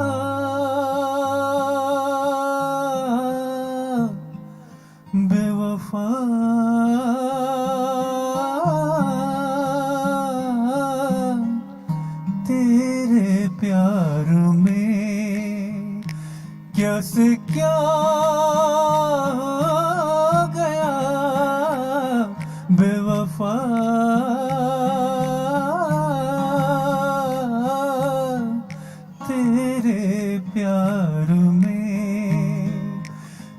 क्या क्या मिला बेवफा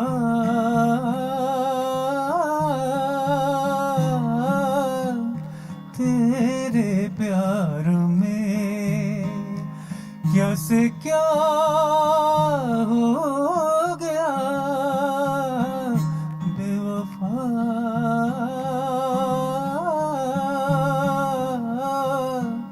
तेरे प्यार में. Lovely. So, tell us, Balaji, R.D. Burman had started assisting at a very young age, right? Quite a young age. And he was also part of the process of guide. Tell us more about this, not just guide, but his assistantship to his father. R.D. Burman started his academic career in Kolkata, but it ended almost as soon as it began. So after the very early retirement from academic studies, he moved to Bombay and started assisting his father in music. And it was an unbranded duo. It was not like a Shankar Jaikishan or a Lakshmikant parallel. But it definitely had, and some films carried the credits, in the credits, the official name of R.D. Burman as an assistant. So the effect was, for example, in Jewel Thief, you'll hear a background piece which got made into a song later. You'll hear that later. And there are films in which most of the songs would sound typically like an S.D. Burman song. There would be that one odd exception. Take the film Tere Ghar Ke Samne, which I was talking about right now. All the songs had an SD flavor, very Eastern flavor. But there was this one odd number, just that one number, which had a very Western tinge to it. And that typically was the handiwork of R.D. Burman, right? You'll hear that right now. That will give you an idea of how this unbranded duo was working. Can I have some hands, please, to this? 1, 2, 1, 2. दिल की मंजिल कुछ ऐसी है मंजिल प्यार जिसने किया हो वो जाने दिल की मंजिल कुछ ऐसी है मंजिल प्यार जिसने किया हो वो जाने हा हा हा हा I can't hear ha ha ha ha oh ho ho ho he he he he ha ha ha ha he he he he oh ho ho ho ho he he he lovely दिल की मंजिल कुछ ऐसी है मंजिल प्यार जिसने किया है वो जाने दिल की मंजिल कुछ ऐसी है मंजिल प्यार जिसने किया है वो जाने. Thank you so much, ladies and gentlemen.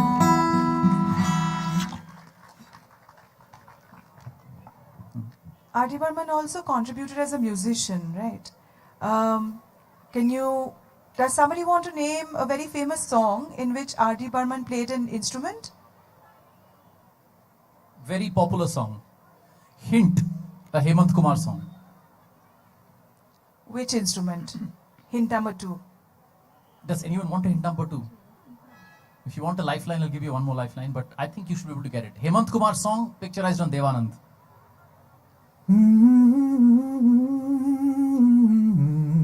The harmonica. This was played by R.D. Burman. Which song?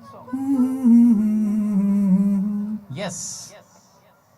Get out, get the line, get out.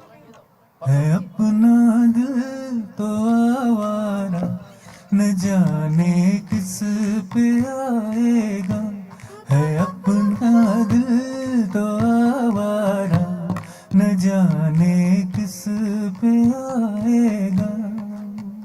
Avara indeed. Coming from that, but we know that S.D. Saab did not have a great liking for Western music, so to speak. How did he, if he did at all, adapt to a fast-changing landscape of Hindi film music in which Western music was rapidly gaining ground? And at home, I mean, there was R.D. himself pushing for sax and etc., etc. Yeah, he was pushing for sax, and that was violence out there, right? So it was sax and violence at home. Okay. So, okay, what's the time by your watch? What's the time now? Neither am I. What's the time? What's the time? Ladies and gentlemen. 5:30? 5:30. Oh. Quarter to 6? We have 20 in minutes. Mumbai, no, that's okay. In Mumbai, it will be still broad daylight at this time, right? So the magic of S.D. Burman was in being able to adapt a Northeast flavored folk music, okay, to something that fitted the Bombay audience.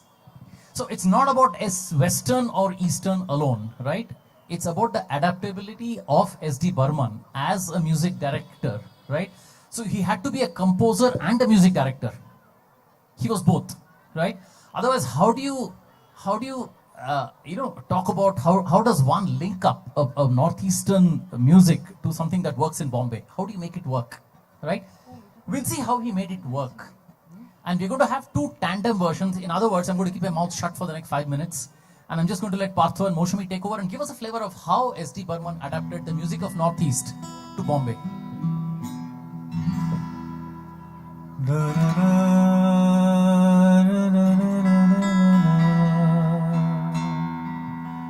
প্রেম করেছি আমি, শোনো গো দক্ষিণ হাওয়া, প্রেম করেছি আমি, লেগেছে চোখেতে নেশা, দিক ভুলেছি আমি, শোনো গো পাগল হাওয়া, প্রেম করেছি আমি। खाई है रे हमने कसम संग रहने की, आएगा रे उड़ के मेरा हंस परदेसी। खाई है रे हमने कसम संग रहने की, आएगा रे उड़ के मेरा हंस परदेसी।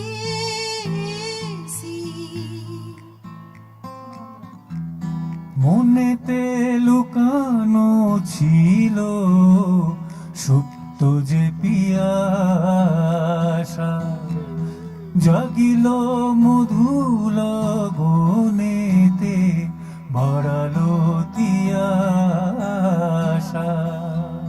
पहला मिलन मुझसे नहीं रे सजन का, रहेगा सदा मिलना धरती गगन का। উতলা করেছে মোরে, উতলা করেছে মোরে, আমারই ভালোবাসা।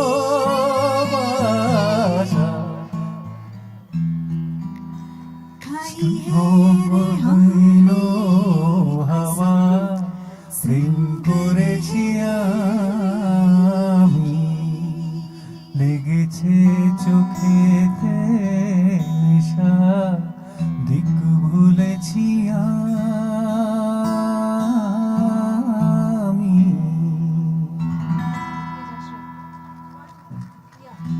One more.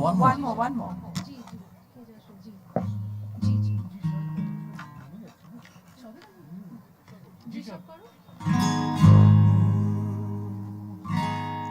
La la la la la la la, তোরা কে যাস রে ভাটি গান বাইয়া, আমার ভাই ধন রে কইও নাইর নিত বইয়া, তোরা কে যাস কে যাস কে যাস রে ভাটি গান বাইয়া, আমার ভাই ধন রে কইও নাইর নিত বইয়া, তোরা কে যাস কে যাস কে যাস কে যাস। सुन रे पवन पवन पुरवैया, मैं हूँ अकेली अलबेली, तो सहेली मेरी बन जा साथिया।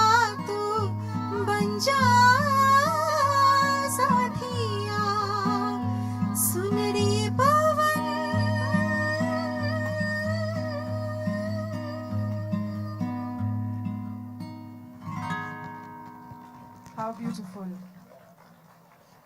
And 1965 onwards, it was a completely new revamped version of S.D. Burman.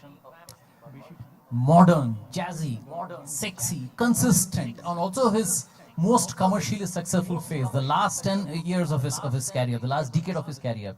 There was jazz and there was, new music and new type of orchestration. Sax and sex. Absolutely. Talking of the second part, in 1969, there emerged a new personality in Bollywood. And the whole country went mad. Girls wrote letters to him in blood. They married his photograph. And then they used to, he was waylaid wherever he went. There was no term to describe that national frenzy. And the term superstar had to be coined. There was no term like that in Bombay before, and that had to be coined with the arrival of a new hero. Who's the one we're talking about? I think we all know whom you're talking about, right? Rajesh Khanna. See, I told you, people still remember him. And who gave Rajesh Khanna his biggest career break, which turned his career around? Which music director? S.D. Burman. Now, R.D. Burman came later. R.D. Burman came later in Rajesh Khanna's life, but it was S.D. Burman who turned the career around, because he had about 7 flops before that. Rajesh Khanna, yeah. And with S.D. Burman's music, it turned the corner. So let's have Partho introducing Rajesh Khanna.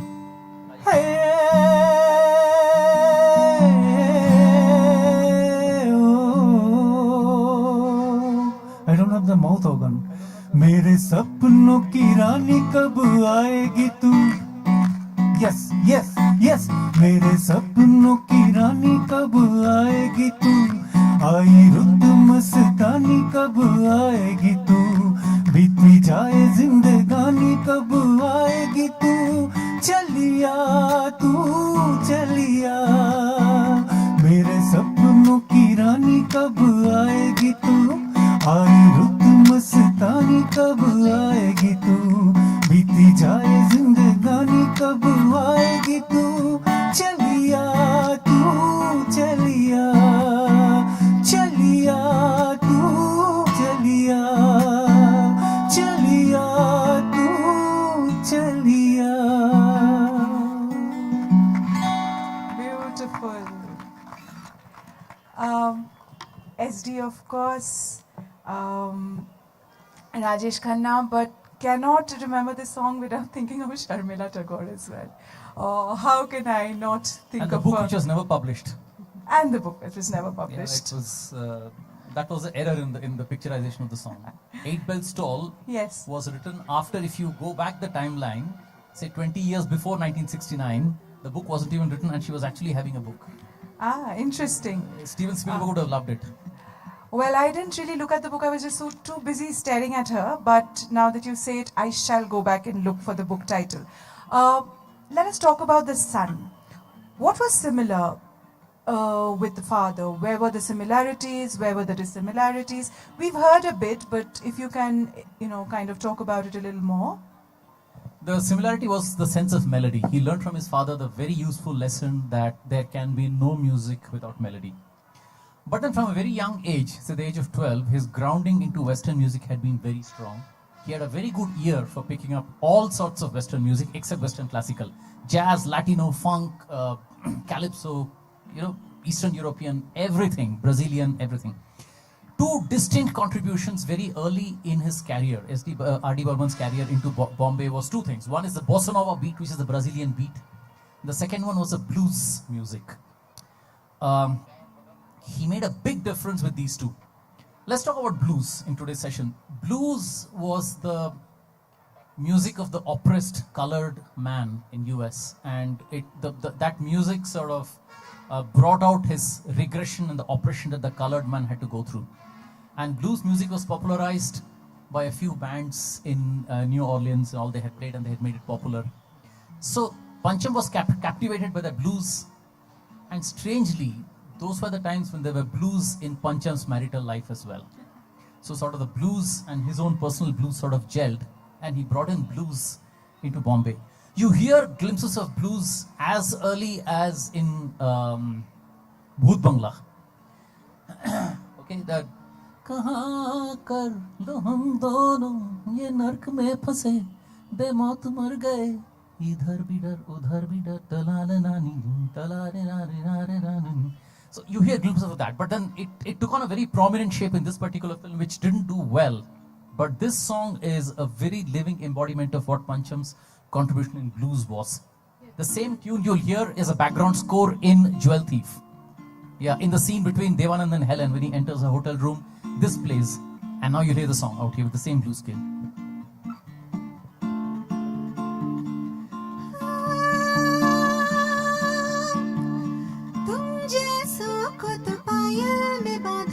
One, ladies and gentlemen, 2 and a 3. Come on, can we see some hands, please? In the blue side, 1, 2, and a 1, 2. तुम जैसा को तो पायल में बांध लूं, समझो ना मुझे अनाड़ी.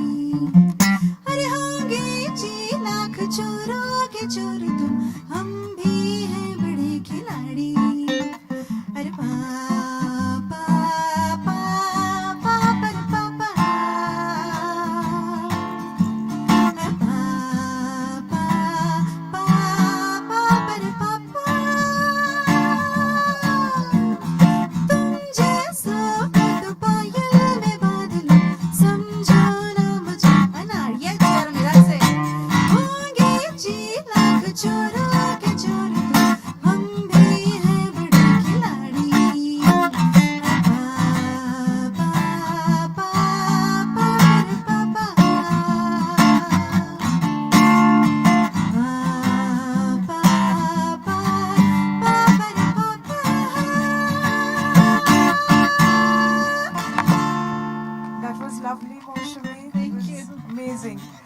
I can think of another song where blues was used in the Mukhada, not fully, partly. Can someone remember? A very, very, very famous cabaret number. R.D. Burman music. One of the most popular cabaret numbers ever. Maybe the most popular cabaret number. Sorry? तन की ज्वाला ठंडी हो जाए ऐसे गले लगा जा ওটা গাইতে পারবেন মৌসুমী तन की सेम स्किल पिया तू अब तो आजा Monika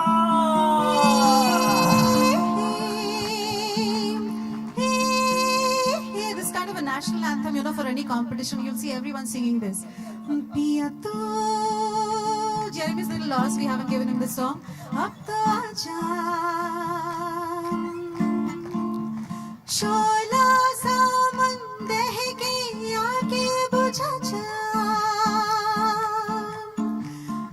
tan ki jwala thandi ho jaye, aise gale laga ja. Wintry, it's quite wintry. Monica, oh my darling, Monica, oh my darling. And then there's the blues version. Piya tu, ab to aaja, aaja, aaja. I'm going to keep saying lovely, lovely, lovely on loop, it Thank seems. you so much. Sorry, Jeremy. So, by the early 1970s, if I'm not wrong, both the Burmans were at their peak, right? How did that pan out? It has never happened in the industry before. There's been no precedent where father and son have jointly dominated the industry at the same point in time. Both held the #1 spot between 1969 and 1975. Just a few examples. The Navketan baton passed on from father to son smoothly in Hare Rama Hare Krishna. Absolutely. The Shakti Samanta household was managed beautifully between father and son. Like Aradhana was by SD, whereas Amar Prem Kati Patang was RD, and then it was back to SD in Anurag, and again RD came back for Ajnabi, right? And then also with Rishikesh Mukherjee, while RD did Buddha Mil Gaya, SD did Mili and Chupke Chupke and Abhiman, right? So they held it in tandem. there were certain pockets of exclusivity. For example, Pramod Chakraborty always preferred SD Burman in Naya Zamana Jugnu. Whereas Gulzar always stuck to sort of the younger Burman. So that way. Now, there was another association which R.D. Burman had exclusively formed on his own with Nasir Hussain, right from 1966. Nasir Hussain gave R.D. Burman the big break in Teesri Manzil. And then it was a parade of melodies. Continuing from there, whether the movie did well or didn't do well, it was a parade of melodies. Let's hear one iconic Nasir Hussain number. Music by R.D. Burman.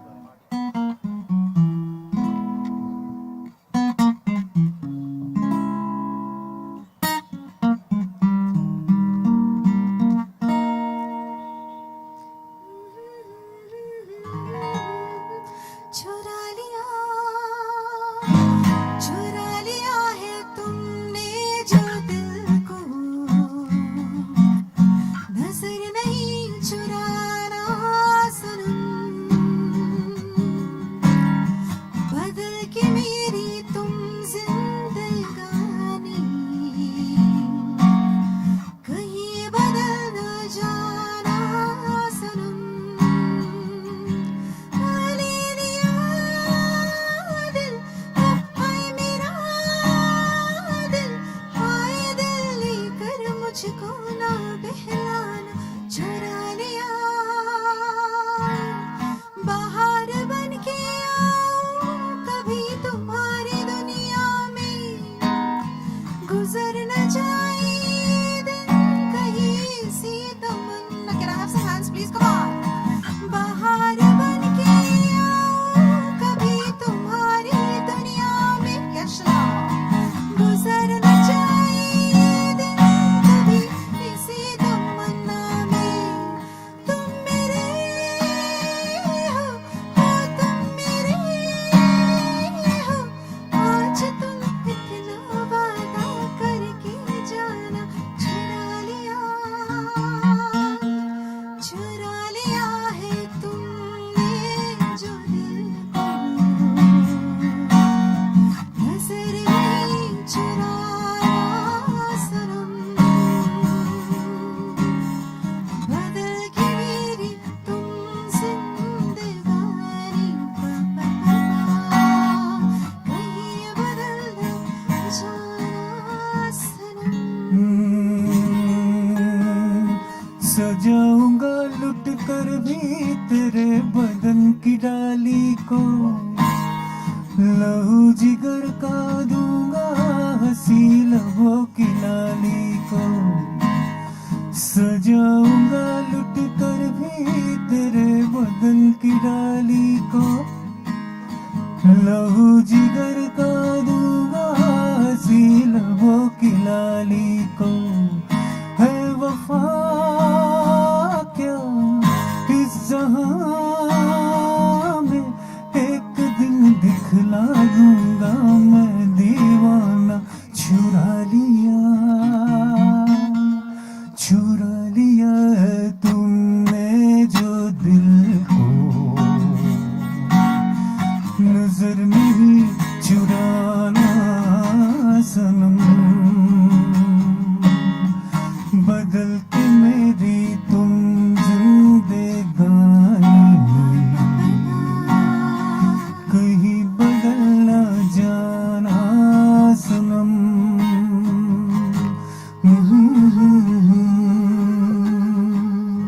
La La La La.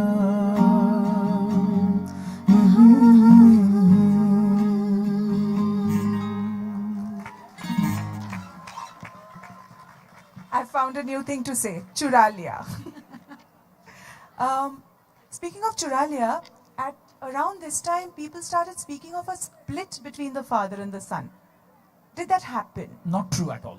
Not Okay. true at all. It was like R.D. finding his own wings and the father looking at him flying up and feeling happy about it. It was not a split. The son had to leave home and go on his own. And believe me, nobody was happier than S.D. Burman. There was a time when people used to say, ये जो लड़का है ना, वो S.D. Burman का लड़का है. After Hare Rama, Hare Krishna, when S.D. Burman was returning home from his daily walk, he overheard someone saying, that elderly gentleman, he's R.D. Burman's father. he was quite proud about it, right? He knew that his son was different, right? And he appreciated that. And Pancham was much closer to his father than he was to his mother. There had been marital discords in Pancham's family. So Pancham and Rita Patel, the two never got along together and they had moved out of the house. But the father missed his son very much. And after his daily walk, he would land up at his son's place just to have a cup of tea with him. Right? People somewhere accused Pancham of stealing his father's tunes and passing them off at his own. The truth is, Pancham was the first person to acknowledge. It's on record in a sort of a Meri Sangeet Yatra radio show. He said, Baap Kamal. He said that. These are my father's tunes. And he acknowledged saying that I was fortunate to find these tunes in the old repertoire. His father hadn't used those tunes in any films, right? And he took maybe the first 4 or 5 lines, and then the rest of the tune was his. The rest of the composition was his. He made it unmistakably his. In a way, he was also acknowledging his father's, that these were his father's tunes, he was also keeping his father's legacy alive, in addition to creating a separate sort of niche of his own, right? Here is an example of the father-son legacy. Let's hear it from Partwan Moshumi. You have heard the Hindi version of this song, but how many of you, I don't know, I'm afraid how many of you heard the Bengali version? কি যে করি মনোনিয়া সে যে প্রণয় হতাশে ওঠে উথলিয়া হায় কি যে করি মনোনিয়া সে যে প্রণয় হতাশে ওঠে উথলিয়া দুষ্টু পাপিয়া বলে পিয়া পিয়া পিয়া পিয়া ও কি যে করি মনোনিয়া সে যে প্রণয় হতাশে ওঠে উথলিয়া দুষ্টু পাপিয়া বলে পিয়া পিয়া পিয়া পিয়া ও কি যে করি মনোনিয়া সে যে প্রণয় হতাশে ওঠে উথলিয়া तूने ओ रंगीले कैसा जादू किया तूने ओ रंगीले कैसा जादू किया पिया पिया बोले मत वाला जिया तूने ओ रंगीले कैसा जादू किया पिया पिया बोले मत वाला जिया बाहों में छुपा के ये क्या किया हो रे पिया हो तूने ओ रंगीले कैसा जादू किया पिया पिया बोले मत वाला जिया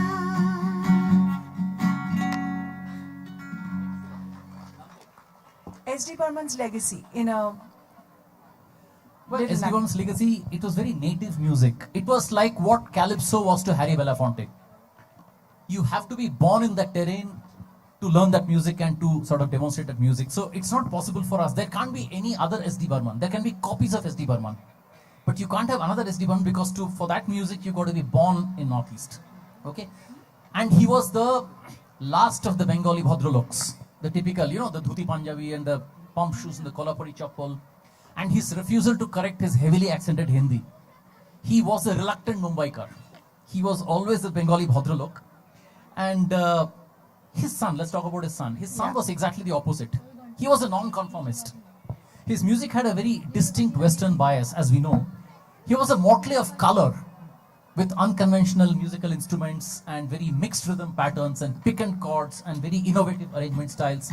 All in all, giving a very, very different brand of sound.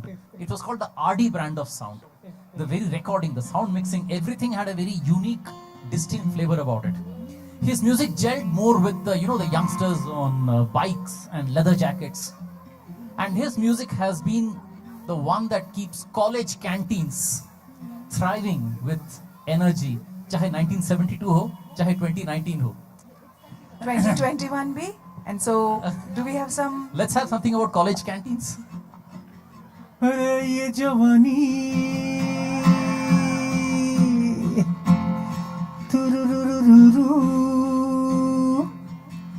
है दीवानी रररररुरु ये जवानी है दीवानी ये जवानी है दीवानी मेरी रानी रुक जाओ रानी, चली कहाँ ऐसे मुड़ के, ला ला ला ला ला ला ला। गिली गिली अक्खा, गिली गिली अक्खा, गिली गिली अक्खा, बिली बिली बिली बिली बिली गिली गिली अक्खा, गिली गिली अक्खा, गिली गिली अक्खा, बिली बिली बिली बिली बिली। ये जवानी कीजे हला इतना लागे भाई चिड़े दा आगे पछाड़ो, अरे जेते दा हो पछाड़ो। गिली गिली अक्का, गिली गिली अक्का, बिली बिली अक्का, बिली बिली बिली बिली बिली गिली गिली अक्का, गिली गिली अक्का, गिली गिली अक्का, बिली बिली बिली बिली बिली। Nothing more to say. We'll sign off with some music, your medley, and we'll say goodnight. Do you have Nasir Sahab here? Yeah, we'll have Nasir Saab after you. So, In the audience? yeah, he's here. And we are talking about Brahmins and We have Nasir Saab कोई here. We have मल चला कर पकड़ लेगा चल,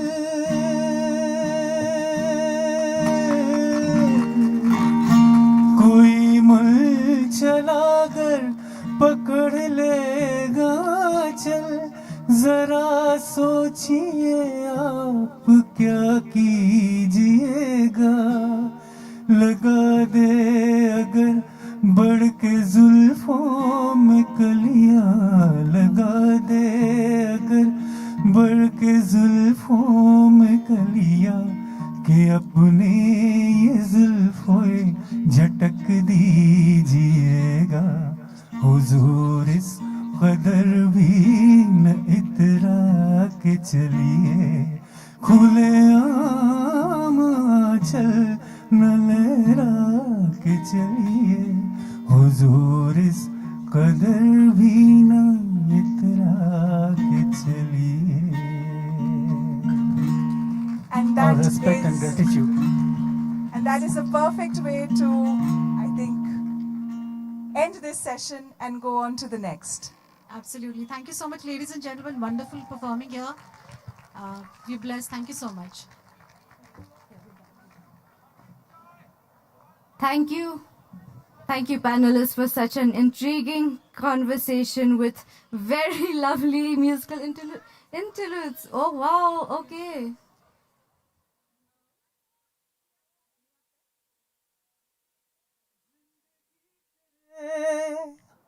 हमने हमें रिश्ते ने समझाए, मिले जो हमें धूप में मिले, छाँव के ठंडे साए। जाने कहाँ गुम हुआ, कहाँ खोया, एक आंसू छिपा के रखा था।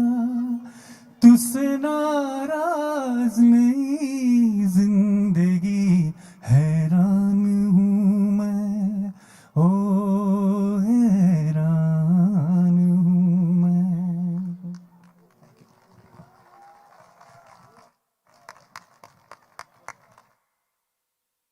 Please, another round of applause. I'd like to request Mr. R. Chandranathan, DGP of Meghalaya, to come up on stage and present the panelists with mementos.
Hello all, it gives me great pleasure to be in conversation with author and literary director Namita Gokhale at the inaugural Cherry Blossom.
Please, a round of applause.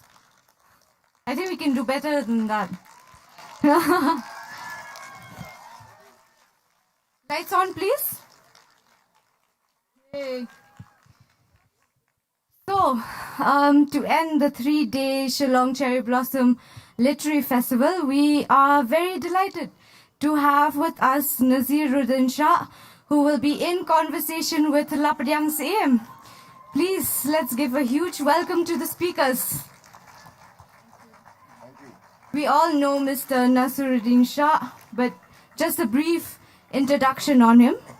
Naseeruddin Shah is an Indian film and stage actor and director in the Hindi language film industry.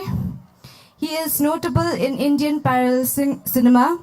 He is widely sorry, a little bit nervous here.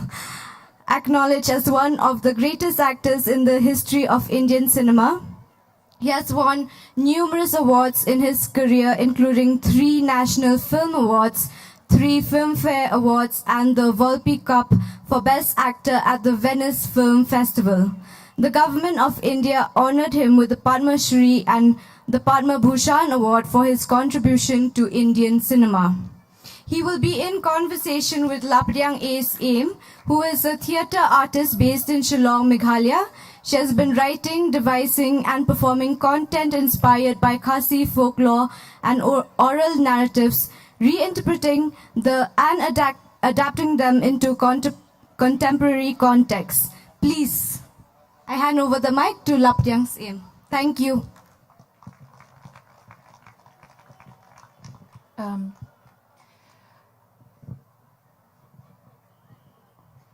A very good evening to all of you, and especially to you, Sir Naseeruddin Shah. Thank you to the Cherry Blossom Festival, and especially the Cherry Blossom Literary Festival, for inviting Naseeruddin Shah, Sir, all the way here to Meghalaya, and for giving me this opportunity to be in conversation with him. How does one even attempt to introduce such a dynamic, powerful, and a nuanced actor in his craft, whose focus and discretion in the films he chooses and the works, which is so interesting and inspiring to us young actors and filmmakers. An actor par excellence with more than 200 films to his credit, notable especially in bringing Indian parallel cinema to the forefront. Over 60 theatre productions and numerous actors who have benefited from his teaching and mentorship. I know my one regret when I was at the National School of Drama was that we never had Naseer Sir as an acting teacher.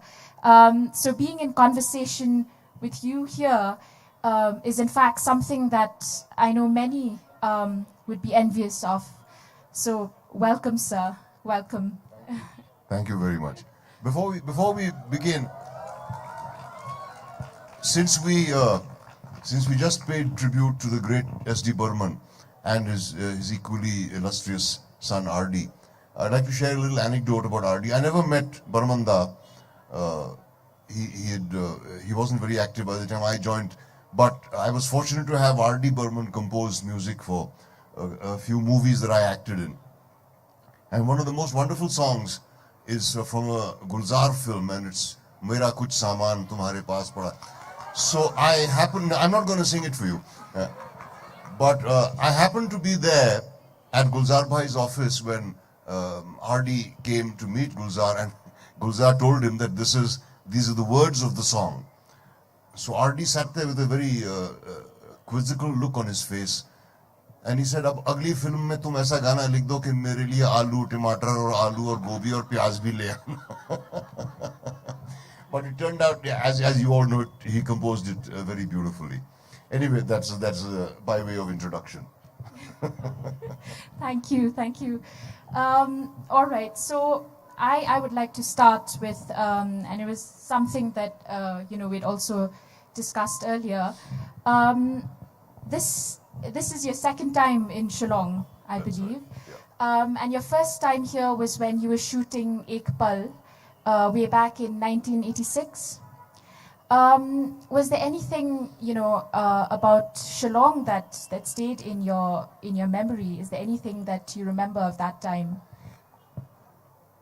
Apart from the fact that I thought it was an extremely beautiful place, I don't remember much, because when one goes to shoot in a particular place, you don't have the time to really absorb the place itself, and you don't have the time to make friends or to go around and look at it. So all I knew was that it's a very beautiful place, and I wanted to come back. And the fact that it was beautiful didn't surprise me, because when I was in school, I had I won't call her a girlfriend, I call her a pen friend who lived in Shillong, who I found myself getting very slowly extremely smitten by.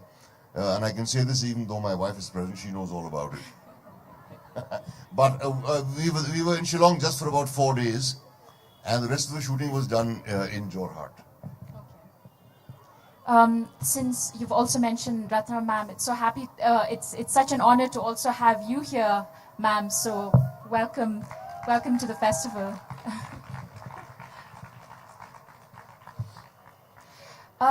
So I must say, your time, especially in the 1970s, you were part of a huge sort of repertoire, and also amazing actors, writers, directors, with Om Puri, the late Om Puri sir, Amrish Puri, Shyam Benegal, of course, and I think your first film was with Shyam Benegal. That's right. Yeah. Yes, Nishant, and also Smita Patil and Shabana Azmi, and such Vijay Tendulkar and Girish Karnad. It was a time that really, I think, for me, when I was at the NSD itself, when we studied modern Indian drama, these were the playwrights, the actors, the scripts that we had looked at, that we'd read, that we'd studied. Is there anything perhaps about the 70s that you remember that you would like to bring to where we are? Anything, something nostalgic about the 70s, is there perhaps? More important than the nostalgia is the fact that I feel a terrible sense of loss, because in the late 60s and the early 70s there was a feeling of a renaissance about to happen in Indian theatre, at least in the languages of the Central India and Western India. There was Girish Karnad, as you mentioned, there was Vijay Tendulkar, there was Mohan Rakesh, there was Badal Sarkar, there was Adi Rangacharya, there was several great playwrights who unfortunately all either faded away or passed away within a couple of decades, and they did not leave any successors. And that's what I feel a sense of loss about. That Girish Karnad, great as he was, and who is perhaps written, Tendulkar and Girish have perhaps written the two most wonderful plays ever written in India. They did not produce any, I don't know what the reason was, successors, anybody to follow up the wonderful work that these people did. But for me as a beginner in the 70s, because I joined the National School of Drama in 70 when I was 20 years old, I was very unfamiliar with Indian dramatic literature. I had studied in an English language school in Nainital, and then I did an English graduation from Aligarh University, and I was completely under the impression that the only great plays written were those written in English. And so I was in for a big surprise when I went to the drama school, and I was introduced not only to so many contemporary Indian playwrights, many of whom I hadn't even heard of, and who were writing such wonderful stuff, but also to several other playwrights apart from William Shakespeare and George Bernard Shaw, who till then I thought were the only playwrights in the world. Yes, you do. I have your memoir here, which is absolutely amazing, and you do in fact talk a lot about how Shakespeare and also Shaw played from earlier on in your life, as your school life, where you were so inspired by their writings, by their works. Yeah, and as far as Shakespeare is concerned, I was more inspired by seeing him performed. Shakespeare has been done a terrible disservice to by the teachers who teach Shakespeare. Shakespeare in the classroom is a terrible bore, as everybody here will agree, I'm certain. Yes. Yeah, but it was magical to see him on the stage, and for that there was a gentleman called Geoffrey Kendall who was responsible for introducing me to the magic of Shakespeare, because he had this troupe called Shakespeareana. He was 100% British, but had continued this very long love affair with India, right from the time he was posted here during World War II as an entertainer for the troops, and fell completely in love with the country and decided to spend the rest of his life doing Shakespeare to those who needed it most of all. And that is the students in Asia, not just India. He also went to several countries in Asia. There was Singapore, there was Malaysia, there was Pakistan, Sri Lanka, what is now Bangladesh, and so on. He performed in all these countries to school children. Never did a commercial performance, never charged absurd amounts of money for the tickets. In fact, we remember we never had to pay anything to watch this wondrous group present the same plays which would put us to sleep in class, but which were transformed into absolute magic when they appeared on stage. And that is where I learned that plays are written to be performed, not to be read, really. And that is really the problem with the way Shakespeare is taught. I absolutely agree. Just to share a small experience, personal experience, we had done an adaptation of Shakespeare, and we worked The Tempest, and we worked with the circus. We worked with the circus in Kerala. And I remember how, when I read The Tempest, I thought, how am I ever going to, learn these lines and speak them? But I think when we adapted and placed it on the space of a circus, and we had all the circus actors, it made sense. The plays were meant, as you said, to be performed, not to be intellectualized. Absolutely. Yeah, and doing it with circus performers must have been something very stimulating, because they bring such a lot of vitality and so much skill to their job. Yes, and it's not for nothing that it's called play. Yes. Not work. So talking as we talk about training. Let me ask you something.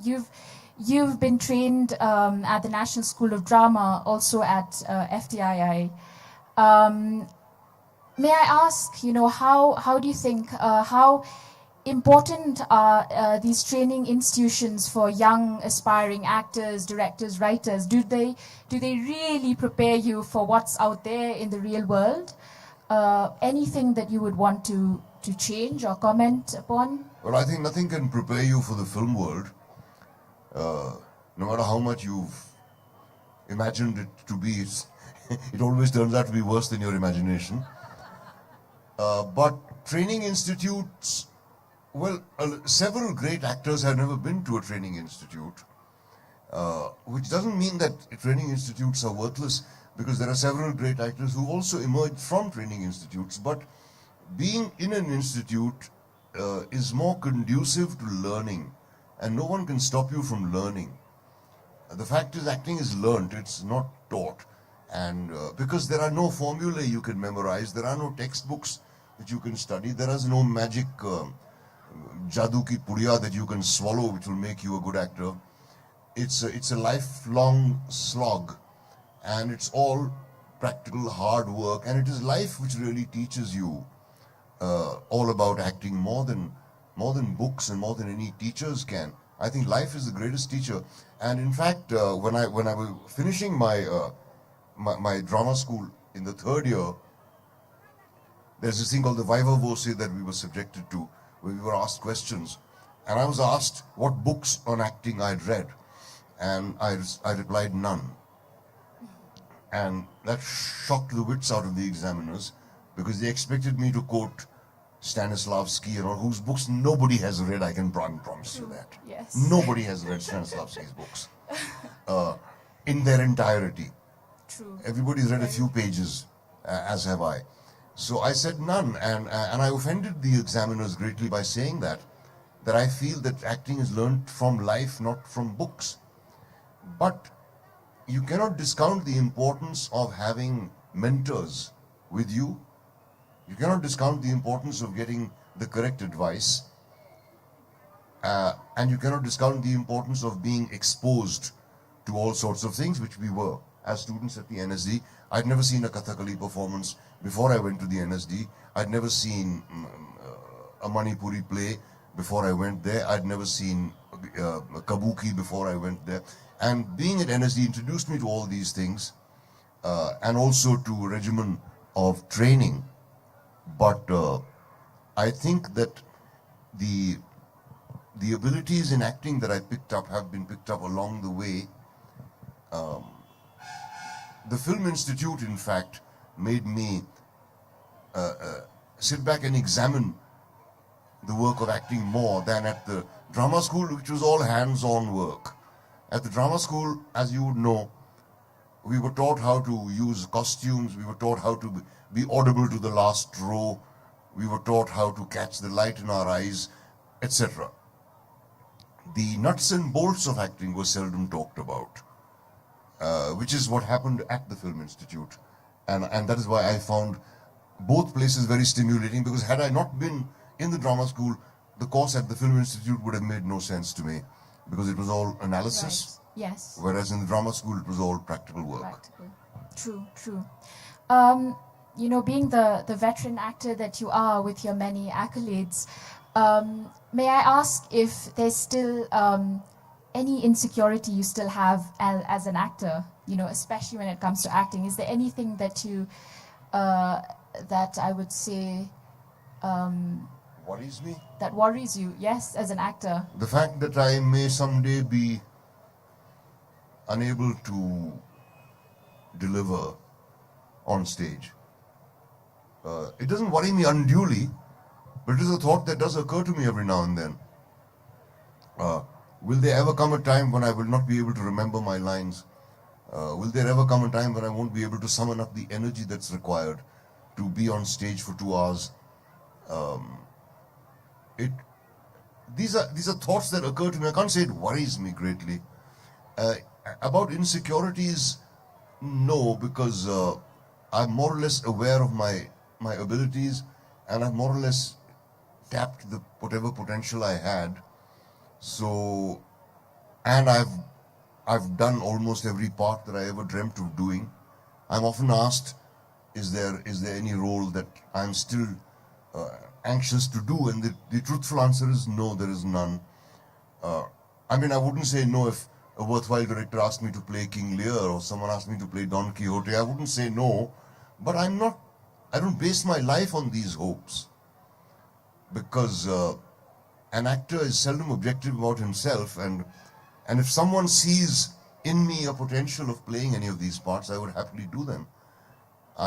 What I do look forward to is the next interesting role that will come my way. Yes, that's true. Thank you so much for that. It was really something to hear that, especially to a young actor like me. Moving on, since we're here at the Literary Festival, and I would very much like to talk about your literary work, your memoir. Since I first started reading it, I just continued to read it and couldn't put it down until I completed it. May I perhaps ask you if you would like to read a passage from here, or? All right, if you say so, though. After a series of genuine writers reading their work, it's a little bit embarrassing, but yeah, okay, I'll give it a try. All right. Would you like to choose? Have you? No, you choose. I have chosen actually two passages, but perhaps I could. One is where it's really in, I think it was Saint Anselm's. Anselm's. Yeah. Which was about a competition, and you're preparing to play Shylock in The Merchant of Venice.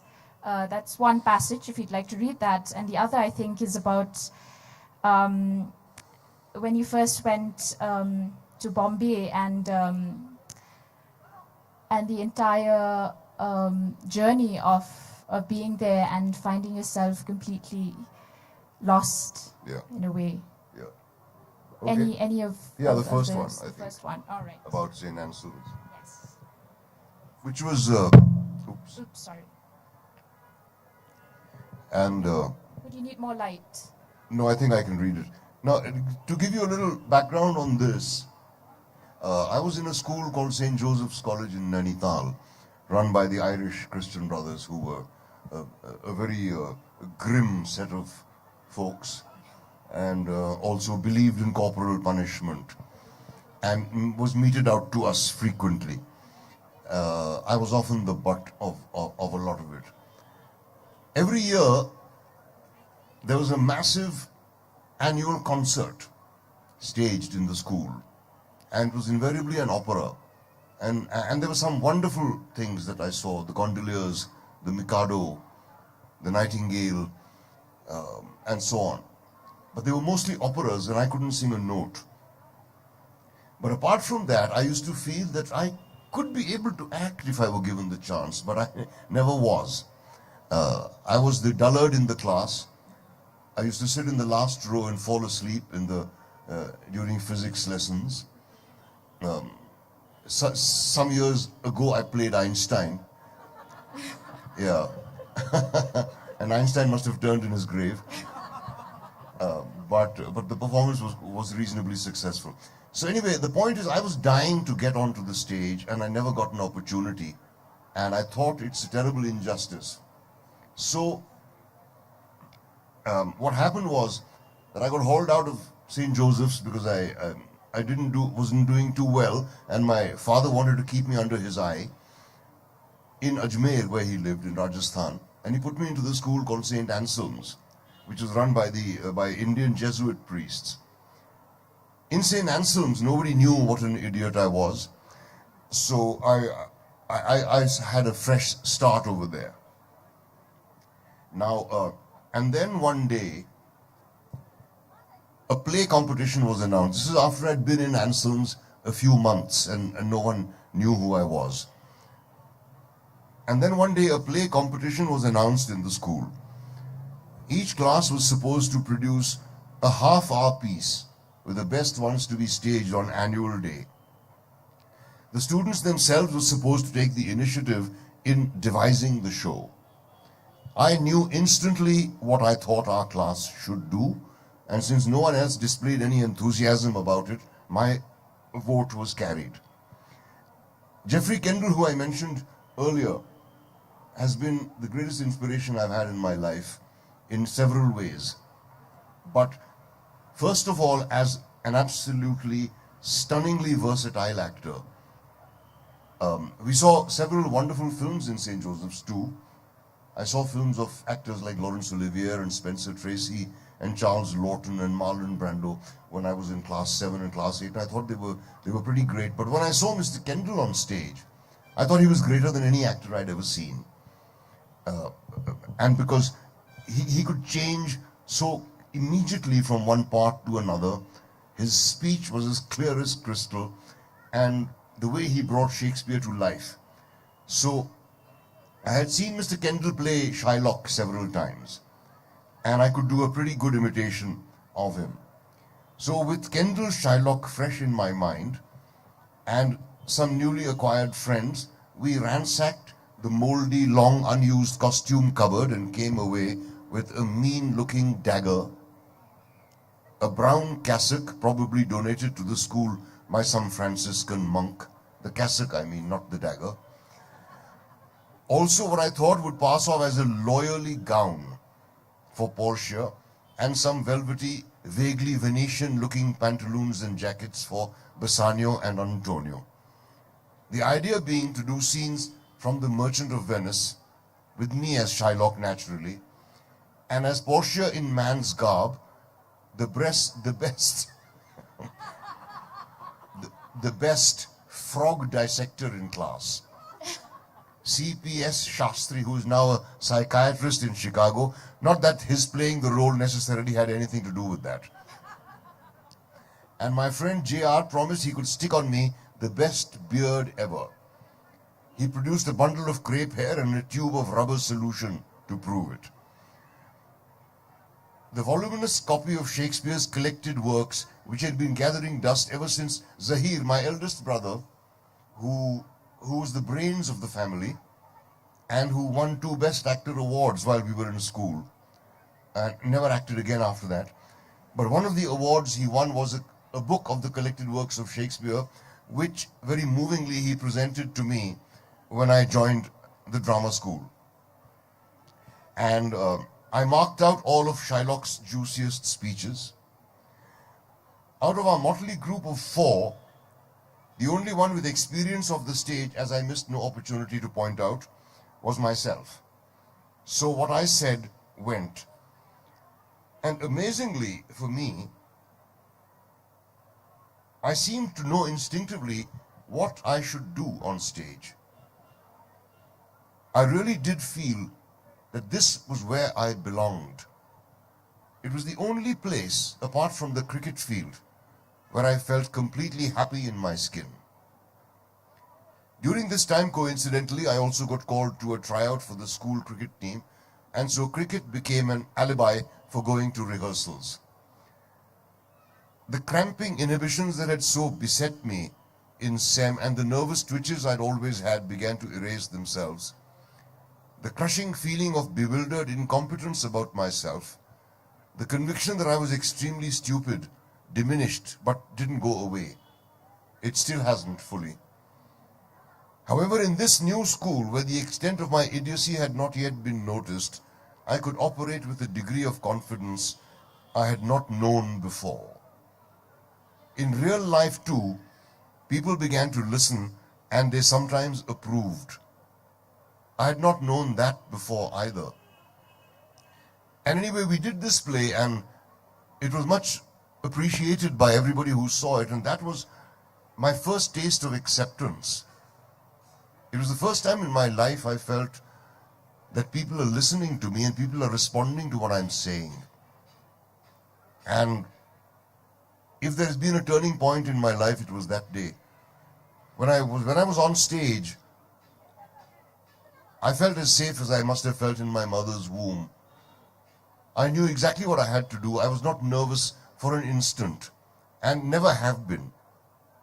It may sound vain to say this, but I never have been nervous, ever. going onto the stage. I have been nervous plenty of times when I've been asked to sing and dance in movies, but never on the stage. And what I tell younger actors is, what are you nervous about? This is something you always wanted to do. This is something you've fought with your parents to be able to do. And now that you're getting a chance to do it, your legs are trembling and you're breaking out into a cold sweat. I don't understand this.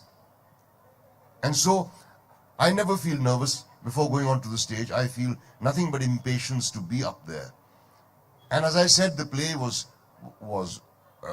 received extremely well. Everybody was, I became that actor guy in that school.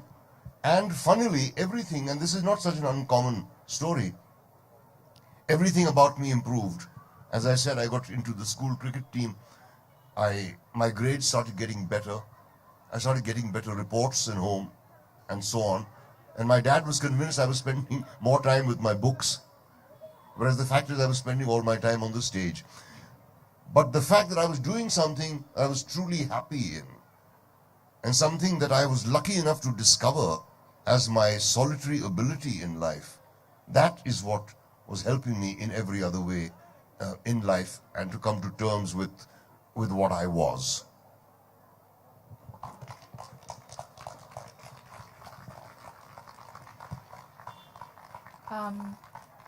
Thank you. And in Khasi we say Kublai Shibon, which is thank you very much. Kublai. Kublai Shibon. Kublai Shibon. Thank you so much for that wonderful, wonderful reflection, really. When I was thinking of a passage and when I read that line from, and then one day a memoir, that passage specifically, it was exactly that, I think, that resonated in me as well. The fact that, there's an impatience to be out there on the stage, to listen to your voice, perhaps, your inner voice, and you become whoever you'd like to be. There's no limit to Absolutely. who you can be, what you can do. There's no limit to who you can connect to and tell a story. And I think that, that confidence is something that is so important, especially right now. As I'm doing workshops with different theatre students, this is something that I always think it's what I carry with me. The fact that you say, go up there, go onto the stage, that's your space. You own that space, and there's nothing to be afraid of. Yes, and in fact, a very important part, when I later, after finishing college, went to the drama school in Delhi, and there was Mr. Ibrahim Al-Qazi, who was the director of the institute there, and he gave great importance to discipline and organization and aesthetics, equal importance to all three. And he made us realize that it's futile praying to God before a performance. God has too many other things to do. He's not going to be bothered to correct your performance. So he detested people who would bow to the stage, or who would, pay obeisance to the stage before stepping on. And he would say, I don't want to see any of you doing that, because you'll only do it if somebody's watching.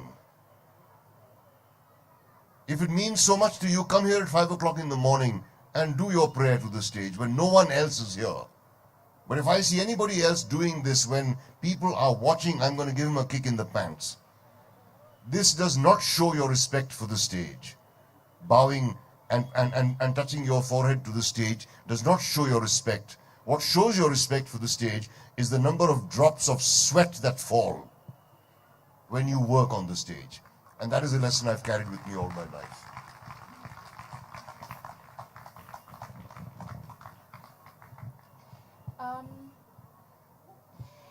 In hindsight, is there anything in your memoir that, if you look back, is there anything that you regret putting in the memoir in hindsight? Or No, absolutely not. I'm often asked, how could you be so frank, and how could you be so honest about it. So I say, well, I mean, am I dishonest in every other thing? And I realized that if I were to write a memoir which was worth anything, it's better to be honest about it. It's better to tell it as it is. I don't see any harm in that, and there's not a thing. Not only do I regret nothing I've written, there isn't a thing I regret about my entire life. I've made several mistakes. I've done some pretty ghastly performances in some very bad movies, which were mistakes.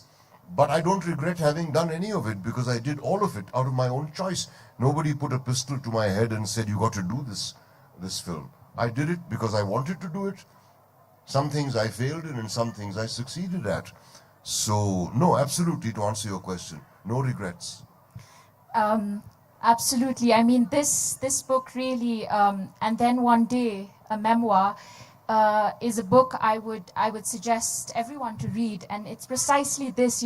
And even Ramachandra Guha says, it's searingly honest, and there's something about that, the honesty that you bring, to how you talk about your work, the vulnerability that you bring in the book is simply is so amazing. Thank you. Really amazing. So thank you for this. So moving on, I have two questions actually of your work. You also talk a lot about the late Om Puri in your memoir, and who also has actually saved your life once in a very frightening incident, if I may say. And also the camaraderie that you share with Mr. Om Puri, that you shared with him in your earlier films, as well as in Makbul, an adaptation of Macbeth, where you play one of the two witches as the two corrupt constables. That's something I look back at what you share with him, and it's just so amazing to see the two actors working together. Is there, was this connection, is there anything that a favorite memory or something that you have of him, and this connection that you shared with him, was it only with him, or have you felt this connection with any other actor as well? Well, subsequently, perhaps, yes, but Om was somebody who inspired me greatly. When I was a student at the drama school, he had come from Patiala, I had come from Aligarh, from college, done in English literature BA. Om had studied till high school and worked as a clerk in a bank in Patiala, and used to do theatre in his spare time. And his English was very poor. You could see that he's partly rustic, but there was no mistaking the smell of integrity about him. And the kind of hard work he put into his work, into his job, which I never did. I was a very arrogant sort of an actor when I was a student in the drama school. And Om was really an example to me. The way he applied himself and the growth I saw him undergo in the 3 years that we were there, to grow from this extremely shy, uncertain kind of person into a man full of confidence who could deliver any kind of a performance was a real eye-opener. And after I left the drama school, I have followed Om's example very, very closely. I've always admired him. I loved him greatly.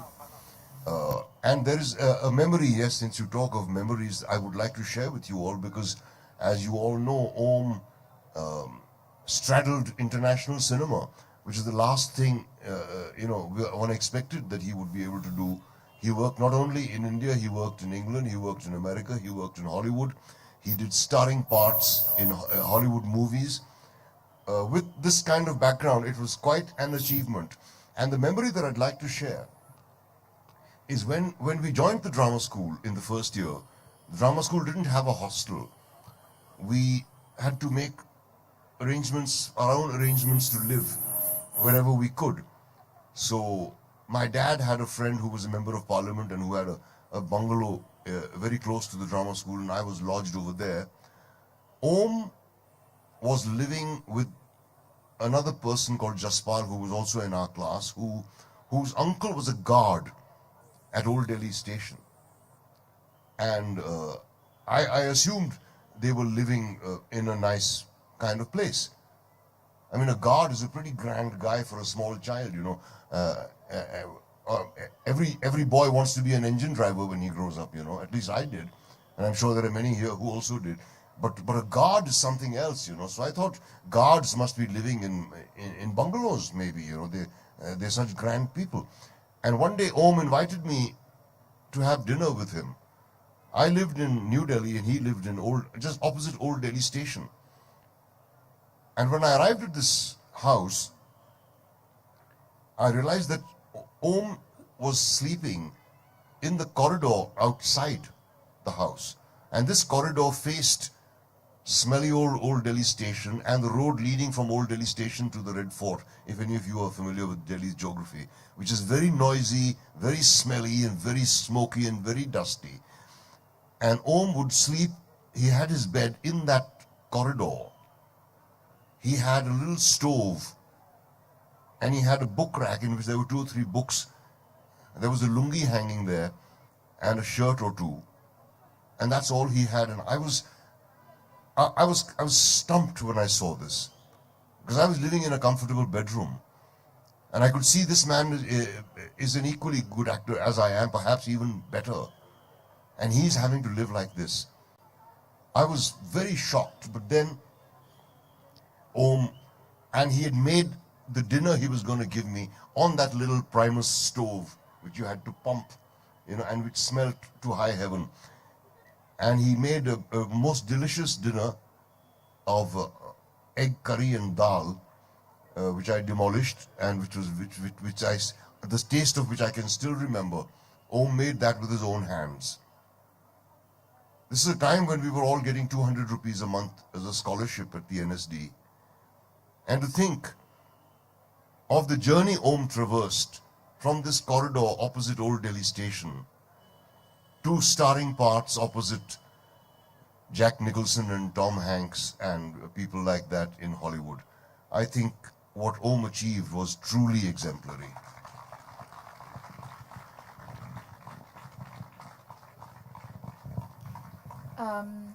Thank you for that. I think something that connects me very deeply to your work, and also what you speak about is this. An actor like you, or you don't look at yourself as a star.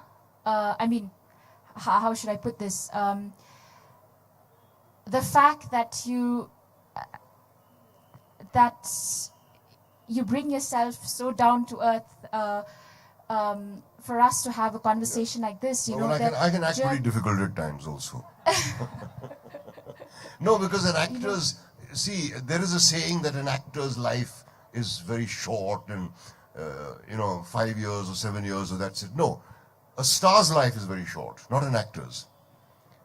An actor, because a star is a commodity. A star is a thing for sale, like the Colgate toothpaste or the, or the toothbrush, which once you've had enough of it, you throw it away, and that's what happens to stars. Secondly, they're limited by the nature of their stardom. They're condemned to do the same kind of part in film after film after film after film. If they try anything different, the audience rejects them, most of the time because they didn't do it well, but a lot of the time also because the audience has certain expectations. A star has to be predictable. A star has to give the audience what they want, not what he wants to do. If he has any artistic urges, then he'd better stop thinking of being a star. And that is why I prefer to think of myself as an ordinary working actor, not as a star, because if you start thinking of yourself as that, then I think you're very close to delusion. True. Out of the many films that you've done, the 200 films, do you think you could pick, whether it's maybe a favorite film that you've acted in, or a director that you, a favorite director perhaps. Is there anything, is there one particular film? No, it would be unfair to pick one particular film, because whichever film I went into it with all my heart and soul. All didn't work out as well as I had hoped they would, but there was nothing wrong with them. It was the wrong choice. But I am extremely grateful to Shyam Benegal for having given me my first few opportunities. I did my first 4 films with Shyam, and no one else would touch me with a barge pole. But Shyam kept having faith in me and cast me in film after film in 4 very different parts, which gave me the chance to explore 4 different facets of myself. And I had realized quite early on that since I don't have the matinee idol looks, what is it that I do have as an actor? Because an actor is what I want to be and nothing else. I knew this from the age of 14. I was certain of it. And I realized that what I have is a personality that can be molded. I have a face which can alter itself.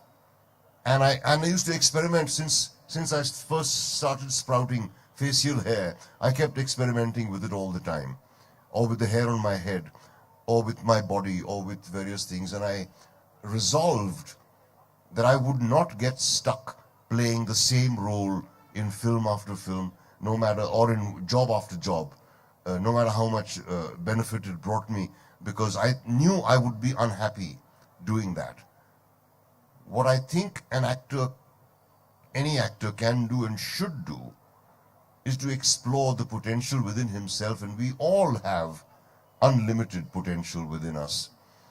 And so I'm often asked by student actors, what do we do if we are playing a character that is completely different from us? And the answer to that is that there is no character that is completely different from you, because each one of us has the potential to be anything. Given a different set of circumstances, any of you or any of us could have been a different person today. Physically, you would have been the same person, but inside your head, you would have been a different person, and you would not have been acting. If circumstances had been different, I could have been a beggar on the street, I could have been a drug peddler, I could have been a thief, I could have been a murderer, or I could have been a priest, or I could have been a preacher, or I could have been a teacher, or I could have been a saint. I have all that potential within me, and so does everyone else.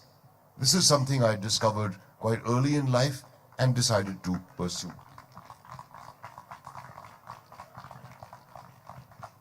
And I didn't want to get stuck in the trap of typecasting. I knew that for sure. Yes, because I knew I'd get very bored with it very quickly. Yes. And there's enough evidence of actors who do the same parts again and again and get tired very quickly. Yeah, that's true. How do you think a cult classic like Jaane Bhi Do Yaro Yaro would be received in our times now? Do you think we would benefit from a remake or an adaptation? Well, if it is remade, it'll have to be made on a much larger scale, because the scale of corruption has multiplied 1,000,000-fold since the time Jaane Bhi Do Yaro was made. In fact, Kundan did try. He did write a script for a sequel, which is to happen now. Unfortunately, Ravi Baswani, who was an integral part of Jaane Bhi Do Yaro, the film could not have been made without Ravi Baswani. He was the first to go. Then Om left us. Bhakti Barve had already passed away. And then Kundan himself died. So it never happened, but I think he was having a lot of trouble conceiving an idea which would do justice. That first Jaane Bhi Do Yaro got made despite everything. In the face of 100 odds. While making it, I was not at all hopeful that this film would ever see the light of day. And if it did, it would be mocked at. People would consider it an absolutely ridiculous film. Well, they do, but that ridiculousness has some germ of truth in it. And funnily, it was not a very big success when it was released. I think it was released around 1984, but it was not a big success at all. Over the years, it has become a cult movie. Yes. I find it, I think it's because people have been watching it at home, and when people watch a film at home, they probably watch a thing with more patience than if they've paid a fat sum and paid a ridiculous amount for the popcorn, you know. Then I think you tend to be a little more judgmental.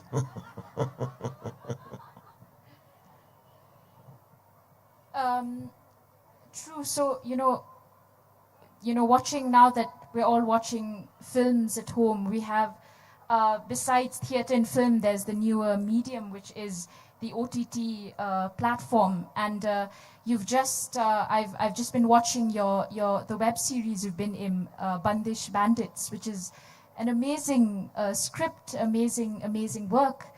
Can you tell us a bit about that, perhaps, and also maybe follow up with how do you think?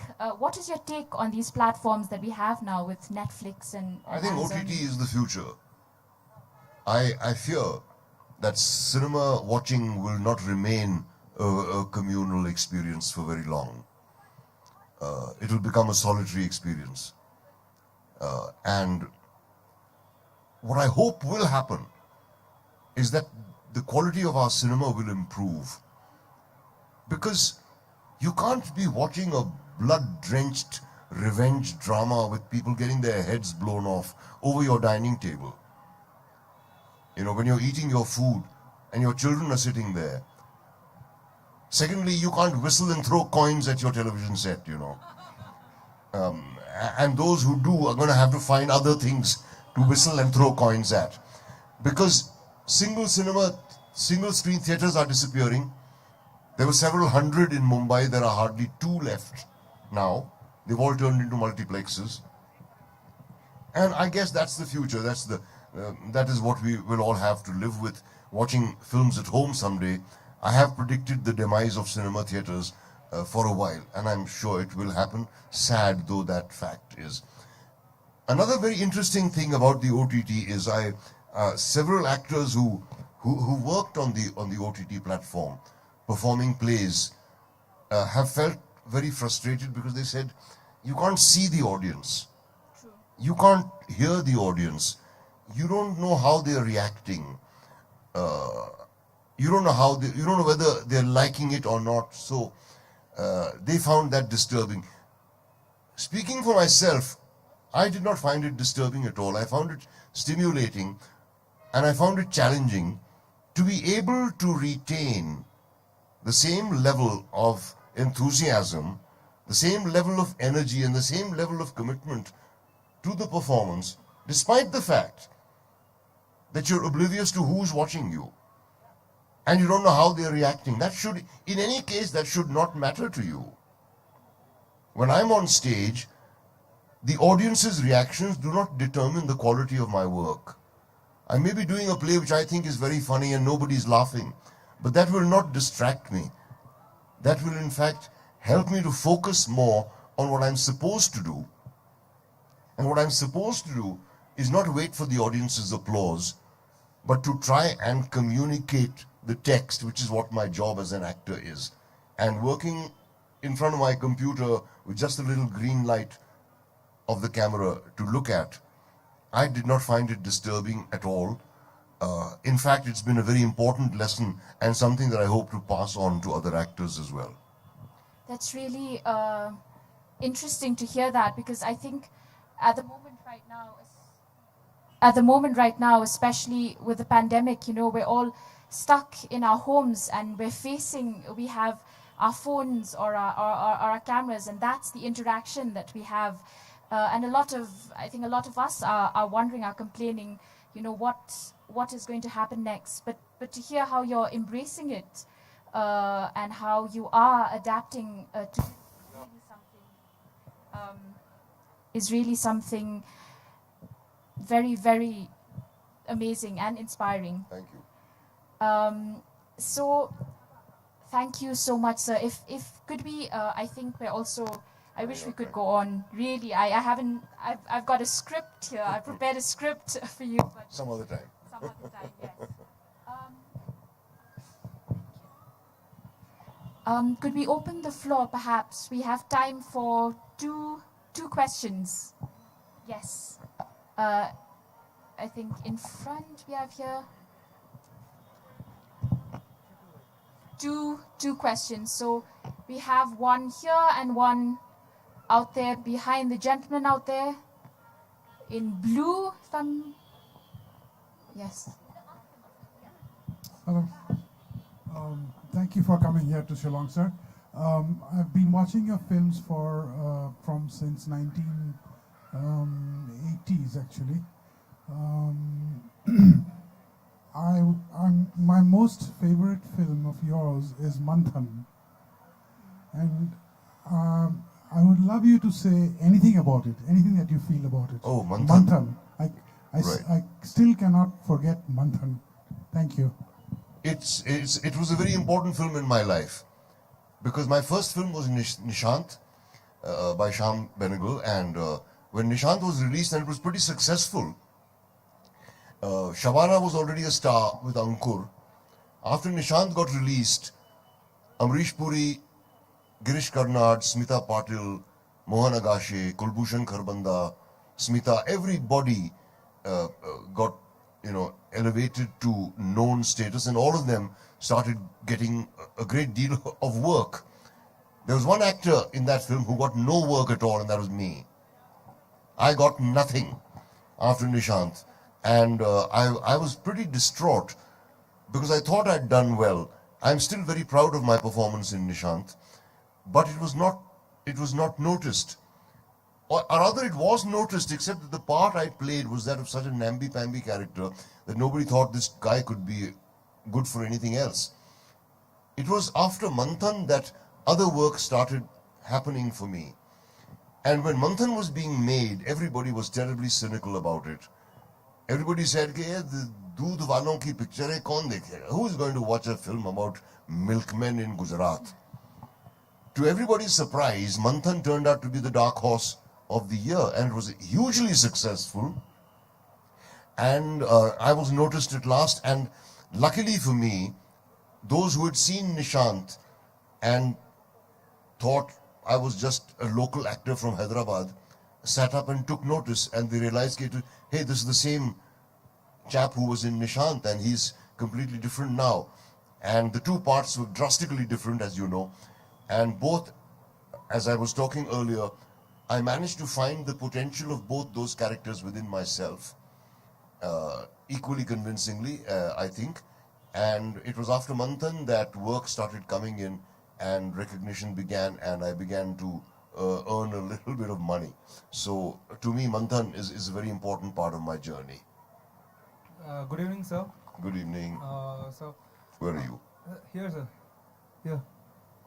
Sir, here, sir. Okay, right. Yeah.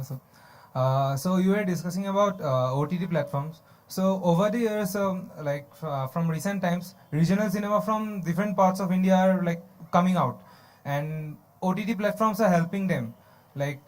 Specifically Amazon Prime, I have seen many regional films on that, Amazon Prime. So my question is, where do you see Indian cinema after 10 years? Whether it's Hindi or any kind of regional films, I certainly have great faith in the younger generation of our country, and that includes very much the filmmakers and the playwrights and the theatre workers and the film workers. I feel that we will lose this delusion that the whole world has discovered Bollywood, and the whole world has finally realized what great films are made in Bombay. The fact that Hindi cinema is seen all over the world is for the same reason that Indian food is eaten all over the world. Because it's spicy and it's colorful and it's, it's Indian and it's exotic. The difference between Indian food and Hindi movies is that Indian food has substance. and therefore it will survive. If Indian cinema doesn't develop substance pretty soon, I don't think this worldwide fascination with Indian cinema will continue. But I do see a future, because I do see a large number of young people today making the kind of movies they believe in, the kind of movies they feel should be made, without having to work under the pressure of a producer forcing your hand and saying, cast a star, put in a song, put in an action sequence, put in a murder, put in a rape. You don't have to face that nonsense any longer.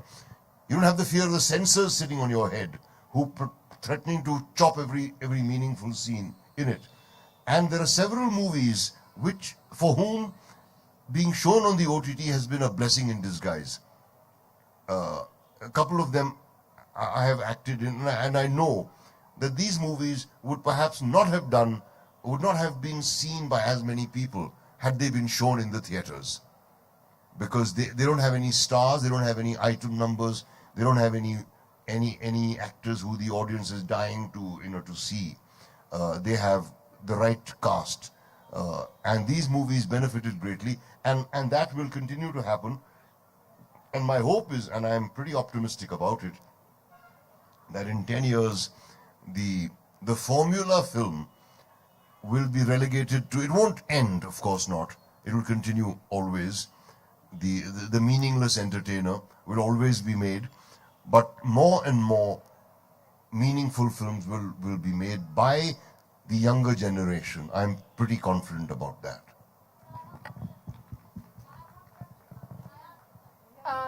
Last question. Thank you so much for taking me.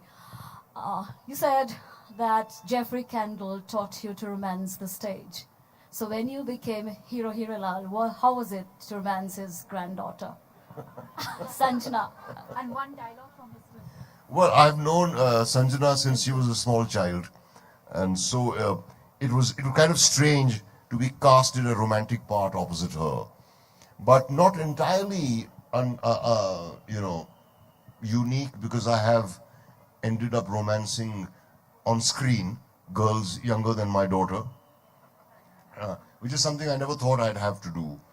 Singing songs on the screen is also something I never thought I'd have to do. I ended up doing it, and because I never thought I'd have to do it, I didn't prepare myself for it. Now, for those of you young people who may be here and who may be interested in doing those kind of movies, do not think I'm knocking your ambitions. No, not at all. If that's the kind of actor you want to become, and it's important for every person aspiring to be an actor to realize what kind of an actor he or she wants to be, and prepare yourself for that. If you want to sing and dance, prepare yourself for it. It is, to me, the most difficult thing I've ever had to do in the field of acting is to do the dancing around a tree. A tree is not a very good partner. A tree doesn't make his partner look good. Thank you. Thank you so much for all your questions, and it's been great, to have had this interaction. And like I said, I wish it didn't have to end. But thank you so much, sir, for being here and for being the inspiring artist that you are. Thank you. Thank you so much, speakers. And now I invite Dr. Vijay Kumardi, IAS Commissioner and Secretary of Tourism, Government of India, to say a few words as we come to close the end of this festival and to present the mementos.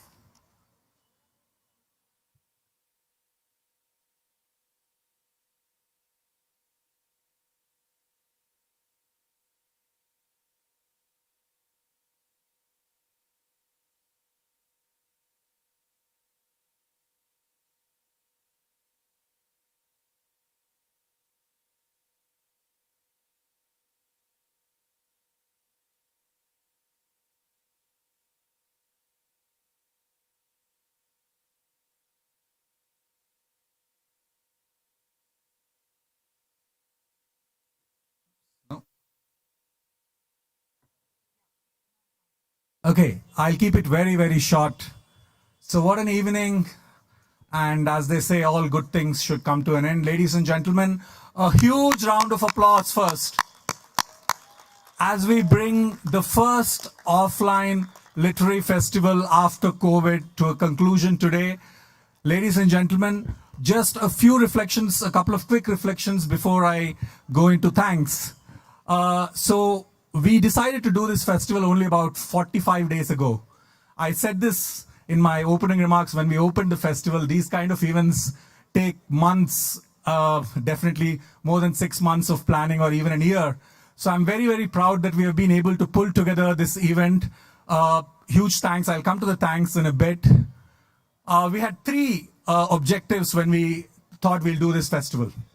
The first was Shillong city. How do we put our city in the literary stage, in the literary, how do we create a space for Shillong in the overall literary scene? I think with this wonderful festival, the set of speakers, we could mobilize everything that we did in the last 3 days. We have made a fantastic beginning. That's wonderful. The second objective was to provide a platform for young people from the city, from the state, from the region, to really make those connections, to inspire them, to get them to be connected with these big names. I mean, we just saw Kong Siam in conversation with the great Nasruddin Shah. So the idea was to do these connections and to inspire people. I'm sure we did succeed, and as somebody said in the inaugural of this program, that we do hope that some books, some authors will come out as a result of this festival. And the third reason was just to have a lot of fun. Did we all have fun? Whoa. Okay. Now I should go to thanks. First to all our speakers, especially the speakers who came from outside, people who traveled a lot. Malavika kept telling me, oh, Guwahati is not very well connected. People coming from Bombay have to take 6 a.m. flights. Yes, so all our guests who came from far, I'll just take a few names. Sorry, I can't take all the names, but Mr. Nasruddin Shah, Mr. Devdutt Patnaik, all the speakers of today, Namita Gokhale, who joined us remotely, Amitav Ghosh, Kong Dariba Lindem, all the other authors, participants who have come, thank you so much. We're deeply, deeply grateful for you to take out the time and having come here. It means a lot to all of us. A round of applause for everyone. The thanks next goes to the creative team. Kong Mary Kurkalang, our creative director. Please come on stage. Woo!